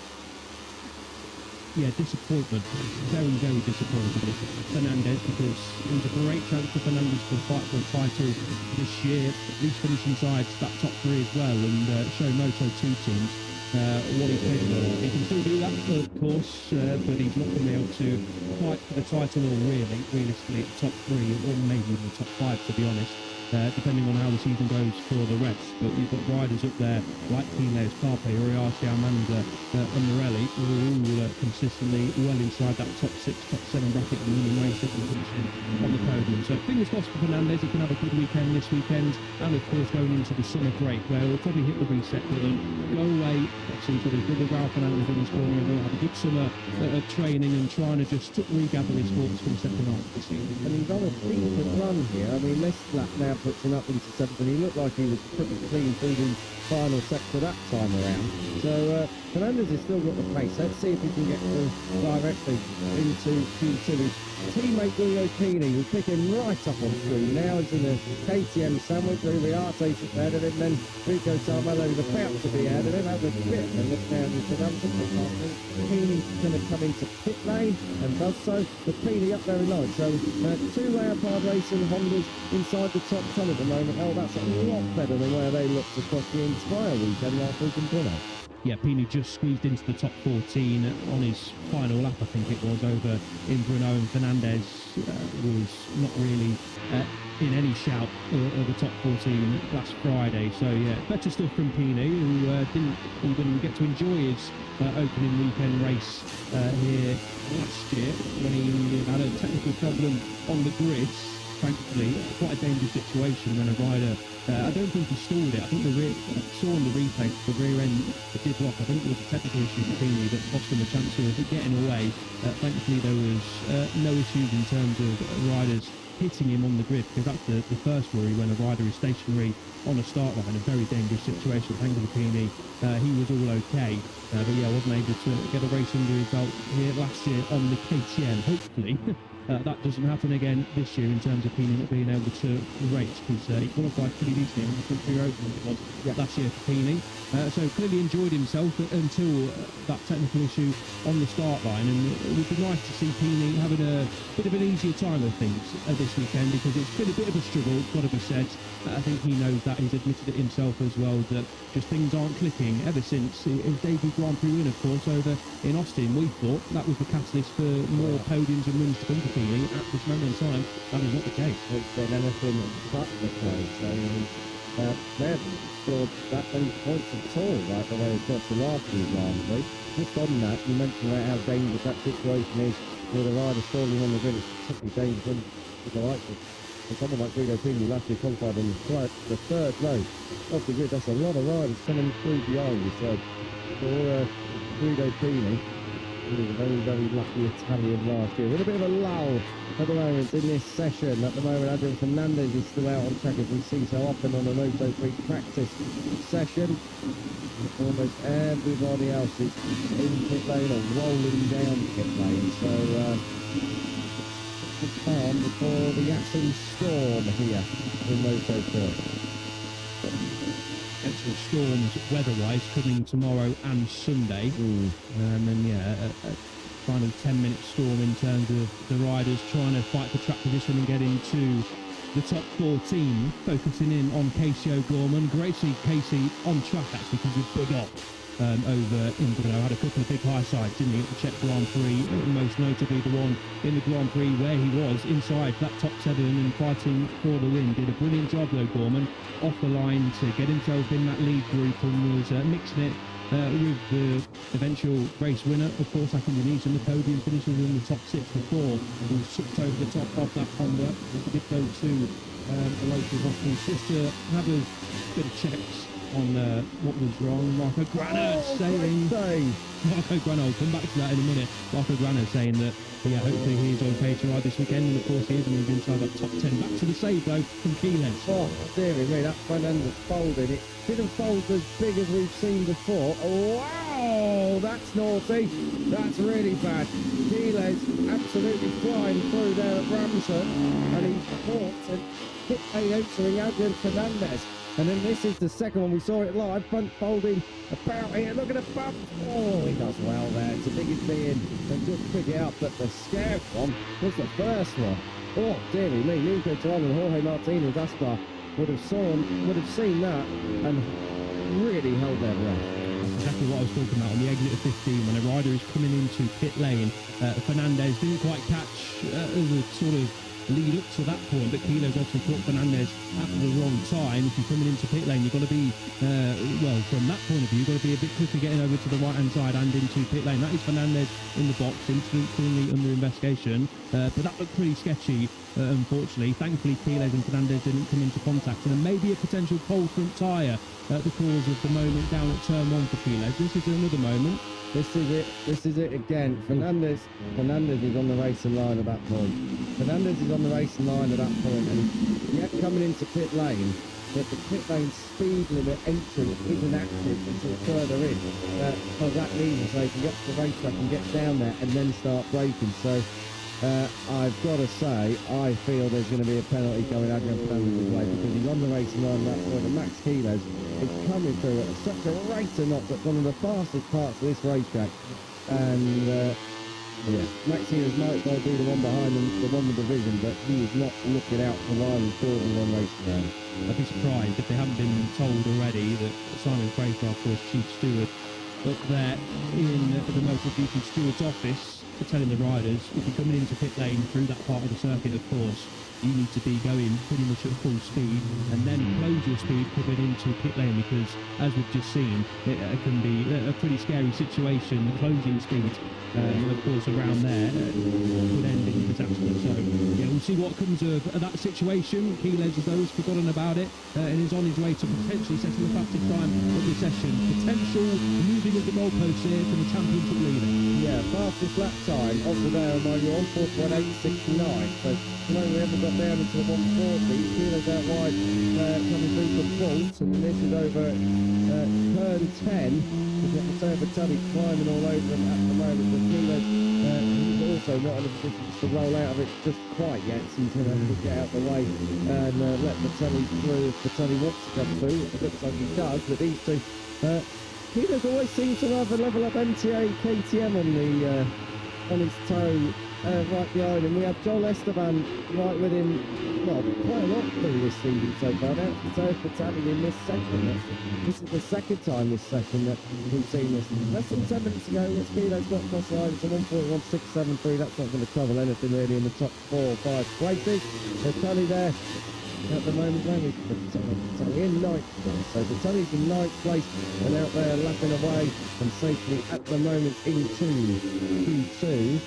Cut-off points is Cormac Buchanan in 14th place on a 142.197. Now 142.197 earlier on today would have put you in 22nd place. So the pace is slightly off this afternoon, but I remind you, this is not a combined session. What you see is what you get. We saw David Almanza move out of pit lane just a moment ago. He's now entering it again, so perhaps all is not too well for the 22.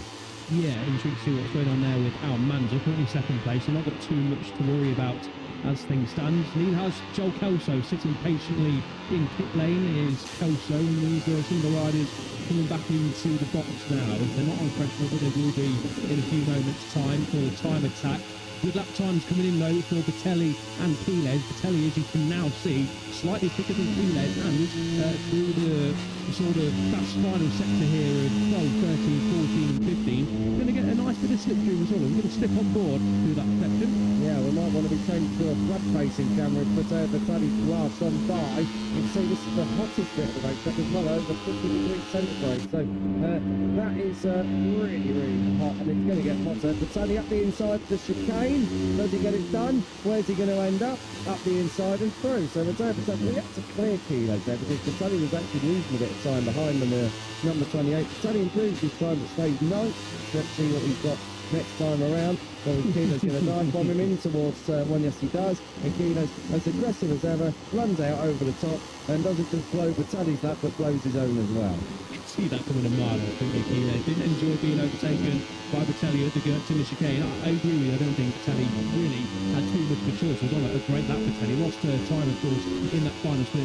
Did still set a personal best lap time, but Piles, not a pointless run. He was still alone something for that moment of turn 1 being passed by Vitelli at the Gertrude chicane, unable to improve his time as well. And that moment, of course, like in Fernandez, he'll be wanting to have a bit of a breather, come back into the box, maybe slot another fresh Pirelli rubber into the rear end and the front end as well of that CF Moto machine, and then we'll go again in the final 6.5.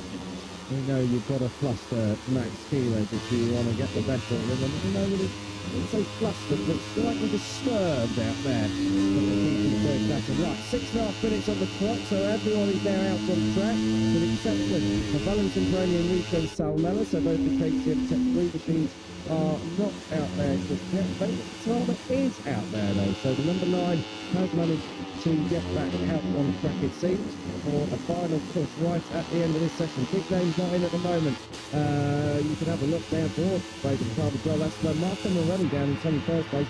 Scott Ogden in 22nd place. Valentin Peroni 23rd, already. And as far as notable names are concerned, up inside those top 14 places. Good surprises incoming from Cormac Buchanan and Casey O'Gorman. Yamanaki's not been up there at all really throughout this 2026 season, and great to see Eddie O'Shea as well up inside the top 5. So there's a lot of potential movement coming as we get down into the business end of Moto3 action on a Friday.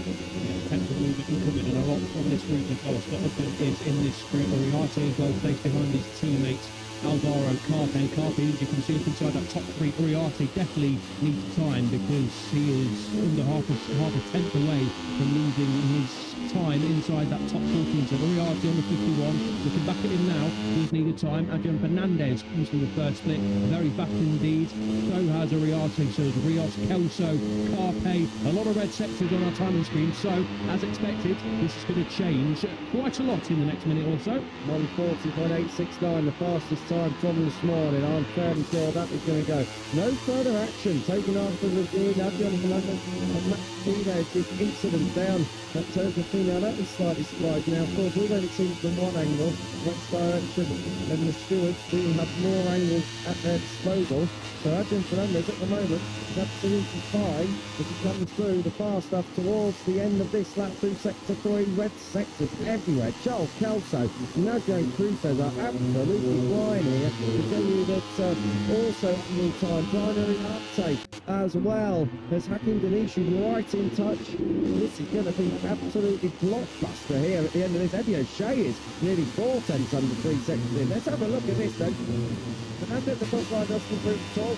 Rios does, and so does Sen Matani moves through up into 14th place. So good stuff there. This is Denish coming round. Adrian Cruces is coming to the line now. Cruces going to go top. No, he doesn't. Goes fourth. Elso moves into the 140s and is the first rider to do so this afternoon. So the number 66 with a 140 with 918 at the moment, but I think that's still got a bit of movement left in it yet. Great lap from Kelso. That would have put in second this morning. Clearly, there's a lack of grip out there in these hotter conditions. So Honda 1, 2, 3. It is. Eddie O'Shea improved this time and went third. Peony is there in second place. I think Peony and O'Shea are working together and working side by side as they come from turn 5 and out there on the boom slang. This back straight here that joins up with the Stubborn hairpin and Ruskin Hook in the start. All the fast flowing stuff where these guys are all coming to now. This is turn 8 at Steckenval. Be careful not to run out wide there. Rico Salmella diving up under one of the Rico Stipes machines. And it's Jesus Rios getting the Salmella treatment. Certainly was. Close there from Rico Salmella, on Rios. Salmella though pushing on and understanding his rally. He needs the time here as the young Finnish rider. It's getting a bit busy on the exit of the call to turn 9 and into turn 10. Riders, as we mentioned earlier on in the session, trying to fight for track position and fighting for the top 14 is Salmella. Let's see what he clicks through the third split at. Surely he's off a bit of time. A little bit, but not too much. Oh dear, Max Hino's is waving around like the number 28 looked like he'd run off onto the green as well. Let's hope he was okay and able to come back onto the track. Looks like he was, but Max Hino's is really not happy with something out there at the moment. Salmella is dynamite on this lap. He's just come under Casey Gorman at the chicane. So Salmella, let's see how much time it's cost him. Did cost him a bit, but he still goes top 5. So the Finnish rider at the moment moving through directly into Q2. He's going to blow turn 1 at Hardbox, so he's going to get one lap only at the very end of this. Improvements further down. We'll sign up for Scott Ogden, the number 19, 17th of the minute. Marco Morelli, who was outside the top 20 a couple of moments ago. Is there your top KTM machine up in 4th? Yeah, Jorge Martinez Asphalt is quite pensive, but understanding also Quines is now P11. Quines will be careful here.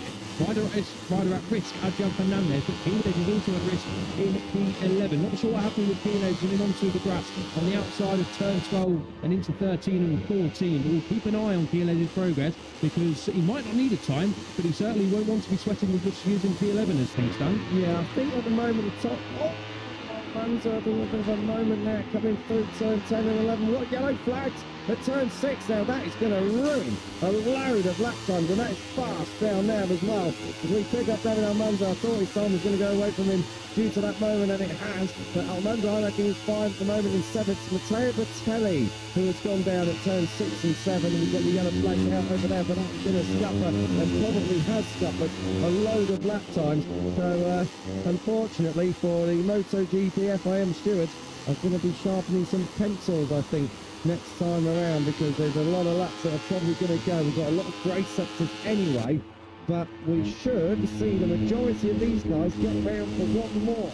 Let's see. We're on board with Carpe now, coming through the final sector. Sorry, that was Uriarte, wasn't it, that time around? So welcome, we were on board with Brian Uriarte. Keisho Gorman is out of the top 14 at the moment. Uriarte is in 10th place at the moment, so he's okay. Carpe 7th. Peroni's lap time went away. Peroni is last in this session, Elliot, with 20 seconds to go.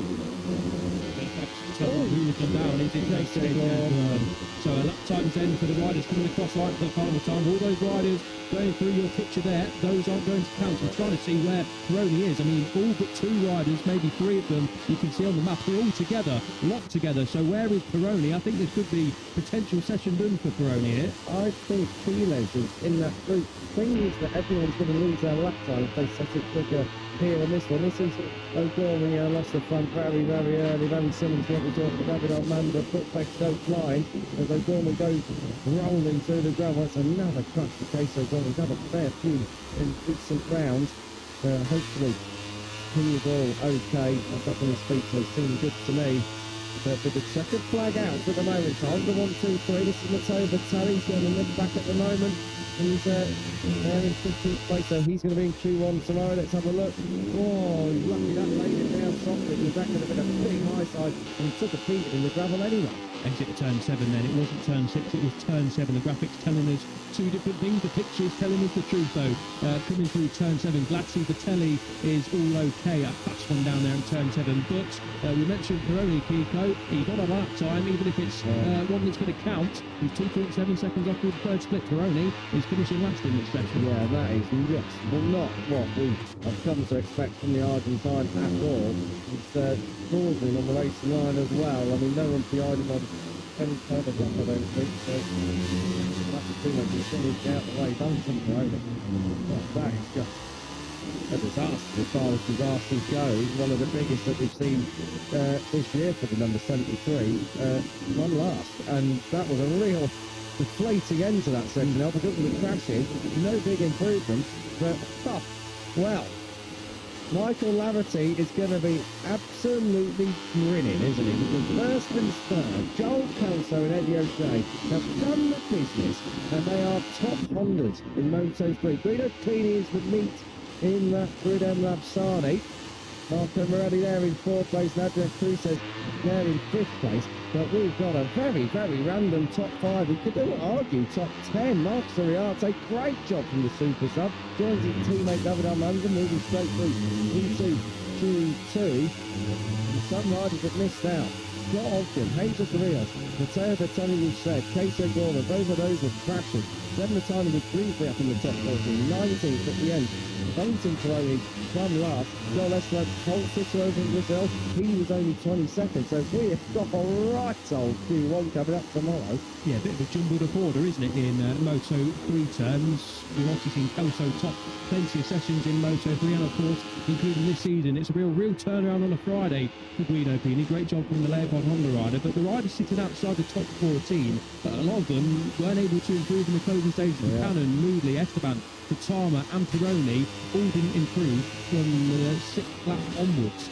So weren't able to get a lap time in the closing stages, and that's why it's important sometimes to get a banker in. Yellow flags can happen, and that's exactly how it's proved today. Yeah, the top 8, the only rider that didn't improve in the last run was David Armando, but don't forget Armando did have that crash at turn 1. Adrian Fernandez just about squeezes in, so Leopard Racing, 2 rights in the top 14. Now that's a bit more like it on a Friday. They were really tonight, hopefully, are hoping for both riders further up the order, but they're both in at the checkered flag. Anyway, Joel Kelso it is, on a 40.918, not the fastest time of the day, but the fastest time and the only time in 140 in the Moto3 Practice session. Guido Pini second, and making it Honda 123. Eddie O'Shea for Great Britain there in third. Marco Morelli makes it what I reckon to be 4 different nationalities up inside the top 4. In fact, we've got I reckon 7 in the top 7, so that's a bit of a varied. I don't know, but 6 in the top 6. But either way, Valentin Pironi all the way down there at the end. He is one of your big headlining names to be moving through from Q1 if he is able to. But that is far from ideal. It was tight in the end though, less than a second covering your top 18 in the Moto3 Practice. And that is all done. That means I'm off out of here. Lewis Sotheby is moving in alongside L. Moto2 Practice up next. Enjoy!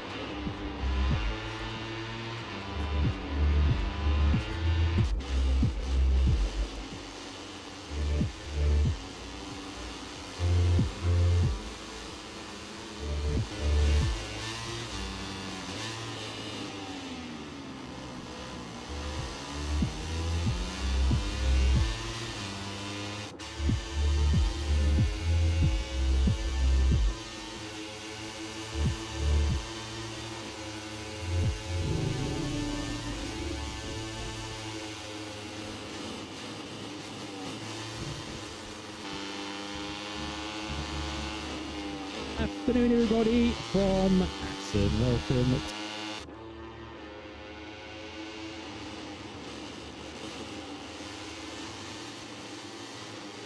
to the Sweatbox. Welcome to the Cathedral of Speed.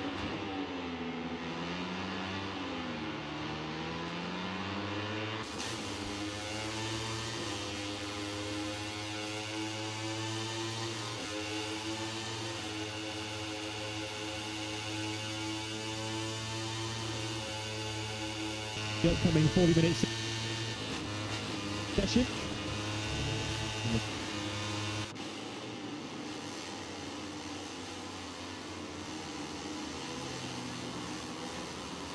Time,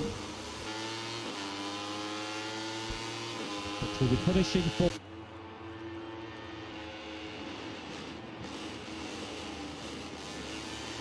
riders, punishing for even if it is still a bit toasty in here in our temperature box.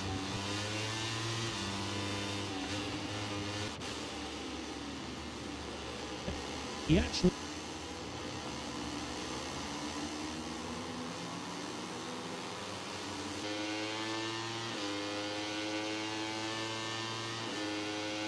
it's Gonzalez from Alonso at the end of FP1 World Championship. For David Alonso.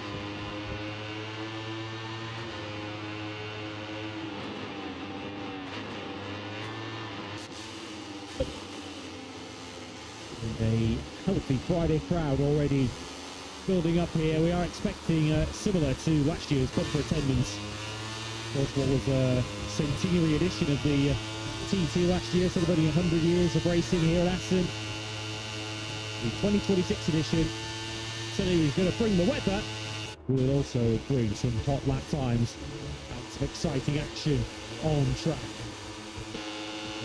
This Moto2 session will get underway as scheduled in a couple of minutes time or so. Slight delay to the afternoon action initially in the Moto3 session, which was just completed due to a red flag during a baggers Prix practice. But they will be racing twice themselves over the weekend. They'll go qualifying this time tomorrow before they race after the sprint tomorrow afternoon and after the Grand Prix on Sunday afternoon. But our focus immediately right now is on Moto2. As mentioned, it's Lewis Sotheby alongside Elliot York in the coach box. Good afternoon to you, and the Intact team will be hoping that this morning's FP1 action was the shape of things to come. Good afternoon, mate. Hello to everyone just tuning in as well for Moto2 Practice. You can see the Colin Vire flags there in the distance, waving proudly, plenty of them around this TT circuit Assen this weekend. And yeah, a great start to proceedings for Manu Gonzalez and Senna Aegis, as Lewis rightly mentioned. Aegis' best lap of the session did get chalked off for track limits. You can't be touching your wheels on the green, otherwise your lap time will get chalked off, as we know. A lot of riders, of course, the tricky dirt and the chicane to nail it every single time.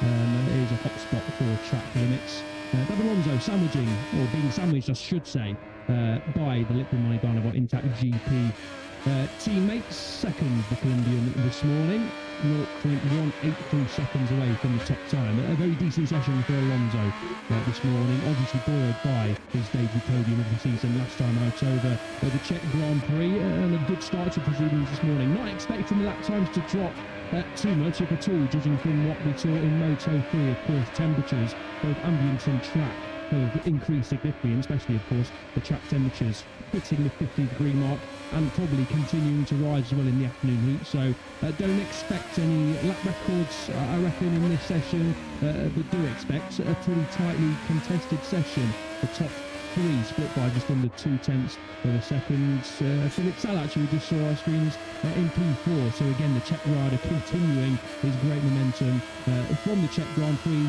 debut podium on home soil. The best weekend, he described it, of his life. And again, coming to Assen and looking strong once more. So to Senna Aegis, who you just saw The 81 was ultimately third quickest this morning, but looked as if he was in the mood to take a fight to his teammate Manu Gonzalez, which we haven't really seen.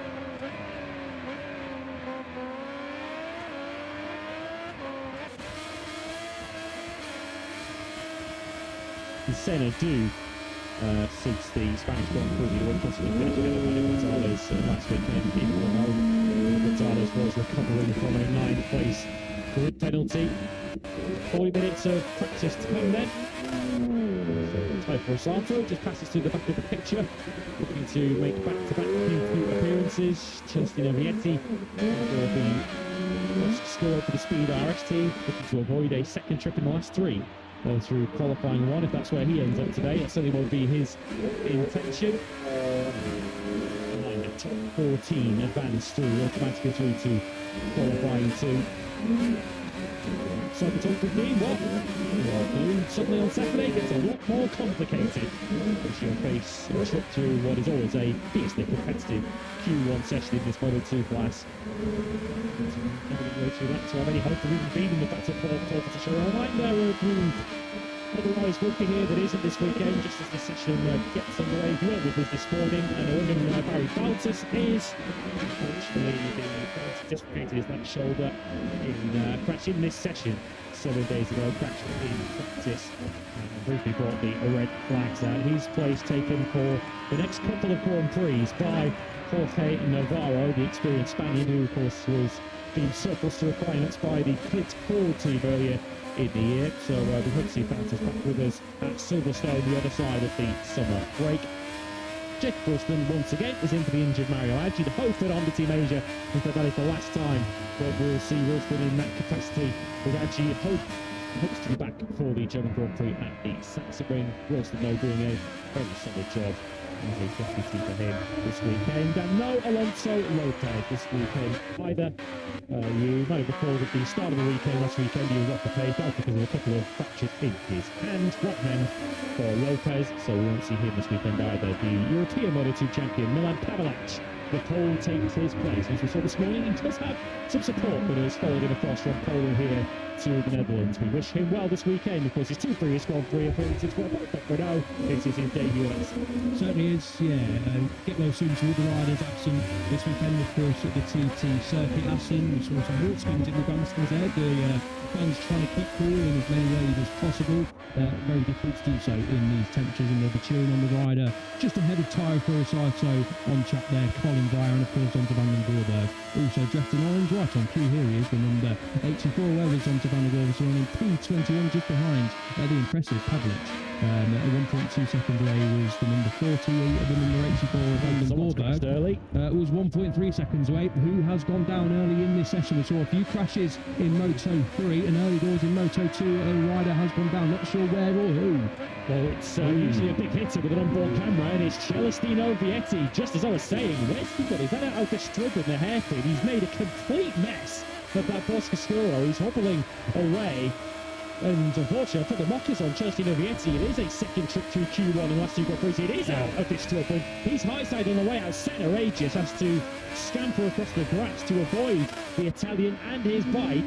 And suffice to say, that's about as bad a start as you could have expected to a practice session for Celestino Vietti. Well done for Senna Aegis there. Well done to Senna Aegis there for avoiding contact with Vietti. Here's an on-board. Just loses the rear end and no chance of saving that for Vietti. A heavy tumble through the grass there on the exit of turn 6. Luca Boscaro and the team there looking understandably worried for their rider. Great to see Vietti is upon his feet. He's taken a bit of a battering there, hasn't he? As understandably so, coming on the exit of turn 6. A high side is never a good thing. So yeah, an early crash then for Vietti, who's just struggled to get it going on a Friday, especially over in Brno last weekend. Wasn't the weekend really to remember for Celestino Vietti over at the Czech Grand Prix. Did squeeze into the top 14, didn't, over at Balaton Park. And that is not the way to start your Friday afternoon if your name is Celestino Vietti. Policy conditions, and Yumisaki has also gone to knees down at the first corner. Charbot. On the screens there of Sasaki's location of his crash. He does appear as if to have done as much damage either to himself or the bike, and he's quite keen to get that off to the service road to get it restarted, because Sasaki, although he does have a lap time on the board, it's in the 141s, that won't get him through to qualifying to either. So crucial moments now for Sasaki to get his bike off and running, as we now shine a spotlight on the European champion, the number 40 of Pavelec, and you can tell that he's had a bit of advance warning that he needs to be on the official bikes weekend. He's actually got the leathers and the crash helmet bespoke for this weekend, and the blue number 40 on the front of his bike.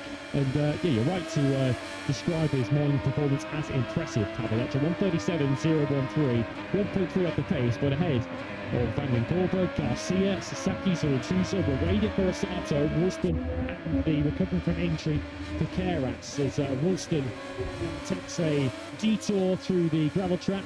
He's down at the Gert 10-minute chicane, another round super sub. But yeah, Pavelec doing his perhaps long-term prospects of a full-time Moto2 ride go hard this morning. Yeah, 100% thrown in at the deep end, wasn't he, over in Brno, joined the fray on Saturday morning.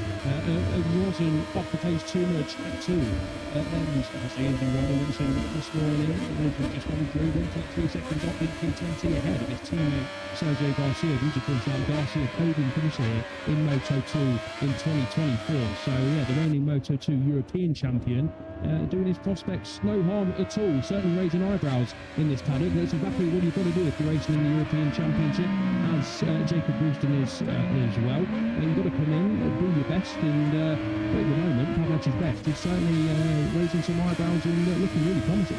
On board with Ethan Guevara then, because haven't really got much of a representative look to the standings at the moment, because there have been the yellow flags waving both for Vietti's crash, also for Sasaki's spill down at the first corner. Guevara was 10th earlier on this morning. The top Oscar scorer was Vietti. That certainly won't be the case this afternoon. And with no time set for the Italian, Guevara comes into this weekend 50.5 points off the World Championship lead. So whatever happens, we will not overhaul Manuel Gonzalez before the summer break. Manu Gas confirmed to head into his holidays on top of the Moto2 World Championship. As far as the rookies are concerned, you can see Jose Antonio Rueda is beginning to inject some momentum into his Moto2 rookie season, and I think once we return to Europe, you can't help but be impressed at the rate of progress that the Moto3 champion Rueda is making down there at Iron. Yeah, massively impressed. Of course, a difficult end to the season last year, difficult to put it politely, but 4-point scores now in a row in his first top 10 last time out, and beat his teammate Colin Byer too. I know Colin gets along well with Jose and vice versa, but I know Colin wasn't overly pleased. Understandably so. The first person you want to beat in any form of motorsport is your teammate, and seeing Rueda finishing ahead of him, I know Colin wasn't overly impressed by that, but kudos to Rueda for putting himself in a position to beat his teammate in 2026 at this stage of the season. He is getting to grips now, not getting to grips unfortunately with turn 6 is Alberto Ferrandez, so a second crash, different kind of crash for Bosco Scuro at the same part of the circuit. He's got down to the slowest point in the circuit there as Alberto Ferrandez down to around 65 kilometres an hour at around 30 miles an hour. The slowest corner, certainly down there with the slowest corners on the Grand Prix calendar. The Ferrandez has gone down, so having gone down all the way around rather than on the way out as Chelsea Vietti did, he won't have been anywhere near the damage as the rear came round. Ended up facing the direction of traffic there, didn't he? Ferrandez, who himself in his rookie season has been trending in the right direction. Perhaps Renault a bit of an exception to that rule, and he had some contact on the first lap of Ferrandez, with points finishes already in Hungary when he broke the top 10, in Le Mans when he finished in 15th place, and at the season opener in Thailand too. But Ferrandez, another rider who's already given himself a bit of a mountain to climb, although he does currently sit inside the top 10.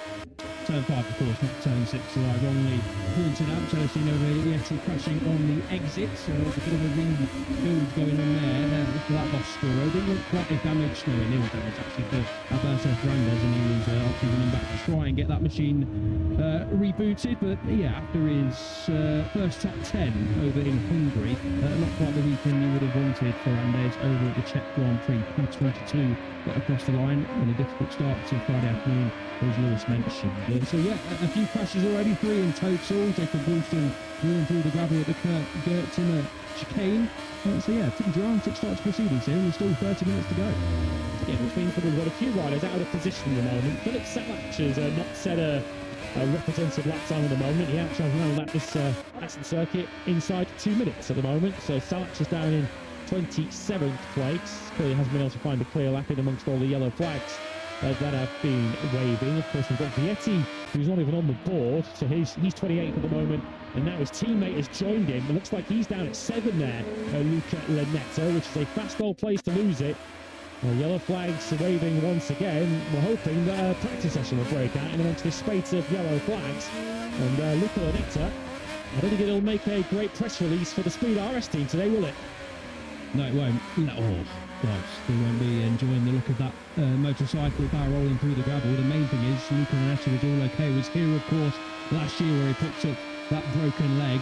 Completely out of tow. Thankfully, Lanetta's not broken, but that Bossescuro certainly is. So a busy final 30 minutes coming up for Luca Bossescuro's garage on both sides of the garage to get 2 bikes heavily rebuilt. This is Philip Salach coming into pit lane, and we do have a red flag. I'm just wondering what that is for. Is it for Lanetta chucking some gravel all over the racing line on the exit of 7 coming into 8?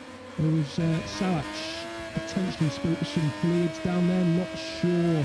Can't see anything coming out of that Triumph Calyx of Salach, but I do. Yeah, this is exactly the reason why the marshal's having to try and drag that very second hand. Not laughing because it's funny, just sort of an expression to say that is a job on for the mechanics to try and get that fixed, and that you can understand why there is red flags, and understand so.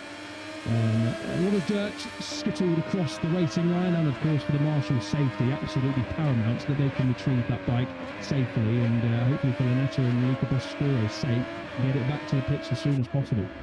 Actually, that front tyre was about 20 degrees out, wasn't it? Here's the replay once again. At that point, it was looking okay. It's here when it chatter wheels its way through the gravel track that the damage is done to Luca Lanetta's Bossescuro. So it is the bike being retrieved and the gravel on the racetrack that need sorting out. There you can see it all across the racetrack down there at turn 7, and you're changing direction very quickly when you get out of 7, trying to jump right across back over to the left hand side of the racetrack to give yourself the best possible line into Steckenbach turn 8. So a clean and tidy racetrack would certainly be the order of the day down there.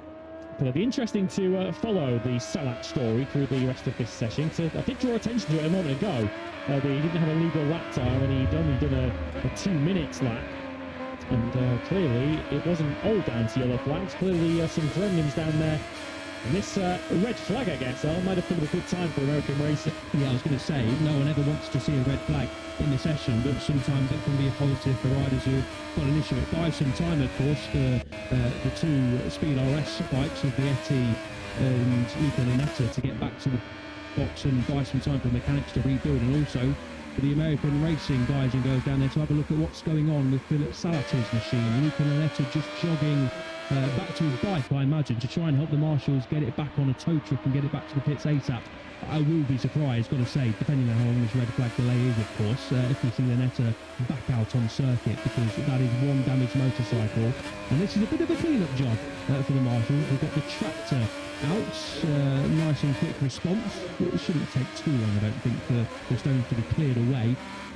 But yeah, intrigued to see what's happening down there with Philip Salach. Fingers crossed for the Czech rider and American racing. That is a quick fix, because they'll be not wanting to have gremlins throughout the session and going into Saturday sat outside the top 13.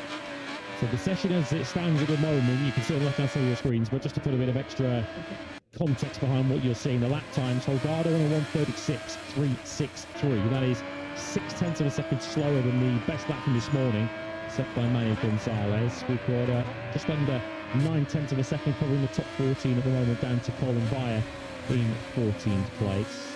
So we've had now got 3 riders on our screens without a lap time to their name. Salach is now one of them, and of course after that Celestino Vietti as well.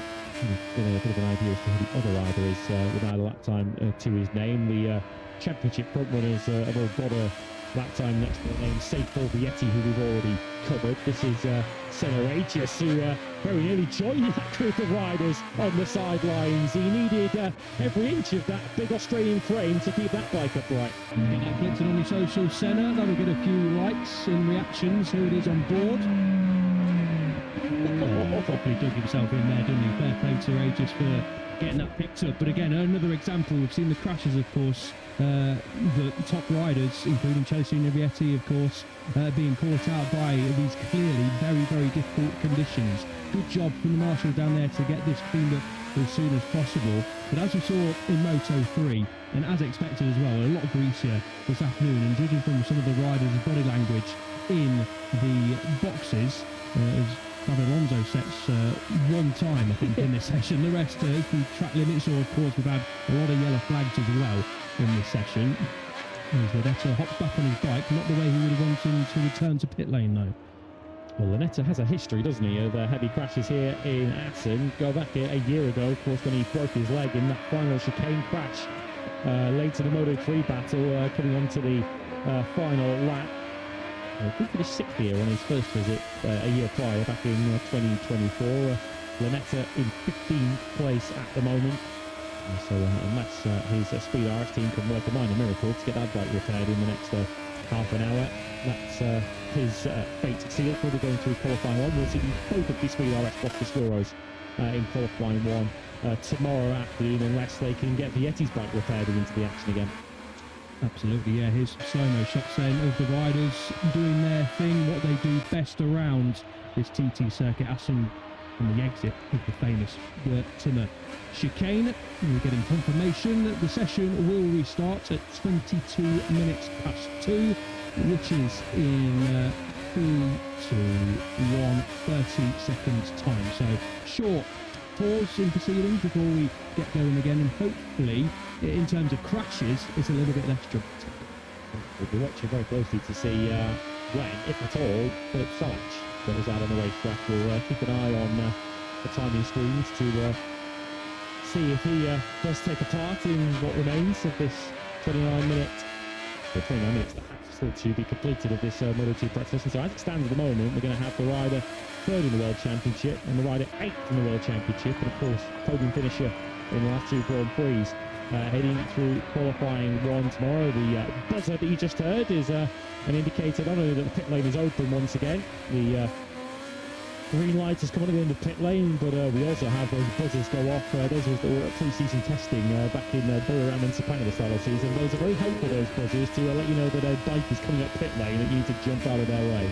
Yeah, absolutely. When you've got bikes on track and you obviously can't hear or see what's going on, or not focusing on what's happening on in pit lane, they are very handy indeed. Not too many riders in a big rush to get out on circuit. I can't say I blame them in these conditions as well. Obviously 28.5 minutes to go. What it does look like though is Salach doesn't seem to have any more problems, or they think down there, they think down there American racing that the problem has been solved, which is obviously good news. Maybe just a little technical gremlin. They've had a couple of those, haven't they, in the American racing box? Not in the last couple of Grand Prix, which is good news. But I remember over in Le Mans, I think it was Salach and had issues down there. Here is where it gets busy, and the riders are heading out now for the final 28 minutes of this session. Time attack mode not quite engaged just yet, although maybe some riders will be fancying an early bite at the cherry here, considering how many crashes we've had already. Obviously, when the riders are pushing a little bit more towards the end of the section, more risk is involved in that as well. So let's see if riders can improve. Maybe top of time so far, 136.363. Getting not too close, what have we said? So Gonzalez is 135.719 this morning as things stand. At least one Boscoscuro is repaired and ready to go out there, because you just saw Alberto Ferrandez leading pit lane. His slow speed tumble destroyed him. Doesn't really too much of any damage to his Boscoscuro, so he's back out of the action as well. Here comes David Alonso, who was in 13th place. As you saw, it was a great demonstration, wasn't it, on our screens of how difficult it's been already in this session to get a clean lap completed and on the board because of the yellow flags that have been waving at various stages. We've already had crashes for just joining us, for Celestino Vietti, for Yumi Sasaki, and for Luca Lanetta, and for Alberto Ferrandez, and we've had some mechanical issues for Philip Salach Although it would appear that those problems are solved, because he is, we can confirm to you now, back out on the racetrack. Yeah, there you go then, that's Luca Nanetta, as you can see, returning to pit lane, and a real job on the hands of the mechanics down there at Speed RS team. They're going to earn their money in the final 25 minutes, got to be said. I know every single mechanic in this paddock is a top professional and great at what they do, but even so, that is a real tough task for those guys to get Luca Nanetta back out. And maybe for the final 5 minutes of the push, but that is one heavily damaged motorcycle. Of course, as most of you guys will absolutely know, there's only one bike per rider in Moto2 and in Moto3. Fingers crossed for Lanetta, he can get back out there, at least to set a couple of laps before FP2 tomorrow morning, but that is going to be tricky. Lanetta sell outside the top 14 as things stand, so very much doubt Lanetta is going to be having a chance to get into Q2 automatically today. The 8 of 8 for Lanetta in terms of Q1 appearances. We've missed 2 Grand Prix of the 10 that we've had. This is the 10th round of the season. Missed at Austin and Brazil, of course, after that crash early in the race in Thailand. Has made his way to Q2 on 2 previous occasions, but like the previous 2, he's going to go through Q1 and he will achieve that this time as Danny Munoz gets his afternoon back up and running. He currently sits in 7th place. Munoz is one of 8 riders in the field who still has a 100% Q2 record so far this season, although as we saw just a week ago in Brunel, he hasn't always achieved that automatically. He had to go through Q1 at the Czech Grand Prix a week ago. Here come Holgado and Ortola, who are both inside the top 8 at the moment. Ortola upwardly mobile, setting a personal best in this session. Let's follow the Czech winner across the line, and he moves straight up into 4th place. Backing up the red hot Ford that took him to victory just 5 days ago. Yeah, really good from Ortola. That had to carve his way up the inside of Xavi Duratuza through the final split as well, and made up time in doing so.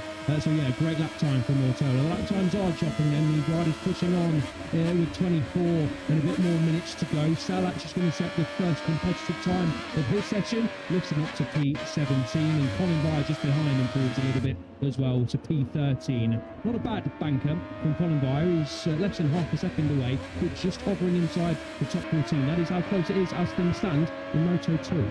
There's David Alonso now looking to get himself back into the top 14. He's just been dropped out by the improvement for Byer, Colombian on the number 80, who led all bar the last quarter and a bit of the Brunel Grand Prix a week ago.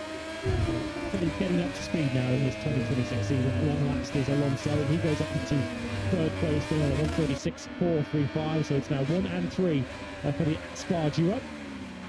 Good lap time then from David Alonso, looking really comfortable now on the Aspar machine. I think a lot of confidence gained from that P2 over at the Czech Grand Prix. Talking of confidence gained, this is Rueda, best weekend of the year so far. Last time out over in Brno, different kind of layout, different kind of challenge for all these riders, and Jose Antonio Rueda, as things stand, although he's P17 at the moment, this lap time should be taking him into the top 14. Well, if he doesn't make up any time, it actually won't, because it's half a second away, and Colin Byer, his teammate, is, as you can see, just over 4/10 shy. So Rueda needs to make up a bit of time here if he's going to jump into the top 14 on this lap, but promising nonetheless. Not as promising though for Senna Aegis.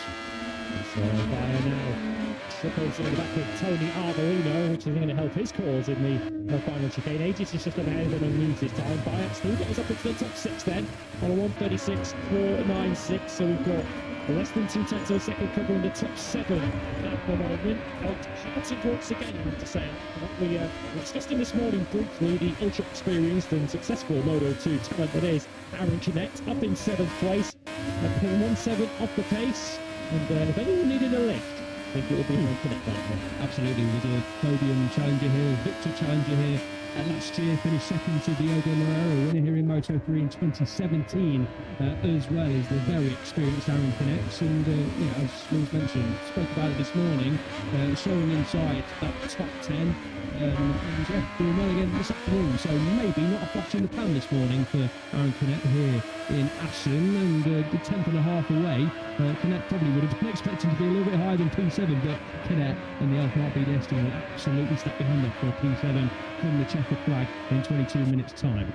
Yeah, we understand that some of the rumours that were floating around of Canet departing that Mark VDS team in the near future a little wide of the mark. There's a little look at Vietti's crash where he rather unceremoniously ended underneath his Bosch Destroyer there. That's how it felt and looked from on board, and we're going to follow the Italian along for the journey. And Luca Lonetta's journey didn't last a whole much longer either before he made a mess of his Bosch Destroyer down at turn 7. Thinking that if either of the two has any hope of a chance of getting on track, it would be Vietti. As we look at Lonetta, who certainly his mood needs a bit of a pick-me-up, but he doesn't appear to be too hurt by what happened, which is, of course, important given what happened to him here last year. Yeah, that's amazing. There's no reacting to Vietti's crash. I haven't seen it before, but it was a violent get-off for Vietti coming out of turn 5. Fingers crossed Vietti doing okay. Haven't had too many replays. It did seem walking away. They would be great to see Luca Lonetta all okay as well. Even Sasaki, as Bruce mentioned, was an earlier crasher in the session. He's back out and crashing again out of turn 4 before flicking it left into turn 5. It's L's second commentator's curse of the day. If you're with us in Moto3, no sooner was he back out than Sasaki is back on the floor once again. Turn 1 and now turn 4 for Crazy Boy, who's having a bit of a crazy session at the moment. And here's the aerial view then. Just in the background there, you can see Sasaki just losing the front end as he's trying to ask for a bit of power before going onto the brakes and flicking it left into turn 5. This is the shots that we had of the Japanese rider. As mentioned, did crash early on this in this session, and there you can see down the road he goes again. All okay, Sasaki, for the second time, but 2 crashes in one session. Got to say, it's the team are going to view that as pretty unforgivable. 1 crash you can forgive, 2 the team will be looking at Sasaki and thinking, got to potentially do a little bit better than that. The main thing is Sasaki is all okay. Where is Sasaki? Down in P18. And unfortunately for Sasaki, just biting the bush on a couple of occasions. Hopefully that bike isn't too damaged. Didn't look it anyway. Still 20 minutes to go for Sasaki to return to the track and try and get himself into that top 14, just where Jonathan Van den Goorberg is right now. Yeah, that's the only consolation for Sasaki. There's 2 crashes on a fairly slow speed corners, turn 1 hard locked. Sitting doing 10 kilometres an hour, it's around 70 miles an hour. And similar speed carried fraction slower on a Moto2 bike through turn 4 as you're on the right hand side of the tyre for an absolute eternity before you switch back over to the left hand side for distributing. Here is Aaron Canet, who we've been saying nice things about. We can also praise his reflexes there for ensuring he didn't join the long list of crashes. Great save, digging his knee in there at the to the chicane for Aaron Canet, clearly pushing that front end, and the front end just crying out no more. I don't think that with the crashes we've seen so far, and a couple of saves, most notably for Canet and Senna Ages we saw around about 10 minutes ago as well, that the front tyres, and sometimes the rears as well, are enjoying themselves out there. Finishing conditions for the riders and the tyres. Canet doing really well to keep that upright. Had too many crashes, some through no fault of his own in the last few Grand Prix. Needs a good run of things, and just to try and get points on the board and just have a clean weekend. 3 consecutive non-finishes backs that up for Aaron Canet. Best qualifying record this season. He's yet to qualify in the top 10, with the exception of Barcelona when he was 6th. He's been through qualifying 1 in 7 of the 9 Grand Prix we've had so far this season, and we know that Aaron Canet is a better rider than that. Just hasn't gelled at all with his Bosch Destroyer so far. And he did say, and I think these were very deliberately and carefully chosen comments from Aaron Canet after the Czech Grand Prix, so the only way we can get out of this is to stick together. There have been 1 or 2 murmurings and whispers in the paddock that potentially all's not well down there at Mark VDS, and someone suggested that Canet might depart that team very soon. As mentioned earlier on, we understand that those rumours are wide off the mark. Of course, there is still talk persisting that we might see Canet change paddocks, even if he doesn't leave the Mark VDS family for next season. There's heavy rumours and speculation that he might be heading to the World Superbike Championship for next season to ride a Ducati for Mark VDS, which could be a positive career movement for Canet, given that clearly the door to MotoGP is closed for Aaron now. Yeah, sort of the same situation you look back at last year to what Jake Dixon was in when the door was unfortunately closed for Jake. He decided it was time to move on to Batch's new, a good ride, of course, Battery Honda in World Superbike for 2026, and you do feel it's all in a similar case for Aaron Canet, not getting that chance. Some might say he deserves, Canet, we certainly think he deserves, not based on this year, but in years previous, Canet, a chance at the MotoGP rides, but unfortunately that hasn't been the case. And yeah, Canet has obviously proven what he can do, hasn't got the championship to necessarily show for it in Moto2, but more podium finishes than anyone else. And yeah, it does feel like potentially the right time for Canet to join the World Superbike paddock, and if you can do it with Mark BDS, a great team to move across with as well. Already got a Ducati with Sam Rose over in World Superbike, and if you're going to join World Superbike, I think Ducati is the bike to be on, as we know, and as many of you know, they will be watching World SBK this year. So intrigued to see what Canet does next year. If he sticks around in Moto2, then fair play. Hopefully he gets a better shot at it. He's back to winning ways next season. And of course, maybe for the rest of this season as well. Who knows what's going to happen for the rest of the campaign? But it does feel like it's a bit of a crossroads now for Canet to choose what path he takes for the rest of his career. Let's see crossroads too for Senna Regis and Manu Gonzalez. We just saw Senna in the Intact GP box, and I was keen to discuss this as we went through the weekend. And at the moment now in this session, while there's a little bit of a lull in proceedings, because both will feel they're challenging for the Moto2 World Championship this season. Not just Manu, who's leading by 50.5 points, but Senna Regis 58.5 points off the lead himself in 4th place in the World Championship, and coming back to some form once again. But also strong rumours and reporting that potentially they're in a bit of a shootout for a MotoGP seat next season, with the Tech 3 KTM squad clearly intent on going down the route of one experienced rider in MotoGP next season. Enrique Vinales, Luca Marini, two of the names that fit that particular description that are in the fray. And in terms of a rookie to partner then, it would appear it's between Manu Gonzalez and Senna Regis, so perhaps a little bit of extra spice and an added edge to the team rivalry at Intact now. Yeah, 100%. You know, fighting for a title, fighting for wins when you're a couple of metres away from the rider you're doing that against in the same box, in the same championship, it's tough enough. Will test relationships. Now, when you're fighting for potentially the same MotoGP seat, if rumours are to be believed, and I'm pretty sure they are, doors are closing in MotoGP for signatures to be signed. It is to be believed. Maybe Trackhouse and maybe the Tech 3 seat are the only two left as things stand that are open for riders to jump on board them. Ralph Hernandez, I think, is a big player in this as well. Luca Marini, another big player, we believe. And obviously Senna and Manu in Moto2. Now, if you're going off pure pace this season, I think a lot of people, most, unless you're Australian and your surname is maybe Aegis, you'd think, fair enough, Gonzalez definitely deserves his chance, but Aegis is having a brilliant season as well, and you would also understand why maybe Gunther Steiner would potentially lean towards Senna Aegis. I mean, the Australian passport might help as well, but Aegis has said this himself. He doesn't want to move up to MotoGP just because he has an Australian passport. He wants to do it on merit, and I don't think anyone could really argue. Okay, we could argue against it when it's versus Manu Gonzalez, the rider who is leading the championship by over 50 points, winner in 3 of the last 4 races, 4 races this season, has 7 podiums in the current championship. The next most is Untitled Chapter with 4 podiums. But to be fair to Aegis, he's also won 2 races, and most of anyone apart from Gonzalez. So yeah, a really interesting battle away from the scene brewing up there. I know Aegis have got Chaz Davis in his corner as his manager.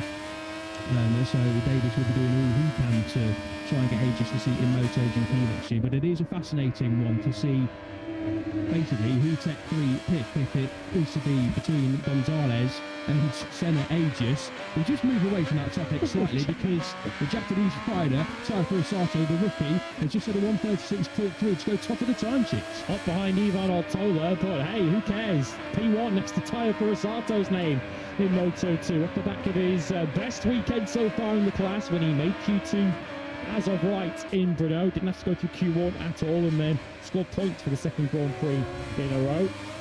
Hey, you're going to follow someone, follow the winner of the last Grand Prix, right? And Forosato didn't just follow Ortola, he was faster than him. Ortola briefly went 2nd on a 36.381. And it is Tayo Forosato with 12 minutes remaining who leads practice here in Moto2 at Assen. Good to see that from Forosato. Of course, the Japanese faithful back over in Japan and worldwide, of course, are celebrating Ayaguru's recent success in MotoGP. And Furusato is turning up in Moto2 after 9 Grand Prix. In the last 2, he's finished inside the points, first automatic Q2 appearance last time out in Brno as well. And Furusato, it is looking really good here, top of the timesheets, and I'm not going to call it just yet to say he's safe inside that top 14 because there's still a long way of the session to go. But Furusato, a great lap from the 72, and he's not far away on this lap either. Yeah, it's all in good trying to follow, but actually being able to follow fast enough to follow is another thing entirely. But he's closing in on Ivan Ortola, who we know is pretty handy at his final chicane until that moment there when he tumbles 2-1 to L now in the commentator's curse stakes as Ortola drops it into turn 16. P3 at the moment for him, so he will now be a nervous spectator in the remaining 11 minutes.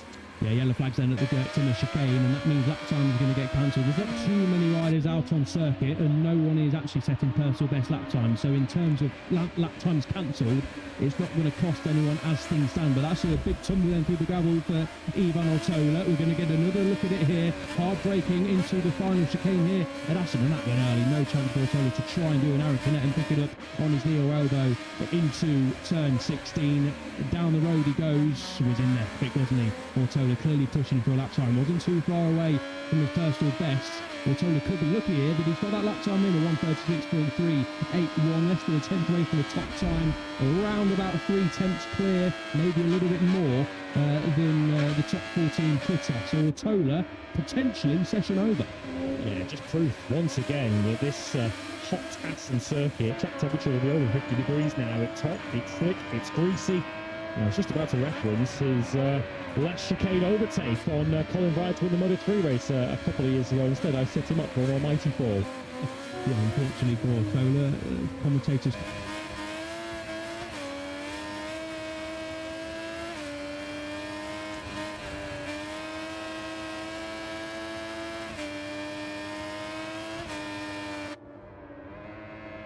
Yes, not too many more lap times coming in. Well, Danny Holgado did set a red sector through the first split. He's gone grey through the second split. A couple of personal best lap times coming in. Joe Roberts is 3 tenths off for the second split, as is Jacob Ralston as well, the Australian rookie reform, the standing rider. Ralston, maybe we can clap eyes on him. Here he is. No, this is Tyre Furusato on the other Hamilton and maybe right. But yeah, Joe Roberts and Jacob Ralston are on decent laps here.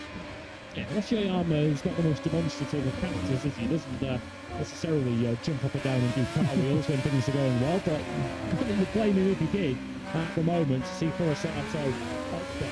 It's been a bit of tough love, hasn't there, in the direction of Furusato so far. Of course, you have to give every Moto2 rookie time. It is so difficult to move up from Moto3 to Moto2, which is not the primary reason, but it's part of the reason why we're getting a new spec of Moto3 coming up. If you didn't see the news yesterday or weren't watching Moto3 Practice moments ago, and the confirmation of Yamaha becoming the spec supplier of both motorcycle and engine in Moto3 from 2028.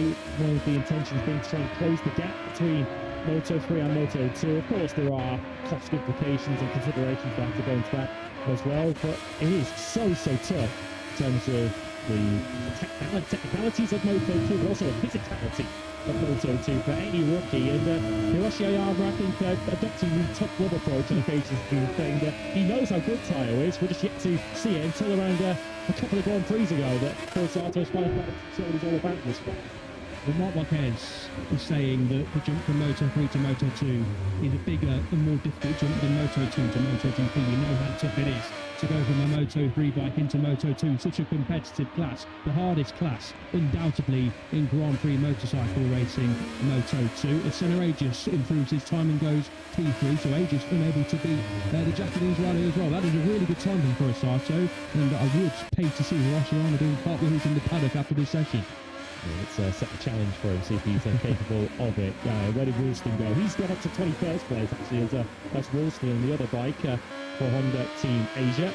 Yeah, applications open as of the 26th of June, which the eagle-eyed you will know that is today.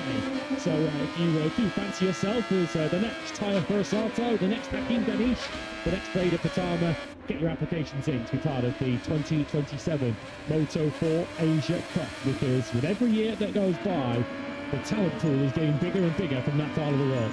Yeah, it's unearthed some gems, hasn't it, in Grand Prix motorcycle racing, most notably at this moment in time, Ibura in MotoGP, but Taifuru Sato is beginning to stand up in Moto2, and rightly pointed out back Indonesia, latest winner in Moto3, Vega Pertama, a podium finisher in Moto3 as well. Really does unearth some exciting talent with the Motorsport Asia Cup. And speaking of former Asia Cup riders, here is Senna Aegis, and he's on a great lap time as well. Aegis very close to Furusato's time, in 0.004 of a second, so if he nailed the Gert to Kane, potentially going P1 here, but it's looking good so far this weekend for the Australian. Plenty of red sectors on our screens, as you can see. What about Aegis? Can he get the final sector right?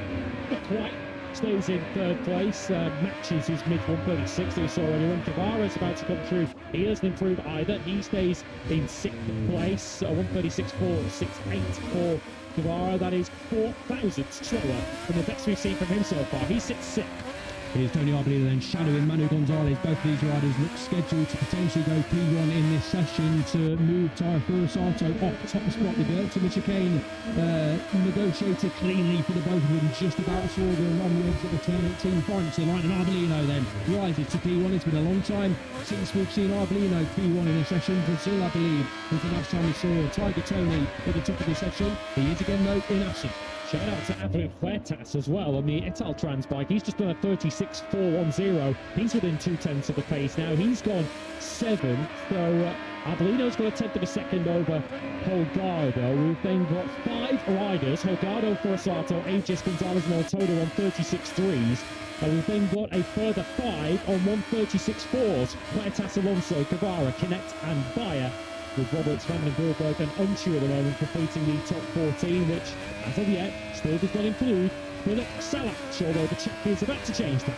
Yeah, that's as low down the order we've seen Philip Salac in a long time, but if he doesn't make any mistake in this final split, he is going to surely rise into the top 14, potentially rising to P1 once again. Is Senna Aegis. He lost time in the final split compared to Furasato last time around. A bit of a wheelie on the exit of the Gert to the chicane, loses a bit more time, but still a personal best lap time, and Salac does rise into the top 14, P8 for the Czech rider. It's now a third of a second covering the top 14, down to Joe Roberts. Spare a thought for Denis Onchu and Alberto Ferrandis and Danny Munoz. They're within half a second of Arbolino's 136.218, but they're not in Q2 at the moment. And as El rightly forecast in the title session, we're nowhere near the lap time that this man, Manu Gonzalez, did this morning. The fastest lap of the day, still from Prix Practice 1, 135.719. Fastest lap of the afternoon, though, now also goes to the World Championship leader as he takes top spot from Tony Arbolino.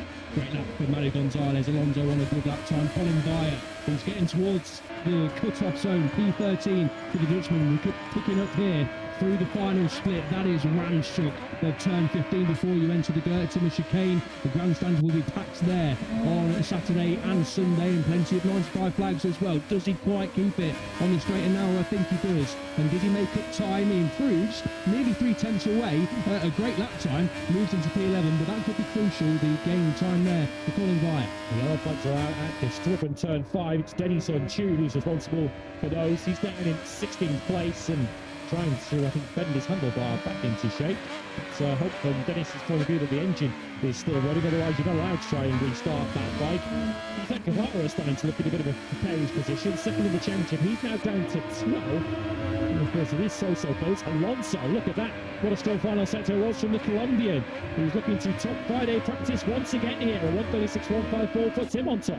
Surely job done then for Alonso to get inside that top 14 first and foremost. His P1 time, though, is under threat once again from Tony Arbolino. A lot of time lost, though, in that third split. Is Arbolino shadowing Gonzalez once more? No, he's got a bit of free time in front of him. Gonzalez then isn't on a lap time that's going to put him back at the top of the time sheets on this lap time round. The yellow flag still out at turn 5 for Denis Onchu's crash. You can see there on the track map, a lot of riders, lap times will be cancelled. They'll get another go at it with 2.5 minutes to go. Tony Arbolino will also get another lap time around if he doesn't improve too much. But yellow flag still out for Denis Onchu's crash. Clearly, the Turk still in the gravel trap and unable to get that bike back up and running.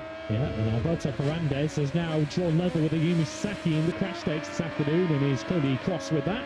Perhaps the yellow flags were momentarily cleared and Ferrandis has brought them back out again. Here we are now following him These are through the right handles. That's actually coming through 3 and 4. The Ferrandis has gone down. 5 is the left-handed hairpin of the struggle. Hands on his head. The first crash, as you can see there, was toe 5. And certainly he wins the award for Paddy with the day. Alberto Ferrandis, who is stomping a very hot temperature, with the hot temperatures here for Ferrandis. He's heading to Q1 tomorrow. Yeah, and you can understand why as well. Same for Yuma Sasaki. A crashing once you can forgive, crashing twice. Although in tricky conditions, got to be said, the team won't be happy with that. Ferrandis going through Q1. A good late win for Aegis. Another rider has gone down, and that's Sasaki's third crash of the session. It is. Well, didn't draw level for long, did he, Alberto Ferrandis? Ayumi Sasaki says, well, if you could do 2, I'll raise you with 3, as he now goes down at the Timber chicane. And the yellow flag's understandably waving. And that will bring an end to the session. Yeah, trying to go with David Alonso. And that is a session that Ayumi Sasaki will not want to watch again.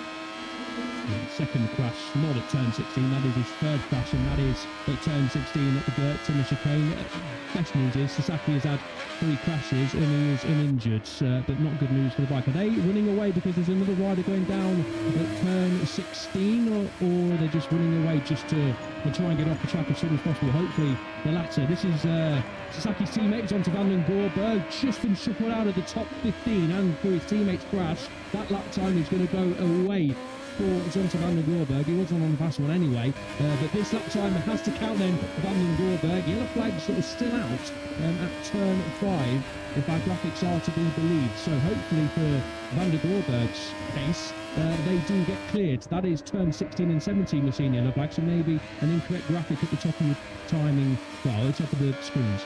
Well, let's keep an eye. We can't see, obviously, a bit of a tight shot here on Van den Gorberg, but we can't see Ferrandis' bike. We certainly saw Ferrandis trudging and stomping away from the scene of his second crash. Well, key lap here for Van den Gorberg. Let's see how his first sector is shaping up. Not bad, he's within a tenth of a second, which doesn't sound like an awful lot, but given the less than 4 tenths cover the top 14, it's actually quite a lot. Yeah, pretty brutal conditions and brutal lap times here. The margin for error is very, very slim in Moto2, especially so today. Mario Gonzalez is making a late charge to try and finish top of the timesheets. Van den Gorberg, that is blue and not green, so his lap time will stand. You're deemed to be losing time if you dip your wheels onto the blue on the exit Steckenbal of turn 8. A decent lap time for Van den Gorberg. He's well within touch, but still setting grey splits. We'll keep an eye on it through the third split. The third split for Gonzalez goes grey, so he's not going to improve unless he can provide a magic final sector to get himself up ahead of David Alonso. So the heavyweight names that are in qualifying 1 as it stands, Munoz for the second Saturday in a row will be competing in qualifying 1 tomorrow. He looks to keep up his 100% Q2 record. Rueda, I guess, is a slight surprise. The Moto3 champion, P20 for him, and of course Sasaki, for obvious reasons, a trio cracking for him. He's going through qualifying 1. Manuel Gonzalez has to settle for second place. Van den Gorberg is stuck in the tank of his RW machine, having ended the day in 15th place. And the atmosphere will be rather frosty in these very hot temperatures down at the RW squad after an afternoon to forget for them.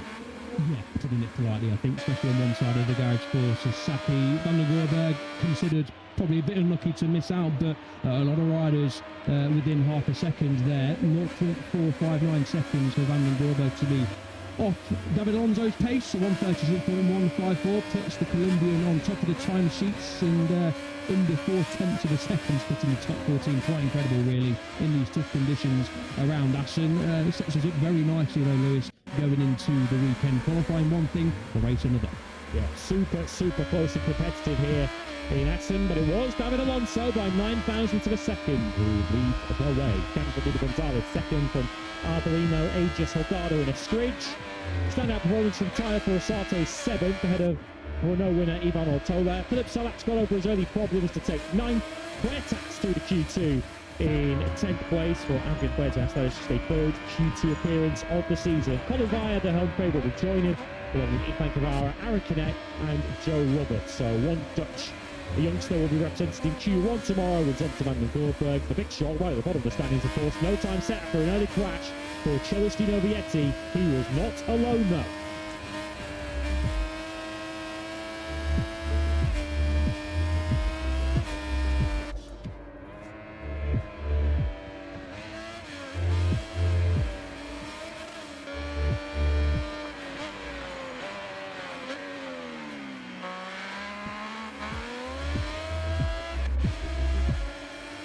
The P1 on Friday afternoon goes once again to David Alonso, the informed Colombian. Looking like he's in the mood here in Assen at 2. Coming up next then, it's the crucial 1-hour practice session in MotoGP. Stay with us.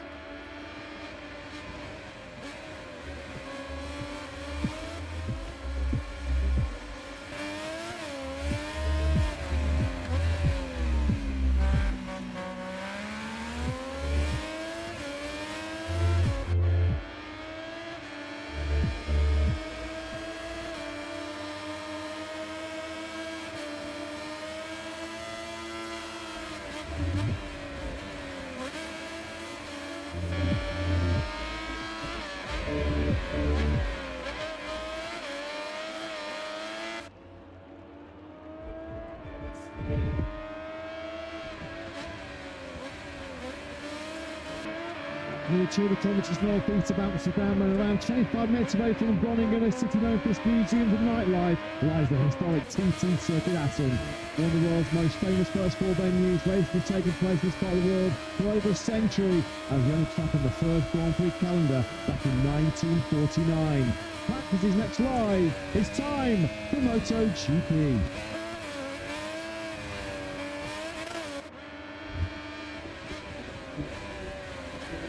So much history, so much heritage connected to this magnificent TT Circuit Assen, affectionately known all around the world as the Cathedral of Speed, the most northern track on the Grand Prix calendar.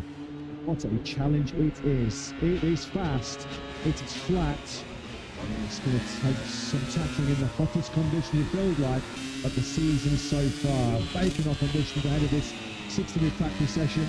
When the circuit turns 10 and 11 before you have the high power speed through 12, 13, 14 and 15 before one of the most iconic final sectors of the Grand Prix circuit at the Timber Chicane.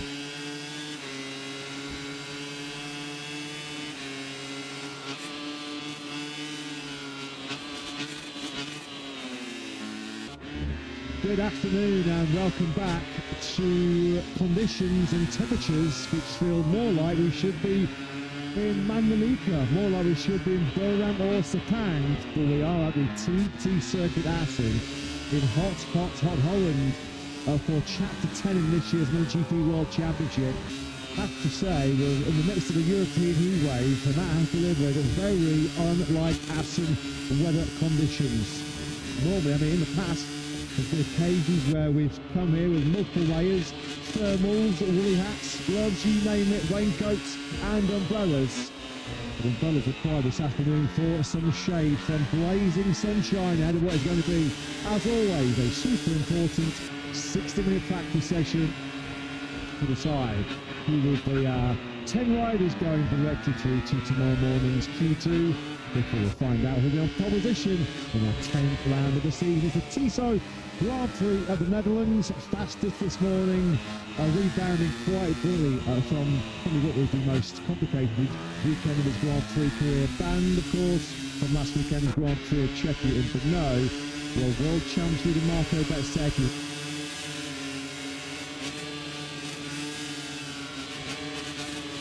to a pretty team. Bears finding a 132.311 to deny his future factory Aprilia teammate Pecco Bagnaia top spot. Bagnaia winner in all three classes here as beloved Assen. After a bit of a stuttering start, a few technical gremlins on his factory Ducati this morning saw him recover to second.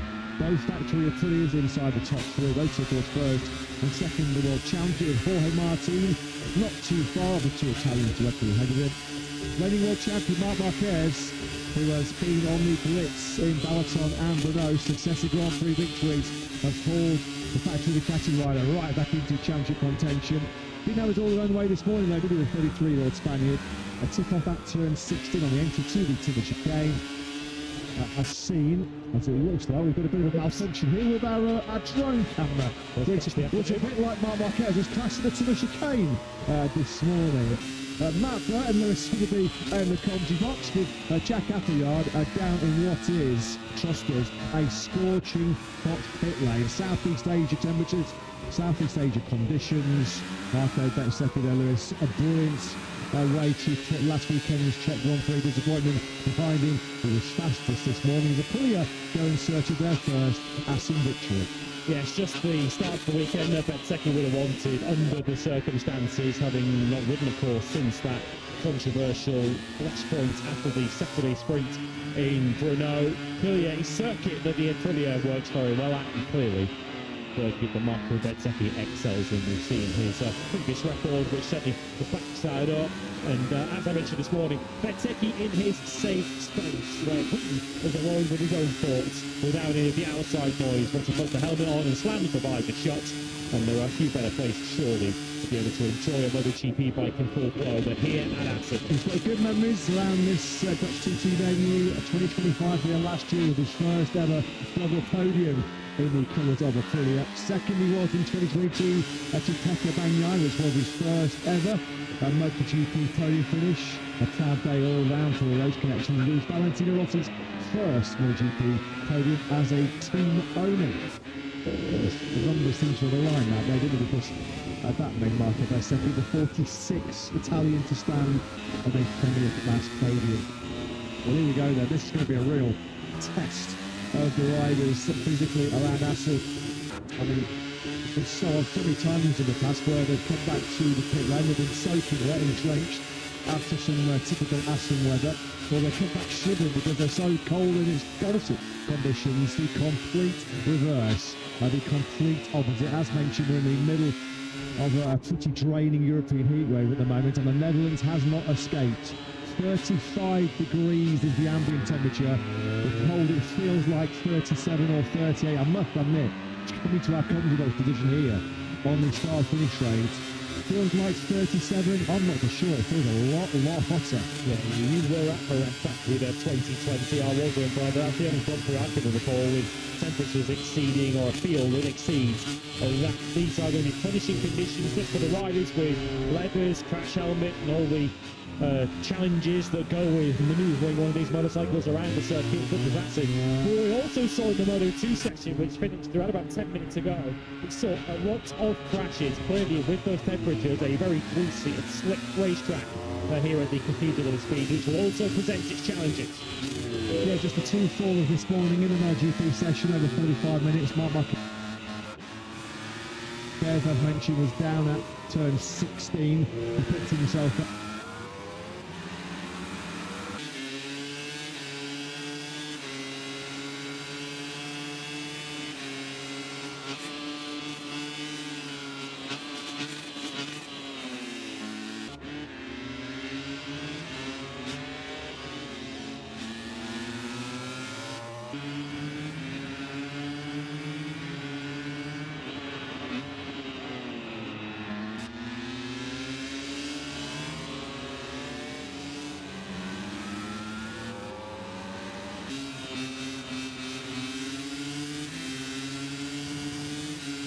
Which is a very greasy and slick racetrack here at the Cathedral of Speed.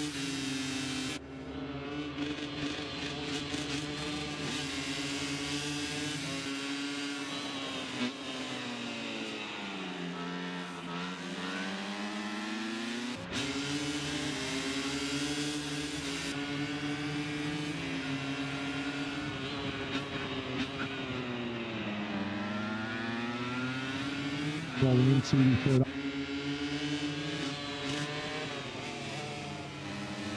at the first corner. No podium also.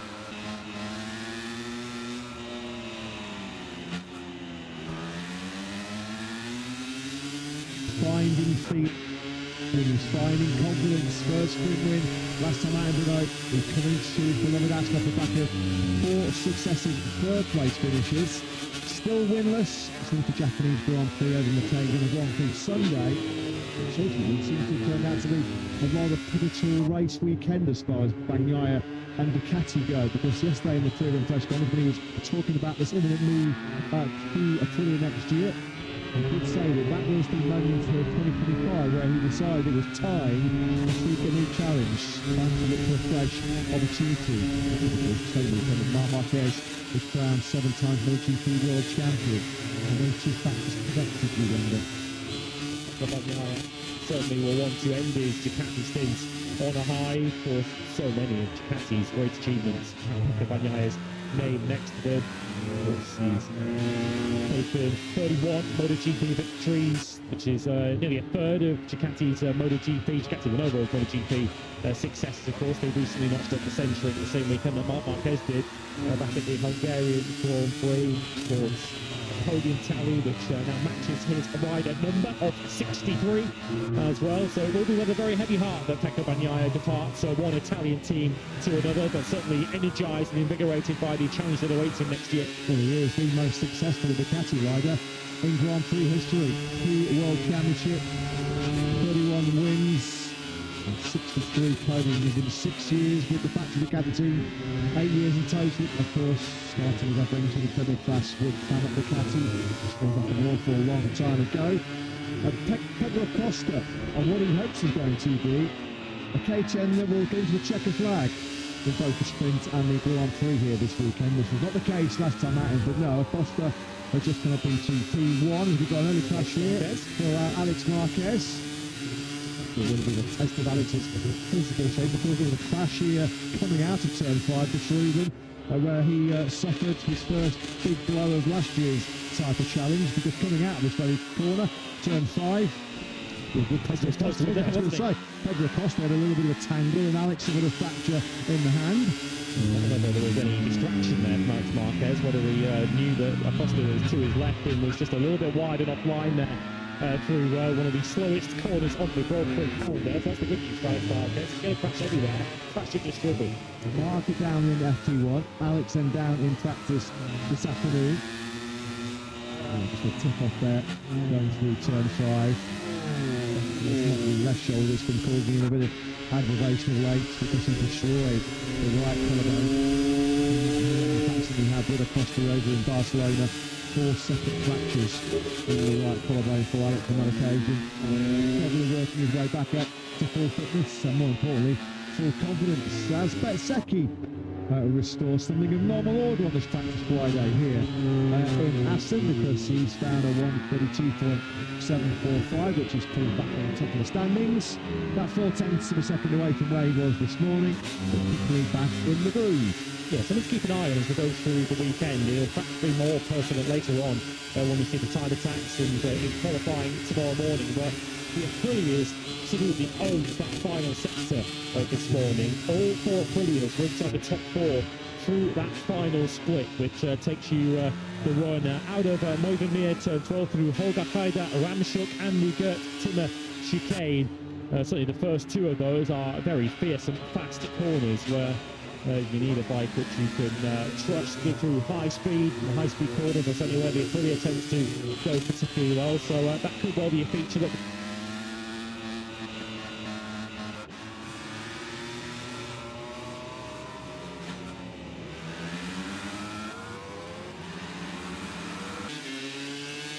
this lap, which should have been into the top 10 at this very early stage. He goes into 8th place on the 54.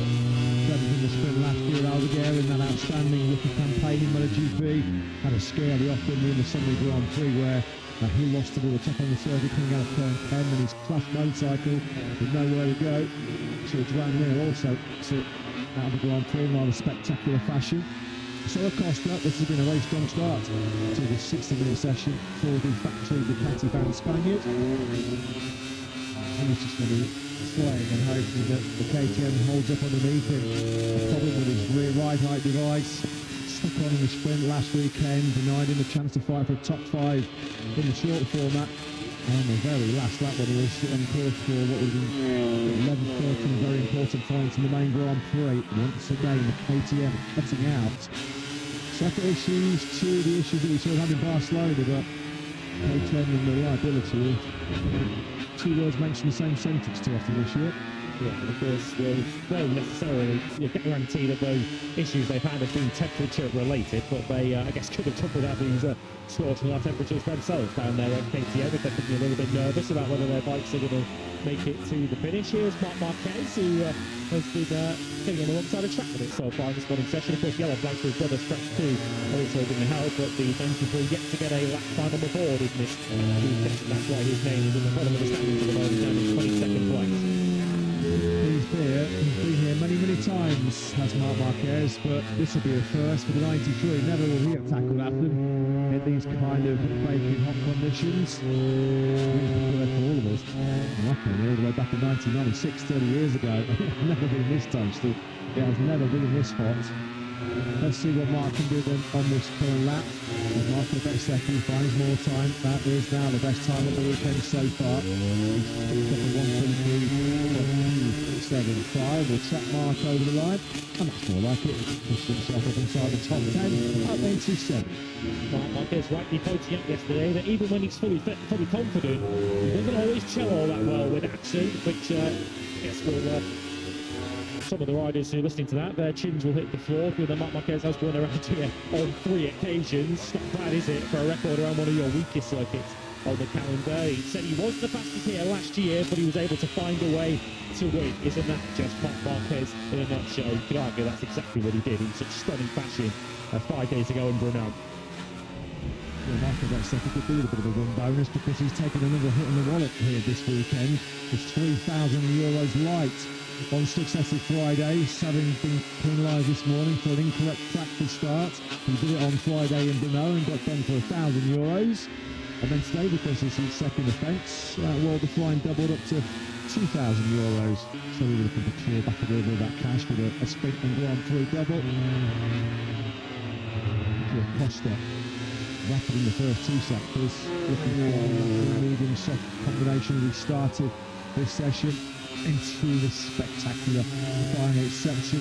Costa goes and we'll just track Pedro into this timid chicane before we'll go down to Jack down in a red hot pit lane. Over the line, Pedro goes then, running pretty on his best 1:32.45. Second place. Well, without any question, last weekend was the best of ideas. Grand Prix point of MotoGP, pole position, a double second place in the sprint and the Grand Prix. On board now with the Japanese star. Let's get some thoughts of his first WA Preview. Who joins Jack? Good afternoon, gentlemen. Yeah, good afternoon, guys. From, as you said, right to the top of the programme, but pit lane that feels like Mandalika rather than Assen. It is red hot down here, right on cue.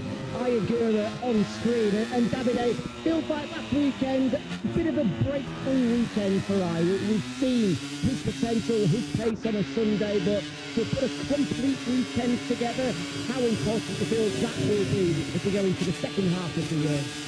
Yeah, I think in Brno, in reality, we've been always on the top of the ship during all sections since Friday morning. It happened also this morning here, so hopefully we can do a kind of similar weekend. Let's see. But no, this morning went well for I. It was good. It was okay. Reasonably fast, and so now we just keep working the normal job, the normal schedule. Of course, we really hope it's a similar development of the weekend. Only a year and a half into his journey as a MotoGP rider, we've seen strong races, strong sessions, but I think that was his weekend as a whole. Yeah, just how challenging as a rider is it to put a complete weekend together from Friday morning into Sunday afternoon. I think we did in Brno, and I think it was a good test. I mean, a good step into this journey, into this progress. And now we have to continue like this. We kept saying always last year was like a rookie season, of course, up and down, injury, whatever, but he's a guy that you always learn. Maybe he takes step by step. Maybe it might look, I wouldn't say slow, but it takes their own time. And also I always say, every rider has his own time. Rookies that win the championship at the first year, riders take 3-4 years to be fast, 6 months, 9 months, everybody's different. And I am showing us, in my opinion, that he's a great talent. He's keep learning, and he always makes progress. I don't see him going up and down or back. Sometimes there are reasons for performance, but it's time to learn and to manage how to stay at the top, because also last weekend that race was from that position. You also have to learn from there. You have to get to understand how he's riding, how he's riding. Of course, we know they're a good rider, they're difficult to beat, but that's the target. That's what you have to try to learn step by step. And I think it's, I see him great on doing that.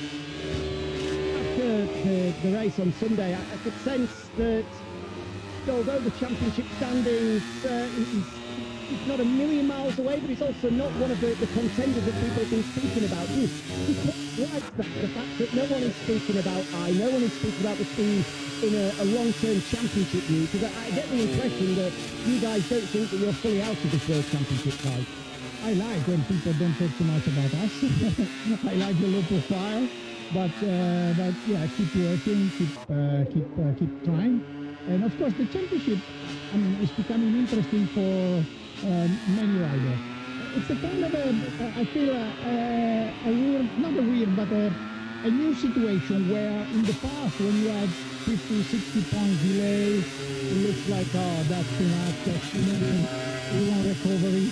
Now, what Mark did in the last 2-3 Grand Prix, recovering 132 points, now you feel, okay, 50, 60 points, not the end of the world, still a lot of races ahead, so that's why it's becoming interesting, because I think it's kind of giving up to everybody, you know, and so I think it's going to be interesting, yes. Absolutely, great to see you, and good to see Raul back to full fitness as well, Davide. Have a good weekend. Thank you, you too. Yeah, thanks, Jack.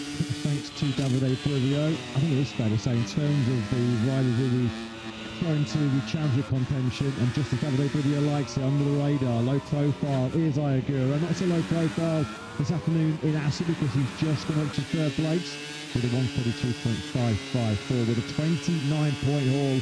Agura-san collected last weekend in Brno, coupled with Nilqua, full series leader Marco Bezzecchi. I mean, surely he is a title contender. 46 points behind Bez, fifth in the standings, just 6 points behind Marc Marquez. It's not just Bez and Martin that are probably going to be looking at as a championship charge with us. Yeah, if Bez and Martin continue to drop the ball in their own ways, then Ayagura with his consistency and he has a very consistent run now. Fourth second in the last 3 Sunday Grand Prix. Of course, he was at the podium at Le Mans.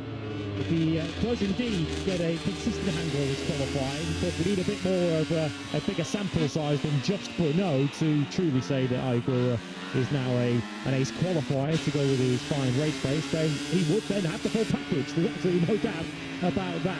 And at the moment, Aprilia appeared to have the class-leading package around this Assen circuit. Still early days in the weekend, but having had 4 in the top 6 this morning, they have 4 in the top 6 this afternoon. There you go. That's how hot it is in the Netherlands right now. Jorge Martin straight away, draped in the cool, wet towel, and getting a massive ice pack just squished onto his midriff there, inside the leathers. I mean, this is what you normally see. The riders can keep themselves cool. As we mentioned, over in Thailand, over in Indonesia, over in Malaysia. Definitely very unlike Assen conditions. Yeah, Ayagura's consistency has been sensational so far this year, as Lewis just touched upon. At Catalonia, the 8th place over the line there, the only time that Agura's finished a Grand Prix this season, 23, that's when he was been on the podium surely in Austin. That's 8th place at Catalonia, the only time that Agura has actually finished lower than, or outside of 5th. And of course, that was because he got a penalty as well, wasn't it? Bumping Pedro Acosta into the gravel trap when he was top 5 on occasion as well. Speaking of Acosta, pretty cool, super slow-mo of the former Moto3 and Moto2 world champion. A couple of tendencies behind Bezzecchi. Yeah, Aprilia's so far so good here in Assen, with a 2 or 4 of them inside the top 6 this morning, both factory Aprilia's inside the top 3, and once again it's all 4 of them camped inside the top 6 this afternoon. And Bezzecchi 0.2 of a second clear of the field. His advantage was a 10th over Pecco Bagnaia earlier on today. Bagnaia and Marc Marquez on the factory Ducatis currently 7th and 8th. Jack Miller on the Pramac Yamaha currently 9th. And we've got Brad Binder, who is riding for his very future. whether it's in this paddock or whether it's in the World Superbike paddock. Binder is in the shop window. He's currently in 10th place on a 133.191. Here is Pecco Bagnaia, who doesn't improve. That's because he's on an outlap, which he has just completed. And Bagnaia with a formidable Assen record he's looking to extend this weekend. The KTM rider who was very much fighting for his Grand Prix future is Maverick Vinales, who on fresh oil this morning pinged himself up into the top 10 in 9th place. We know he's a bit of an Assen specialist. Here's the 41-year-old Spaniard. At the moment, the wrong end of the timesheets is the top gun. 134.429, but another 2 seconds of grip right now. Bob second.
Just thought we'd take a very short break in the comment box there to let you listen to a factory Ducati singing around this Assen circuit. Pecco Bagnaia, of course, the most successful MotoGP rider in history around this circuit, the current rider around the track. What a beautiful onboard shot that was, particularly as he powered through that final sector. Great stuff from the Italian. Well, Fabio Antonio firmly in the hunt for this World Championship in 2026. He was strong this morning in 4th place. He's just outside that right now, I believe, in 5th. Let's get the thoughts of VR46 boss, Pablo Nieto, Jack. Yeah, for a pair of 4th place finishers from second on the grid last weekend in Brno. How did you analyse what we saw at the Czech Grand Prix, Pablo? Because there were 2 Ducatis on the podium in the sprint, 2 Ducatis on the podium in the main race on Sunday, having coming through from the front row of the grid with a slightly higher expectations that you could have been on that podium as well. Yeah, that's why I'm not so happy. I mean, I'm happy because we are making a very good season, we are making a very good races, but the fastest lap in the last one. So that means that he was having something else. And when you are so close to fight for the podium, when you are too close, we got missing something. But anyway, I think we are all the time very consistent, but also that one we are missing from last year, and at the moment Yes, to set the fastest lap of the race on the very last lap, does that mean you feel that the race could have been managed slightly differently? yeah, exactly. Maybe we was playing a little bit too much with Pedro. We know that Pedro was super fast and we very good. But anyway, in the end, the speed is one of the most important things. We are with the podium. I mean, this kind of moment that you have a very good opportunity, you cannot miss the opportunity. But anyway, we are here to learn, we are here to improve and try to make a little bit better. Despite that, still, as the guys mentioned, third in the World Championship, everyone is talking about Marco Bezzecchi, Jorge Martin, Marc Marquez as World Championship contenders. Do you think people are speaking enough about Fabio Antonio as one of those contenders? I like it that it is like this. I want to continue like this because at the moment we are not making so many noise. So, but we are third in the championship. I think 22 points from there. So we have to keep working like this, not making too much noise, and then we will see what happens after the summer break. Just finally, big change coming into effect from this weekend. The banning of the whole set devices, you know, Fabio to have his struggles off of the line so far this season. Just genuine, how much of an impact do you think that's going to have, and do you think going to upset the order of power when it comes to the motorcycles riders that we've seen so far as have been best off the line? Yeah, could be, because at the moment...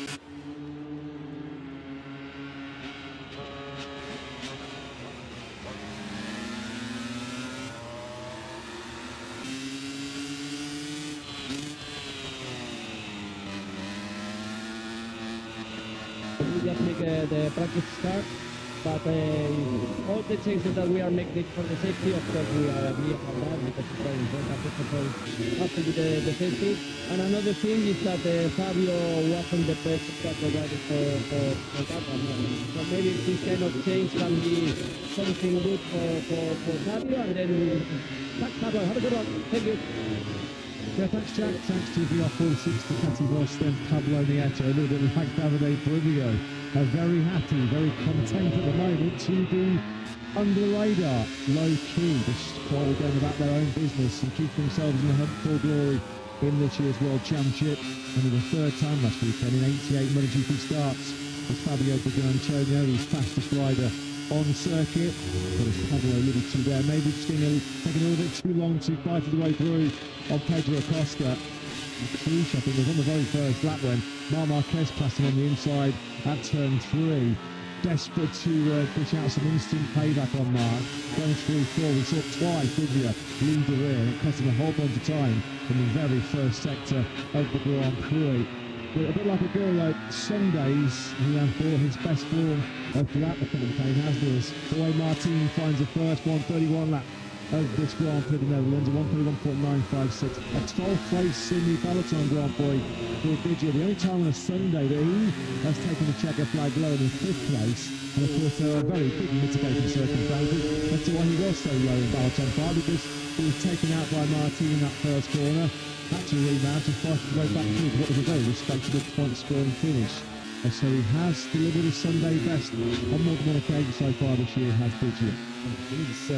That's 23 points off the World Champions lead at this stage. We certainly have to consider him a genuine world title contender as well. The factory of Prix have moved across to the soft rear tyre. Whether this is a genuine first-time attack or just having a look at a soft rear tyre with an eye on the sprint tomorrow afternoon, the Prix is the first to pair Martino Bezzecchi into the 1:31s. They've exchanged 1:31.9s. They're now first and second, but with Martin now on top. So Aldeguer, he's now up in the third place. He's also put in a soft rear tyre. He's set a 1:32.170. He is now the best of the rest. Yeah, Martin is cashing in on that new soft rear tyre. Straight out of the gate, he was in the 31s. Here he is now, trying to find some back on the front end of that. And that was, of course, always his go-to record when he was at the front of the captain. He had so much trust, so much confidence in the front of the rider that does like to ride the front. Yeah, the soft rear tyre attacks here from the Aprilis are paying big dividends, aren't they? Martin over the line. 1:31.829 is now the best time of the weekend, but that's going to be destroyed. It looks like right back second. He now is deep into this final sector, deep into the finish game. He loses a bit of time there. Maybe there's Vladimir on the factory Honda. Over the line we go. Yeah, there's big, just lose a bit of time with the 36 on the run into turn 16. But now we've got a brilliant lockout of the top 3. All 3 of them, Martin, Bez and Fernandez, are on the soft rear tyre, but they're making it work. Yeah, we'll have to get a little look at that as to whether Bezzecchi was delayed by Mir or just went in hot himself, and Mir happened to just be on the outside and tangled up in that instant. But there's certainly a big 31 there for Bez. We've got the final sector right, but this might not be the worst strategy this from the trio of Prix that have seen on a soft rear tyre. Given they saw the Moto2 section earlier on Saturday, which was a bit of a crash fest when they all went and pushed on a brand new soft rear tyre. Getting an early banker on the board could be a smart strategy. Nico Bagnaia then, 8th place. He's looked really good. A real great nip on the race pace so far this weekend. Preston's after another 1:32.722. He is the all-time lap record holder here in the Grand Prix of the Netherlands. There's Pecco couple of years ago, 2024. 130.540 remains the all-time lap record here. Not been anywhere near that, are we, today, given the fact that this morning the track temperature is 37 degrees. It's probably north of 50 degrees this afternoon. There's not a single cloud in the sky to give anybody any kind of protection from the powerful UV rays. Looking to power the through the top spot here. Here's Bez. Through the chicane here again this time around, as though a Honda potentially disrupting his rhythm. Is this going to be the best time of the day so far? It is. It's a 1:31.587. Well, there were times this morning when he was a couple of tenths clear of everybody else on the circuit, and that is exactly where we find ourselves in practice. Bears stretching his legs once again. Yep, that's a look at what he could have won a lap for Marco Bezzecchi. Down a brilliant 1-2-3 now has Fernandez in the middle of it on the Superfile Trackhouse bike. Here he is on the 25. He's taking second place on a 31.8. We just had a personal best of Marc Marquez, who is not thinking of a race where he's not thinking of time attacks. He's thinking very much about the race at the moment. He's 9th on a 1:32.920. So don't be concerned, 93 fans, by that 1.3 second gap between Mark and Marco. Points in back-to-back Grand Prix for the first time in his MotoGP career for World Superbike King top at Laz Gatlioglu. He's just one place behind Marc Marquez at the moment. Top Yamaha.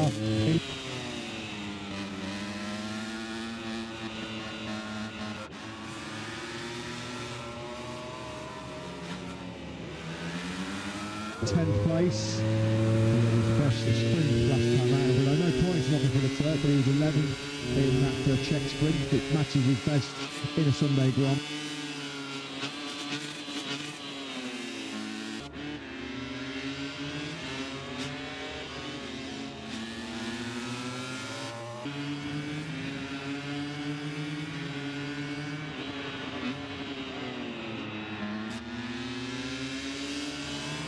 Expectation.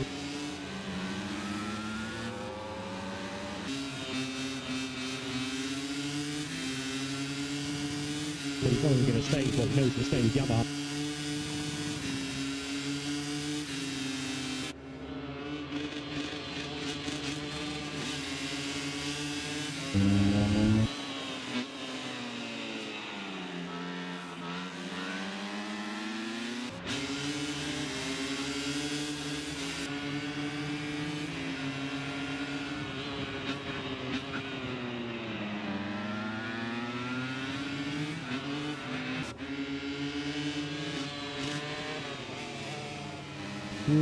Quattararo up to 12, trying to make a fist of the honour for top Yamaha this weekend.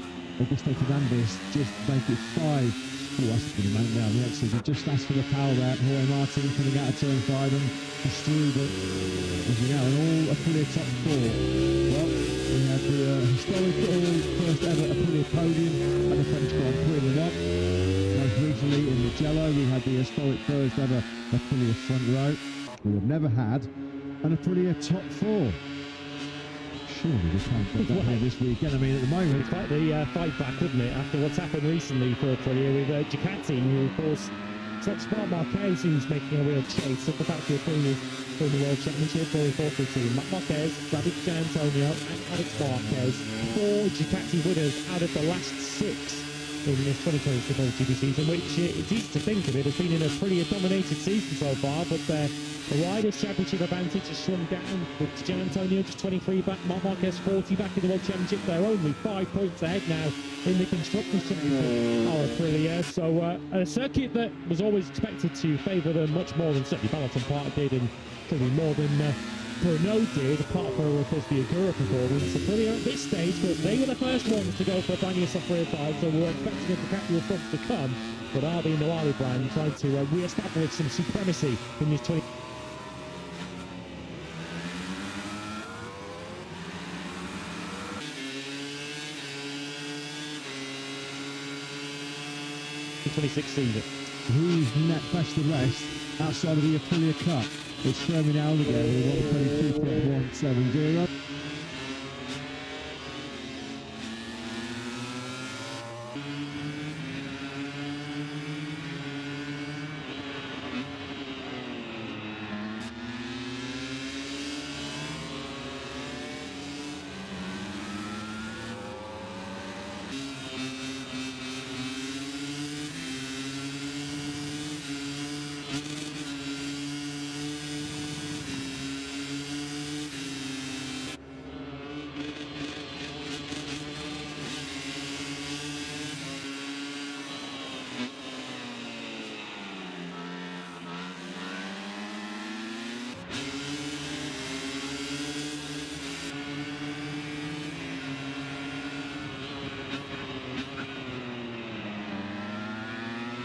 you got? Because Aprilia have certainly shown to a certain extent what they've got. We know Bezzecchi had a bit of a scruffy run, currently sits second. Ducati have had their priorities elsewhere so far in this afternoon practice session, which is why their factory boys are 8th and 10th at the moment.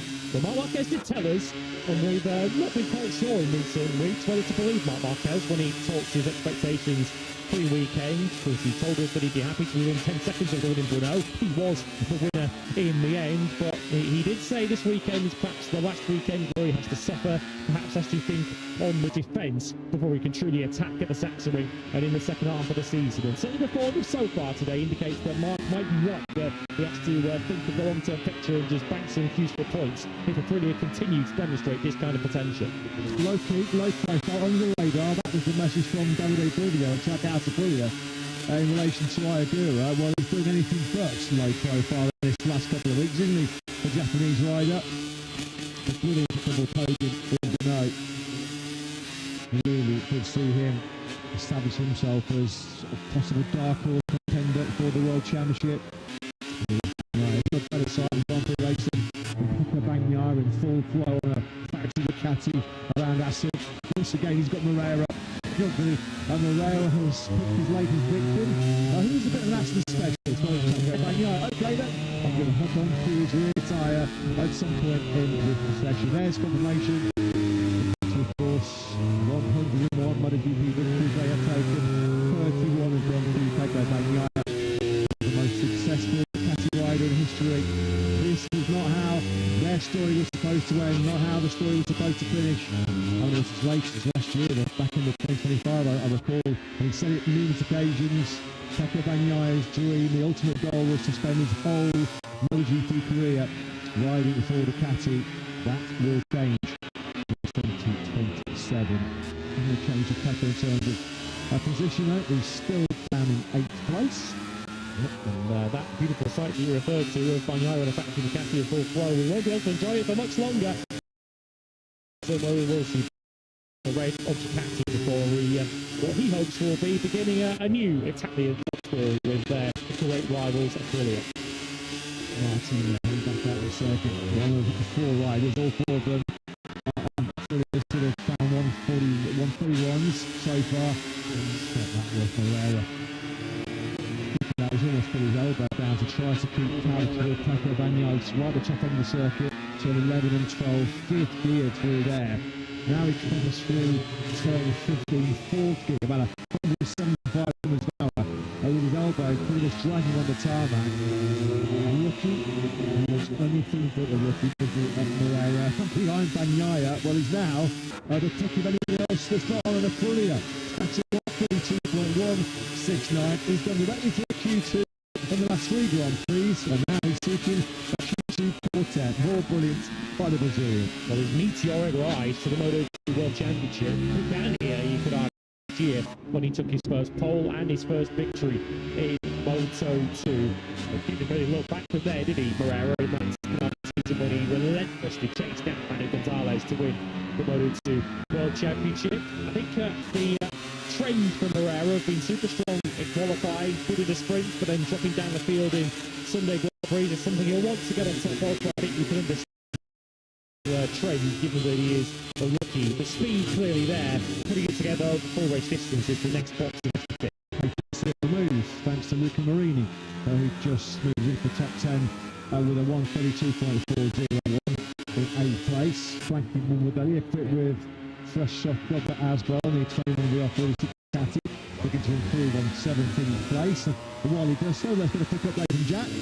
Just a bit of what we've been on the time sheet for the moment. I think it's fairly safe to say, when you've got a general overview of the season so far, that the Ducati have had the edge over Aprilia when it comes to Saturday sprints, where it's the reverse on a Sunday where Aprilia is closing, really having a bit of an edge over the Ducati. So far, Aprilia, given the fact that they're at the top of the time sheet, watching out that ball, they've done work with a soft rear tyre, putting as many laps on it as possible, potentially deciding to work for tomorrow's sprint over Sunday's Grand Prix to find that next step. The Ducati, on the other hand, Marc Marquez, the first of any of the Ducati riders to go out there with a soft rear tyre, just a moment or so ago, still out there with a medium changing rear tyre. I think the Ducati are doing the opposite, trying to find that step on a Sunday to get closer to Aprilia. It's that tug of war that we've seen all week, now playing out on Friday afternoon. Thanks very much indeed, Jack. It looked like Frankie Mordelli was faultless on that fast lap by Jürgen Moreau. The steward of these guys giving a close eye on that one. And what they've recently announced, haven't they? A sponsorship deal with Monster Energy of the Aprilis, and cashing in very, very quickly with hands at the back of his neck. Monster Energy sponsorship, and Monster Energy cans cooling down the world champs leader at the back of the day. The fans aren't enough here today. Not their intended use, but they're coming in very, very happy at the moment. Pushing approaches with Martin using the ice towel and Marco Bezzecchi using a couple of freshly cooled cans of energy drink to cool him down before he gets back into the furnace of Assen. Hoping to stick a couple of candles next corner if he's back on top of the podium here on Sunday. Still, of course, seeking his first success of 2026 is Marco Bezzecchi, as we knew this was coming as soon as he was going to throw in some soft rubber on the rear of that factory Ducati. Well, you better watch out, because Marc Marquez, this is impressive. That new software tyre, when he's pushing that 15 lap on medium front, got to be careful that that new software doesn't overload, maybe power that well-worn tyre from Marquez. But of course, this is arguably one of the greatest, and right on cue, the brand new tyre, straight out once off with him, he was immediately and straight at 1.131. Marc Marquez up to gate crash in the Aprilia party. I noticed Martin was on a used medium front as well, and he did his what's currently now the 5th fastest lap time of the day, a 1:31.8. But noticing once again, we saw it there with Marc Marquez, and we saw it with Fabio Gianantonio. The Aprilia is dominating through that fourth sector. That is where Aprilia are winning so much of their lap time. The run returns 12, 13 and 14, the Super 15, which we're watching now with that figure. The Gert Tip chicane, Aprilia leaving the Ducatis in their dust in that final sector. Remember last year we saw Marco Bezzecchi versus Marc Marquez. They went toe-to-toe throughout the whole of last year's Grand Prix of the Netherlands. And Marc Marquez said he knew all weekend he'd seen best the upper hand in sector 4. All he was doing was making sure that he got the slingshot, he got the drive, got the exit now out of turn 11 on everything. So then he knew that he could make the Ducati as possible. There was nothing that Bezzecchi could do to get on par. He's lightning down the strike twice here this weekend is rather than steady down. The rear tyre was Bastianini. Morbidelli in the one. Morbidelli. Well, he was in the way. He was really livid with Diogo Moreira a couple of laps ago. And unfortunately, I mean, he's properly dusted up Anea there, hasn't he? Anea was on a right old charge. And he just sits up there. It's gear, aren't you, at that point? Yeah, that's a pretty much a slam dunk penalty, I think, there for Frankie Morbidelli. Remember in that crazy 2018 race when Valentino Rossi ran into the back, didn't he? With Jorge Lorenzo around there, and Anea Bastianini clipped Frankie Morbidelli coming through that corner. He doesn't really dare thinking about what kind of accident he would have seen. I love Frankie Morbidelli. He's a really cool guy, but this is his 223rd Grand Prix start. The 152nd of his MotoGP career. This is not the first time. He's got a bit of history, hasn't he? He's a bit of a serial offender, Frank. And to be honest, it's hard to find any excuses for that one. I mean, there's a part in the middle of that corner, and I think Bastianini did pretty well to avoid proper contact there. Yeah, and we've seen, previous seasons. We saw the reverse drive of last season with Pecco Bagnaia in Buriram. We saw, from memory, Silva last year as well, when he got himself into the hot wall. But unfortunately, whether it's just a lack of concentration when he rolled out of a lap, because he really was on an in-lap, so he wasn't pushing on that lap. He just looked well mentally, he wasn't really looking at what's behind him. Unfortunately, it's on you as a rider when you're on an out-lap, when you're on an in-lap, when you're not pushing. It is on you to stay off the racing line and not impede and endanger someone further back down the racetrack. There's no question that Morbidelli did there. That 2 or 3 laps after he was involved with the wrong party, so he knows how frustrating it is to have one of your hot laps taken away from you. Dangerous. To another rider cruising in front of you, so anyway, let's crack on with this session. Fair play to Anea, because on his very next lap he's knuckled down, he's put behind that disappointment and that scare to find himself inside the top 10 with a 132.310. There's Ferdinand Aldeguer, who manages to make himself back inside the top 6. What a session this guy at Aldeguer. He's down to a 131.86 to 1. So having seen no 31s this morning, we didn't really see any fresh rubber on the rear folding this morning. We're getting 31 to 20. The top 8 now are broken sub-32s.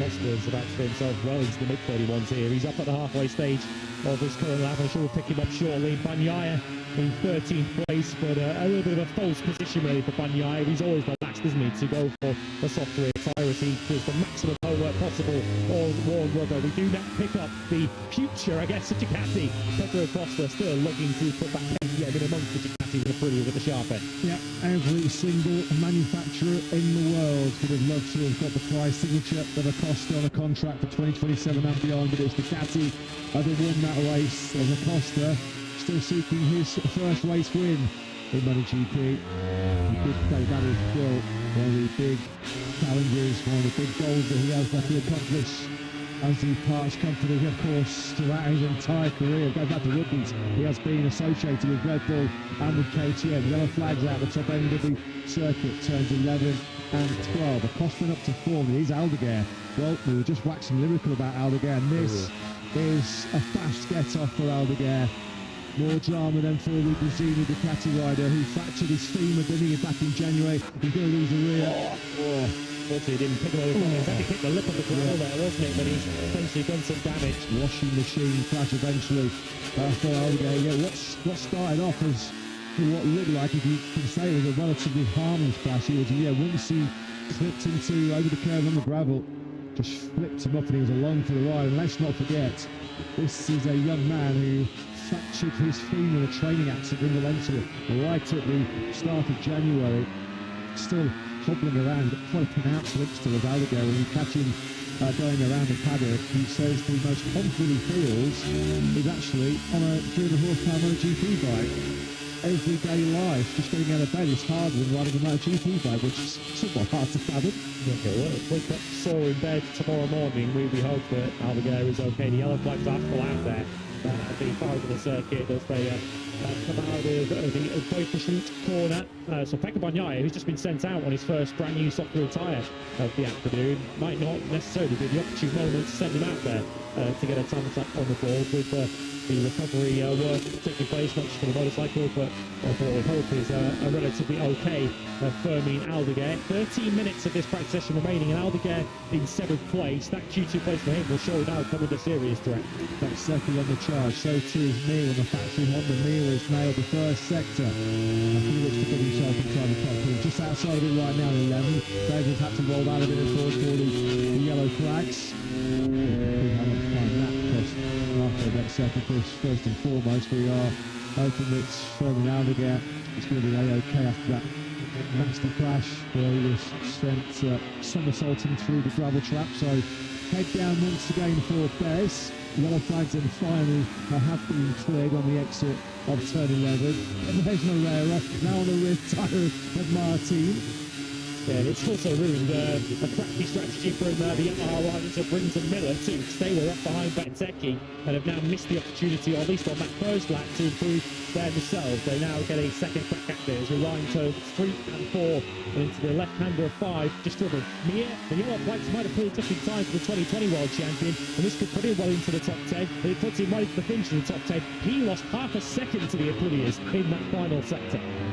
Yeah, had he shut off for the yellow flags, that might be a key thing to factor in. We'll find out shortly to see whether there was any intervention for me at the top end of the circuit. Of course, it was right there last year in the Grand Prix where he was in a tangle himself with Aldeguer. Moreira behind Martin is making sure that he's going to be a serious contender for another correct spot in Q2. The Aprilis are flying.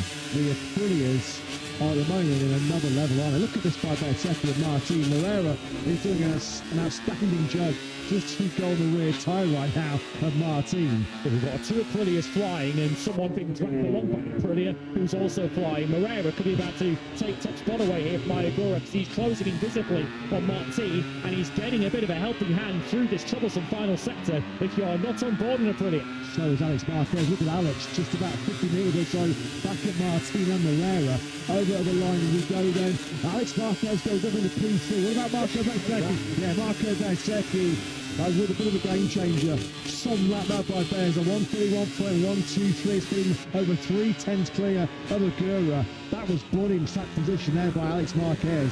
Got himself tucked in nicely behind Martin Morera, and he found a 1:31.701, which has lunged Alex up into third place. Further down the gate, as you can see, has clearly been transferred to the medical centre. Not happy there, is he? And I don't blame him. Standing 15th place, and that wasn't getting stopped at all for hard block the first corner. Fernandez now goes to the second. It's the clear 1-2-3 with Bezzecchi in the trackhouse pair, and Marc Marquez goes ahead of his younger brother Alex. He's got to within 3 tenths of the leading Aprilia of Marco Bezzecchi, and that's about as good as it's been looking for Ducati today. Martin on the money once again. Here we go, through the ball, turn 9. The 2 right-handers to negotiate before you are just building and building speed and momentum. This is where Aldeguer suffered his crash right on the inside curve there, trying to grab every millimetre of tarmac, trying to grab every millisecond of time there, wasn't he, Jorge Martin? Second 1:31.123, there was some lap time in there. There was a big old Fabio Quattraro, complete opposite end of the timing screen. Well, that's a little bit better from Fabio, up 7 places from 20th to 13th. The lap time's gone for Martin in this final sector, but he does pick up a couple of places from 7th to 5th. And does that mean a 1:31.638 has got him secure for Q2? I don't know what else going on with Maverick Vinales. Can say for certain that a 34.4 will get him into qualifying 2. He's 3.3 seconds off the pace at the moment, down in 23rd place. I hope for his sake that we get to see a brand new soft rear tyre from Maverick Vinales, because he is a country mile away at the back of the field. Yeah, the top one at the bottom at the moment. Some rather barbed comments as well about his future with KTM and with Tech 3 in 2027 and beyond. Val Fernandez has just set his best lap time of the day. Impressive once again for 25, a 1:31.300. Looking to wrestle back that second place is going to be Iagura. Good staying in second place for Aprilia in general at the moment. First, second, third and 5th. And it's only the reigning world champion, Marc Marquez, who's able to get in amongst them at the moment. As we ride on board with Agura, is he about to get himself back ahead of his teammate Ralph Fernandez? The answer is no, but it is his best lap time of the day on a 1:31.3. He's a half a tenth behind his teammate. It's Marc and Alex Marquez versus Aprilia right now, isn't it, really? The Marquez siblings 4th and 6th respectively. 4 Aprilias locked in the top 5. Frankie Miller going to put himself up to 11th place. But you feel that he is going to have a very imminent appointment with Simon Crayfart on the F1 MotoGP Fields post-practice. Fabio Quattraro once again is to left foot off the tag as soon as Fabio Quattraro. We talked about this morning, we talked about it over the last few Grand Prix. A split second, but he feels like he's got a bit of grip. Feels like he's now the time to attack and push. The Yamaha underneath him says, hold your horses, pal, you're going nowhere. From the head movements of Fabio Quattraro. He didn't have much complimentary to say about the bike either after that particular moment. What about Enea Bastianini, who was in the top 10 around 5 minutes ago? He's now relegated down to 14th. He's going to need a 1:31 to get into the top 10. He hasn't found one. A 32.0 won't cut it. Yeah, he's not even a second away from Bez's leading pace right now as a beast, but it's not good enough for Q2. On board with Fabio Antonio.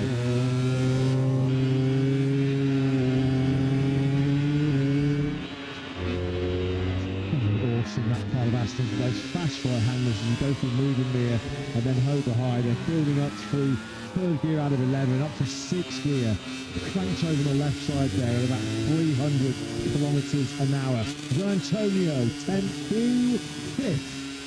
So that's a big move by Fabio Antonio. That means now Jorge Martin is back in 6th place. Pekka Bagnaia, well, to say he's an Assen specialist is an understatement of the century. This guy has done winning for fun in the Netherlands, Moto3 winner, Moto2 winner, a 3-time MotoGP winner here in Assen. But this is a big 6.5 minutes or so for the double world champion, because he's marooned down in 17th spot. Yeah, I don't think there's much doubt that he's got the speed to do this. I think what he's doing now is putting himself at the mercy of some late yellow flags. If we get any in the remaining 6 minutes, then it's Bagnaia who might find himself stranded and going through Q1 tomorrow. That's the risk you put yourself at when you leave it down to the final 6 minutes. Outside the top 10 at the moment, we have Morbidelli, Bastianini, Mir, Quartararo, Marini, Miller, Bagnaia, Rins, Toprak, Binder, Augusto Fernandez, Crutchlow, and Maverick Vinales. And the names I just listed there underline what a great job Moreira done. Following or not, the fact that Moreira's up in 9th on a 1:31.856. The next best Honda is 4 tenths behind him, Mir in 13th. Surely a 1:31.362 from this young man Iagura. We're going to have already got his spots into our second qualifying session tomorrow. Once again, Iagura. The temperatures in the mid-30s, feels a lot warmer, barely breaking sweat. So I think we'll do another hour after this hour-long session, didn't we, on the track out of Puglia. That's got second and field out of pit lane. 5.5 minutes of the session remaining. We've got our expected big hitters already inside the top 10 at the moment. It's something of a surprise to still see Bagnaia languishing down in 17th. But we know anybody can unlock a lap time around Assen is going to be the Italian Mir, as he so often does. All out of shape on the factory Honda. Good lap was coming in by Mir. He looks to wrestle back a place inside the top 10. 13th up to 9th. It squeezes in. So that's put Moreira right in the danger zone now. Yeah, we almost have to keep our expectations under control and see a good first 3 sectors, because if you're not on the board of Prix, you're just going to lose a heap of time through the Ramshook and the final chicane. Bagnaia making his way out of this struggle. Here's that final soft rear tyre available to him in this section. And Bagnaia, who is used to delivering special things here around Assen, has to deliver now. Jorge Martin, I thought I could hear in my headset a clash or a disturbance. It's Jorge Martin there. He's out lap. The factory of Prix ride. I mean, look at the yellow flags of play. I mean, this could be really massive for Bagnaia. This could be huge. Look at the debris field there. But Martin's destroyed Aprilia. Pecco Bagnaia then 17 when he left pit lane. This is going to be huge. Oh, he's hit the curb. He's on the curb there.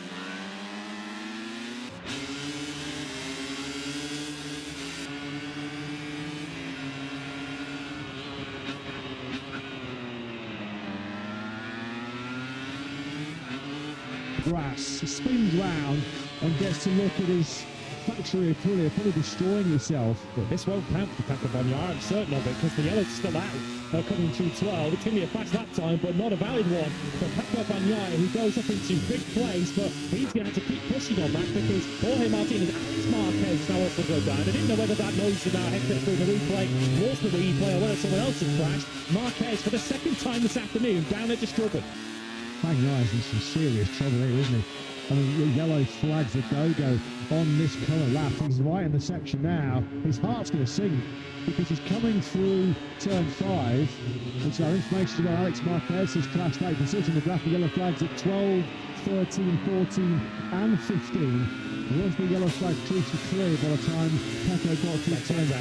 That might have just saved him, actually. The fact that they're going to clear the track off and we'll have a 3-minute restart might just have come to the rescue of it's further round. It's not turn 5. It's clearly a faster crash than that. Alex Marquez. That was where his earlier crash was, and we certainly hope that we haven't got 2 injured Gresini riders now. Yeah, that's a rather concerning sight, isn't it? Alex Marquez last weekend in Brno on his return from injury.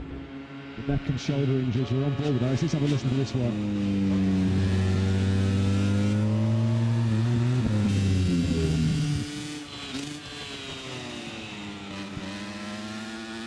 Big old getter. That was on the acceleration point, wasn't it, between turns 10 and 11. The red flag then thrown with 3 minutes and 8 seconds of this practice session remaining.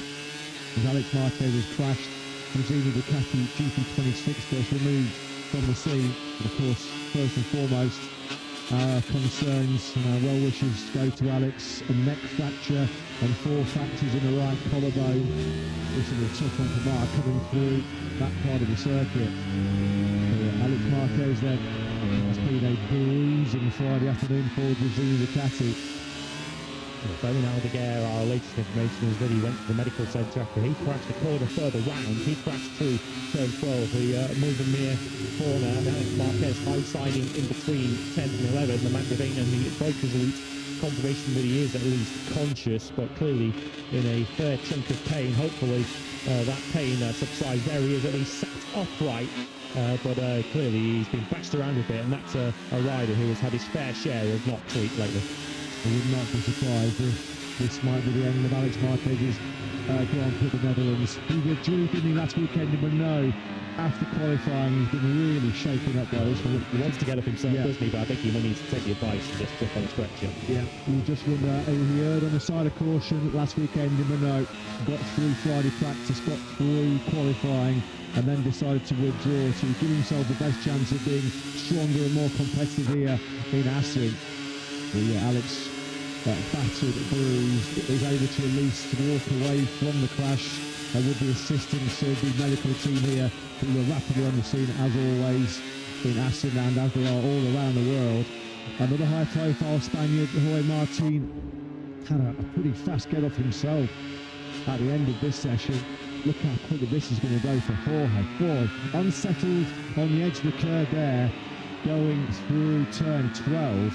I mean, through there you are falling, you are motoring fifth gear, about 250 kilometers an hour when that front washes out for the 2024 world champion. It's quite fortunate.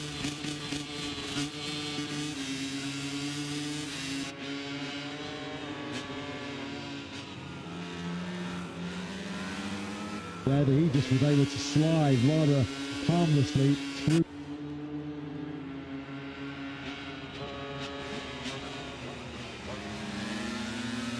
It didn't look like that RSGP got picked up and flipped and started to break itself up. Pit lane then were open in just under 2 minutes time. 16:02 local time, as you can see from the graphic in the top right corner of the screen. And this now, the Pecco Bagnaia, all eyes on the double world champion. 17th fastest he was when we had the red flag for the Alex Marquez crash. Let's go down to Jack for some information on the Italian. Yeah, the big question is, have Ducati got another soft rear tyre to throw at Pecco Bagnaia to try and get him inside the top 10? Or is he going to have to do this on used rubbers? Only 3 minutes left in the session. Sensible thinking would lead you to think that everybody has used up their soft rear tyre allocation ahead of tomorrow. So he might have to do this on a used rear tyre, which is going to take something pretty special for Bagnaia. I'm stood at the back of the number 63 machine waiting to see what he's got at his disposal. Well, thanks very much, Chad. He has to find something better than a 1:31.856. That's the time that at the moment, which has Moreira occupying that crucial last direct spot into Q2. Pit lane will be open in 40 seconds time. One time lap, isn't it, from here? 3 minutes and 8 seconds. And out lap is going to take you probably about a minute 40, minute 45, something like that. So by the time you come back round again, you're going to get one shot at this. I said earlier on, didn't I, that Bagnaia is a bit of a specialist around this circuit. He is going to have to be in the...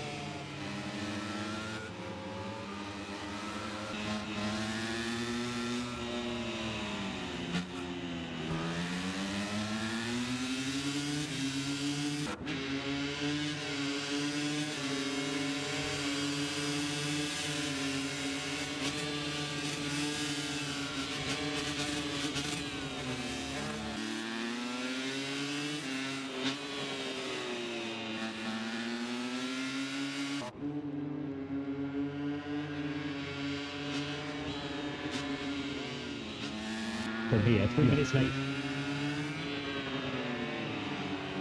8 seconds. And out lap is going to take you probably...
looking for late rallies here in practice. Yeah, Costa is almost defending his place in the top 10. Pecco Bagnaia, they're either immediately ahead of him on track, is trying to potentially take it off him. Because Bastianini, as Matt mentioned, is going to go over the line before this care and potentially knock the mix down a place. Who else is also improving? Got personal best all over our time screens. Of course, got that group of Yamahas that are also in this race. Miller, Toprak and Rins also trying to move themselves up the order. Well, this is it. 10 seconds left. Here is Amaya Bastianini on the top 3 KTM. NTD Timur Chicane. He's going to be putting himself up inside the top 10. Checker flag with that one, so it's now or never. Bagnaia has to nail this final chicane. And there goes Smith across the third. Over the line, Bagnaia. He got him. Pecco Bagnaia crucially for the triple Assen winner in MotoGP has done it. Yeah, Davide Tardozzi has seen the screens. They know that Pecco Bagnaia with some last lap, a 1:41.384. That was pressure. That was pressure big time on Pecco, and he delivered. So, Alex Marquez, despite his huge get-off in that session, pulled out the red flag. I think Alex, if he's able to continue in this Grand Prix of the Netherlands, well, he's got a place in Q2 in 10th spot. Great last lap that by Bastianini, got up into 8th. And Costa did get up into 3rd with a 1:41.310. Fabio Quartararo, is there anything going to happen late on for the factory Yamaha rider? No, well, it's not anymore because he's made a mistake at default. So your top 10 men are your Q2 occupants. Steady. Count to 10, Fabio. Count to 10. Easy for us to say here in the commentary box, but in boiling conditions, the problems are going to boil over here, aren't they, for Fabio Quartararo? Once again, this is becoming an all too familiar sight. A frustrated Fabio Quartararo. No frustration, though, for this young man. World champion Marco Bezzecchi into Q2. So too, Ralph Hernandez, brilliant by the Spaniard in second. Pedro Costa is third. Agura Bagnaia with a brilliant late lap of 1:31.384. Second with Marc Marquez through to Q2 as well. Gian Antonio, Enea Bastianini, Jorge Martin and Alex Marquez. Martin and Alex Marquez, despite their massive high-speed crashes towards the tail end of that session, have got spots in Q2. Well, it was hot, it was dramatic, it was crash-room, wasn't that practice session? But when all was said and done, Marco Bezzecchi leads the way. All four Aprilias directly through the Q2. World champion Marc Marquez through in 6th. And Pecco Bagnaia crucially looking to set himself up for a 4th Assen victory. He got through late on in 5th. Yeah, all credit. The pressure was on Pecco Bagnaia there, and he certainly delivered. Not interested in Pedro Costa following him. He just knew he had to do that himself, and he was plenty fast enough. He was in the end. The 31.384 put him comfortably through to Q2. And Costa actually needed that last lap. It was good job Costa did improve to take third with a 31.310 because the improvements for Bagnaia, the improvement for Bastianini, we also got a late improvement for Gian Antonio, who got himself up to 7th. Had Acosta not improved on that final lap behind Bagnaia, he would have missed the top 10. Saw that shot there, the practice spots over how high the nose of that KTM was in the air. Now that the whole shot devices are banned. Well, that crash count, Roy Martin climbs to 16, which is far too many. 16, well, he got the halfway point of this year's world championship. Look what that meant to Davide Tardozzi. He walks over to Pecco Bagnaia and slams his hands on the knees of Pecco and say, yeah, top job, because it was a top job. He had one lap to nail and he did it. That was a really good 1:31.384 from Pecco. He's done some exceptional laps of Assen down the years, and that one was one of the better ones. So both factory Ducatis go through, all 4 Ducatis do so as well. 2 KTMs go through as well. Top jobs by Acosta in 3rd and Bastianini in 8th place. Alex Marquez then. Of course, we hope that there's been no serious injury for Alex and he was going to continue this weekend because he is through Q2. I feel like there's maybe a struggle coming for Frankie Morbidelli and Diogo Moreira. In a separate instance of those two were involved, although one of them did involve the pair of them at one stage in that practice session. Morbidelli was 11th, Moreira 13th. Wherever they qualify tomorrow, they may well be relegated further places down the field after They were clearly caught up in a couple of major talking points in that section. Yeah, my heart of hearts, and I'm a sympathetic soul. I'm struggling to summon up a defence for Morbidelli in particular, with the incident that we saw when he got in the way of Enea Bastianini. So 4 Ducatis, 4 Aprilias and 2 KTMs through automatically to qualifying 2, which means that there is no representation at the moment, at least, for any Japanese motorcycles, with Moreira and Mia on their respective Hondas just outside the top 10. Mia 12, Moreira 13, and Quartararo, who's pitched nearly on through the screen on a couple of occasions in his factory Yamaha. He was at least their leading rider in 15th place. Fabio Quartararo has still got 13 Grand Prix left as a factory Yamaha rider. 2026, and the story with the Iwata factory cannot reach its conclusion soon enough. Accounted for the 27-year-old Frenchman, who day by day seems to get more of a dejected and frustrated and perhaps more significantly a demotivated figure. Just to remind then, upcoming is the second of our factory start sessions. No whole shot devices to increase safety.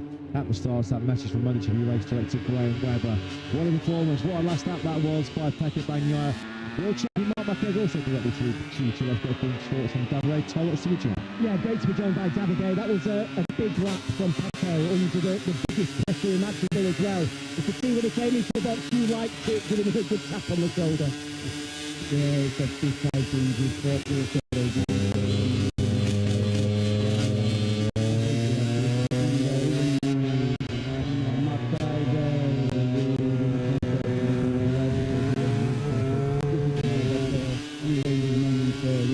Just is really important on this track, like it's been every time in Assen.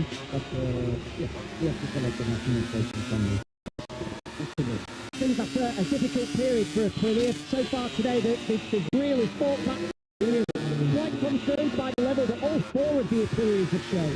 Yeah, on this track they always perform very well, but it's a track because they've been unlucky, but they have to think so. The unlucky is one thing, the speed is another story. They have it, and I think that they deserve the leading Aprilia championship because, yeah, sure, he's been unlucky, but now he's the rider to beat. We've seen the first few starts without the whole shots of lights here. How much of a difference, how much of an impact do you think it will make to start? Our riders, they said we saw that we arrived a bit slower on the first corner, we break a bit earlier, so I think that is much better. I think that the decision from the reservation was the perfection. Thanks, Davide. Yeah, thanks Jack, thanks to the Ducati boss Davide tied up again an E4 round that's through the Q2. Another time for one of these close session plans that were going to be through a visit to the steward office. I'm sure that will be under investigation. And Mr. Morbidelli will be asked to explain himself, not for the first time, as well, brought in on the racing line over the past couple of years or so. Really past the DVDs, the impact, the effect of the ban on whole devices, just how high now the front fairing fit, and how the courts are fully extended now as they launch away from the start line. Martin just no shape because of those fast right-handers. Jorge was on the deck of 230 kilometres an hour just a few months ago. Fit enough, thankfully ready to go for his second factory start in this section. As Matt mentioned at the start of the broadcast this afternoon, a couple of riders did get themselves in trouble. Marco Bezzecchi, one of them, Ralph Fernandez, the other, for incorrect practice starts. So basically what they were guilty of doing was making a practice start with a stationary bike still ahead of them on the racetrack, who are prohibited from doing that because of the danger potentially come from that. So both were hit in the wallet as a result of that. So I'm sure from their best behaviour this afternoon. Yeah, there's a big one. To recover 3,000 euros he's lost over the past couple of weeks. Marc Marquez, of course, one of the riders that was pre all the rider aids and gadgets. That new total MotoGP for Mark, who was very much pre ride height devices and whole shot devices, wasn't it? It's Fabio Quartararo, who at the moment is going to be biting his lip inside that on the factory Yamaha. The Marcus, there has been a couple of times in the hot conditions circuit where he got very hot on the collar and he was looking to lap that factory Yamaha. As Frankie Miller against the VR46 Ducati punched away off the line.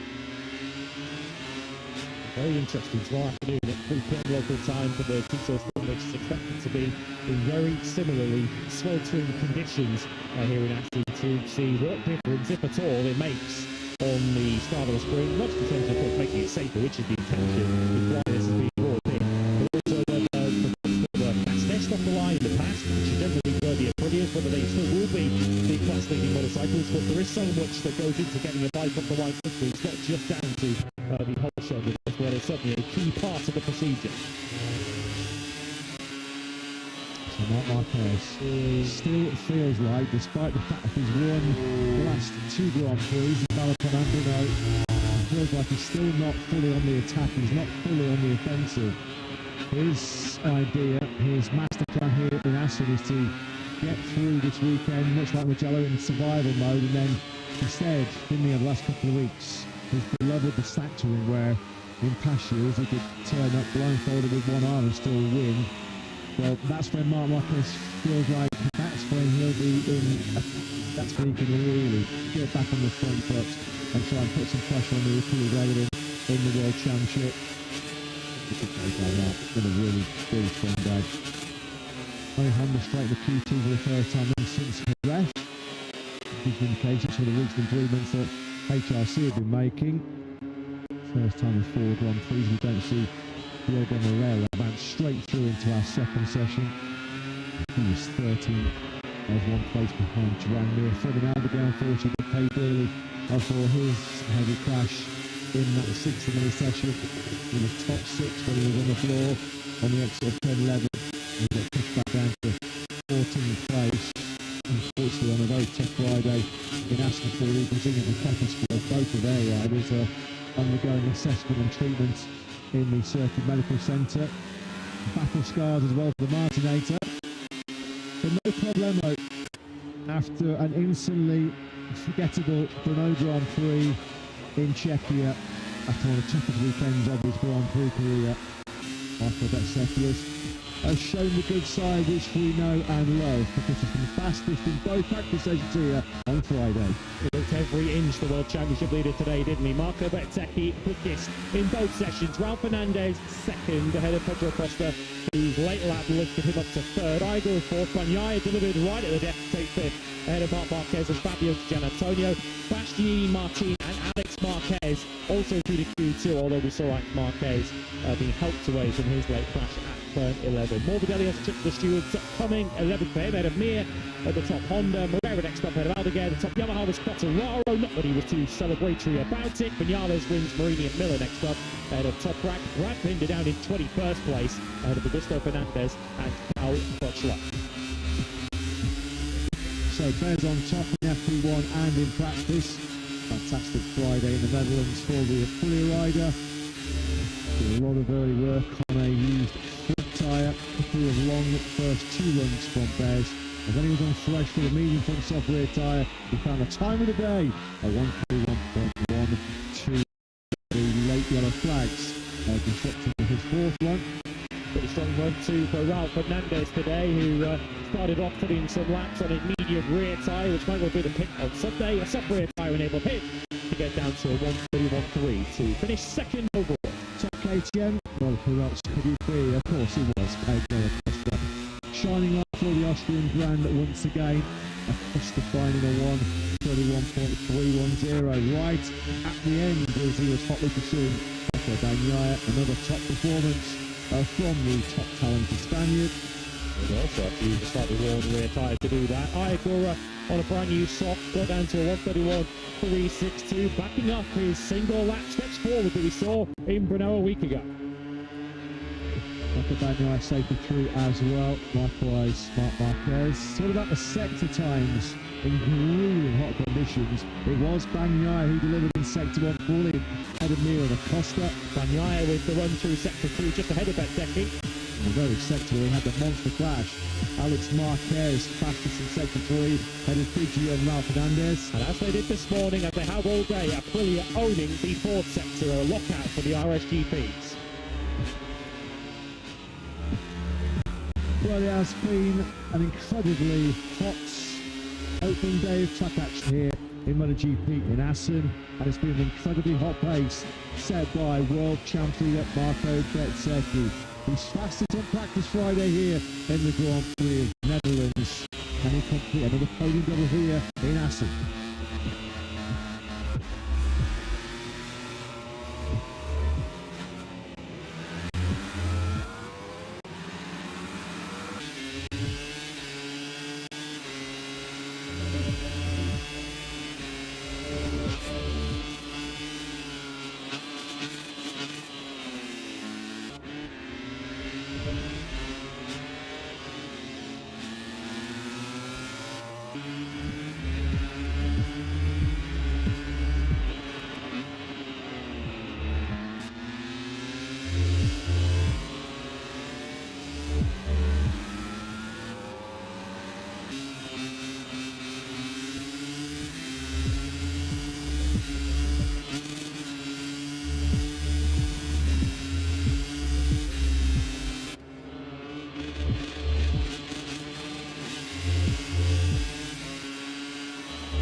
Bye.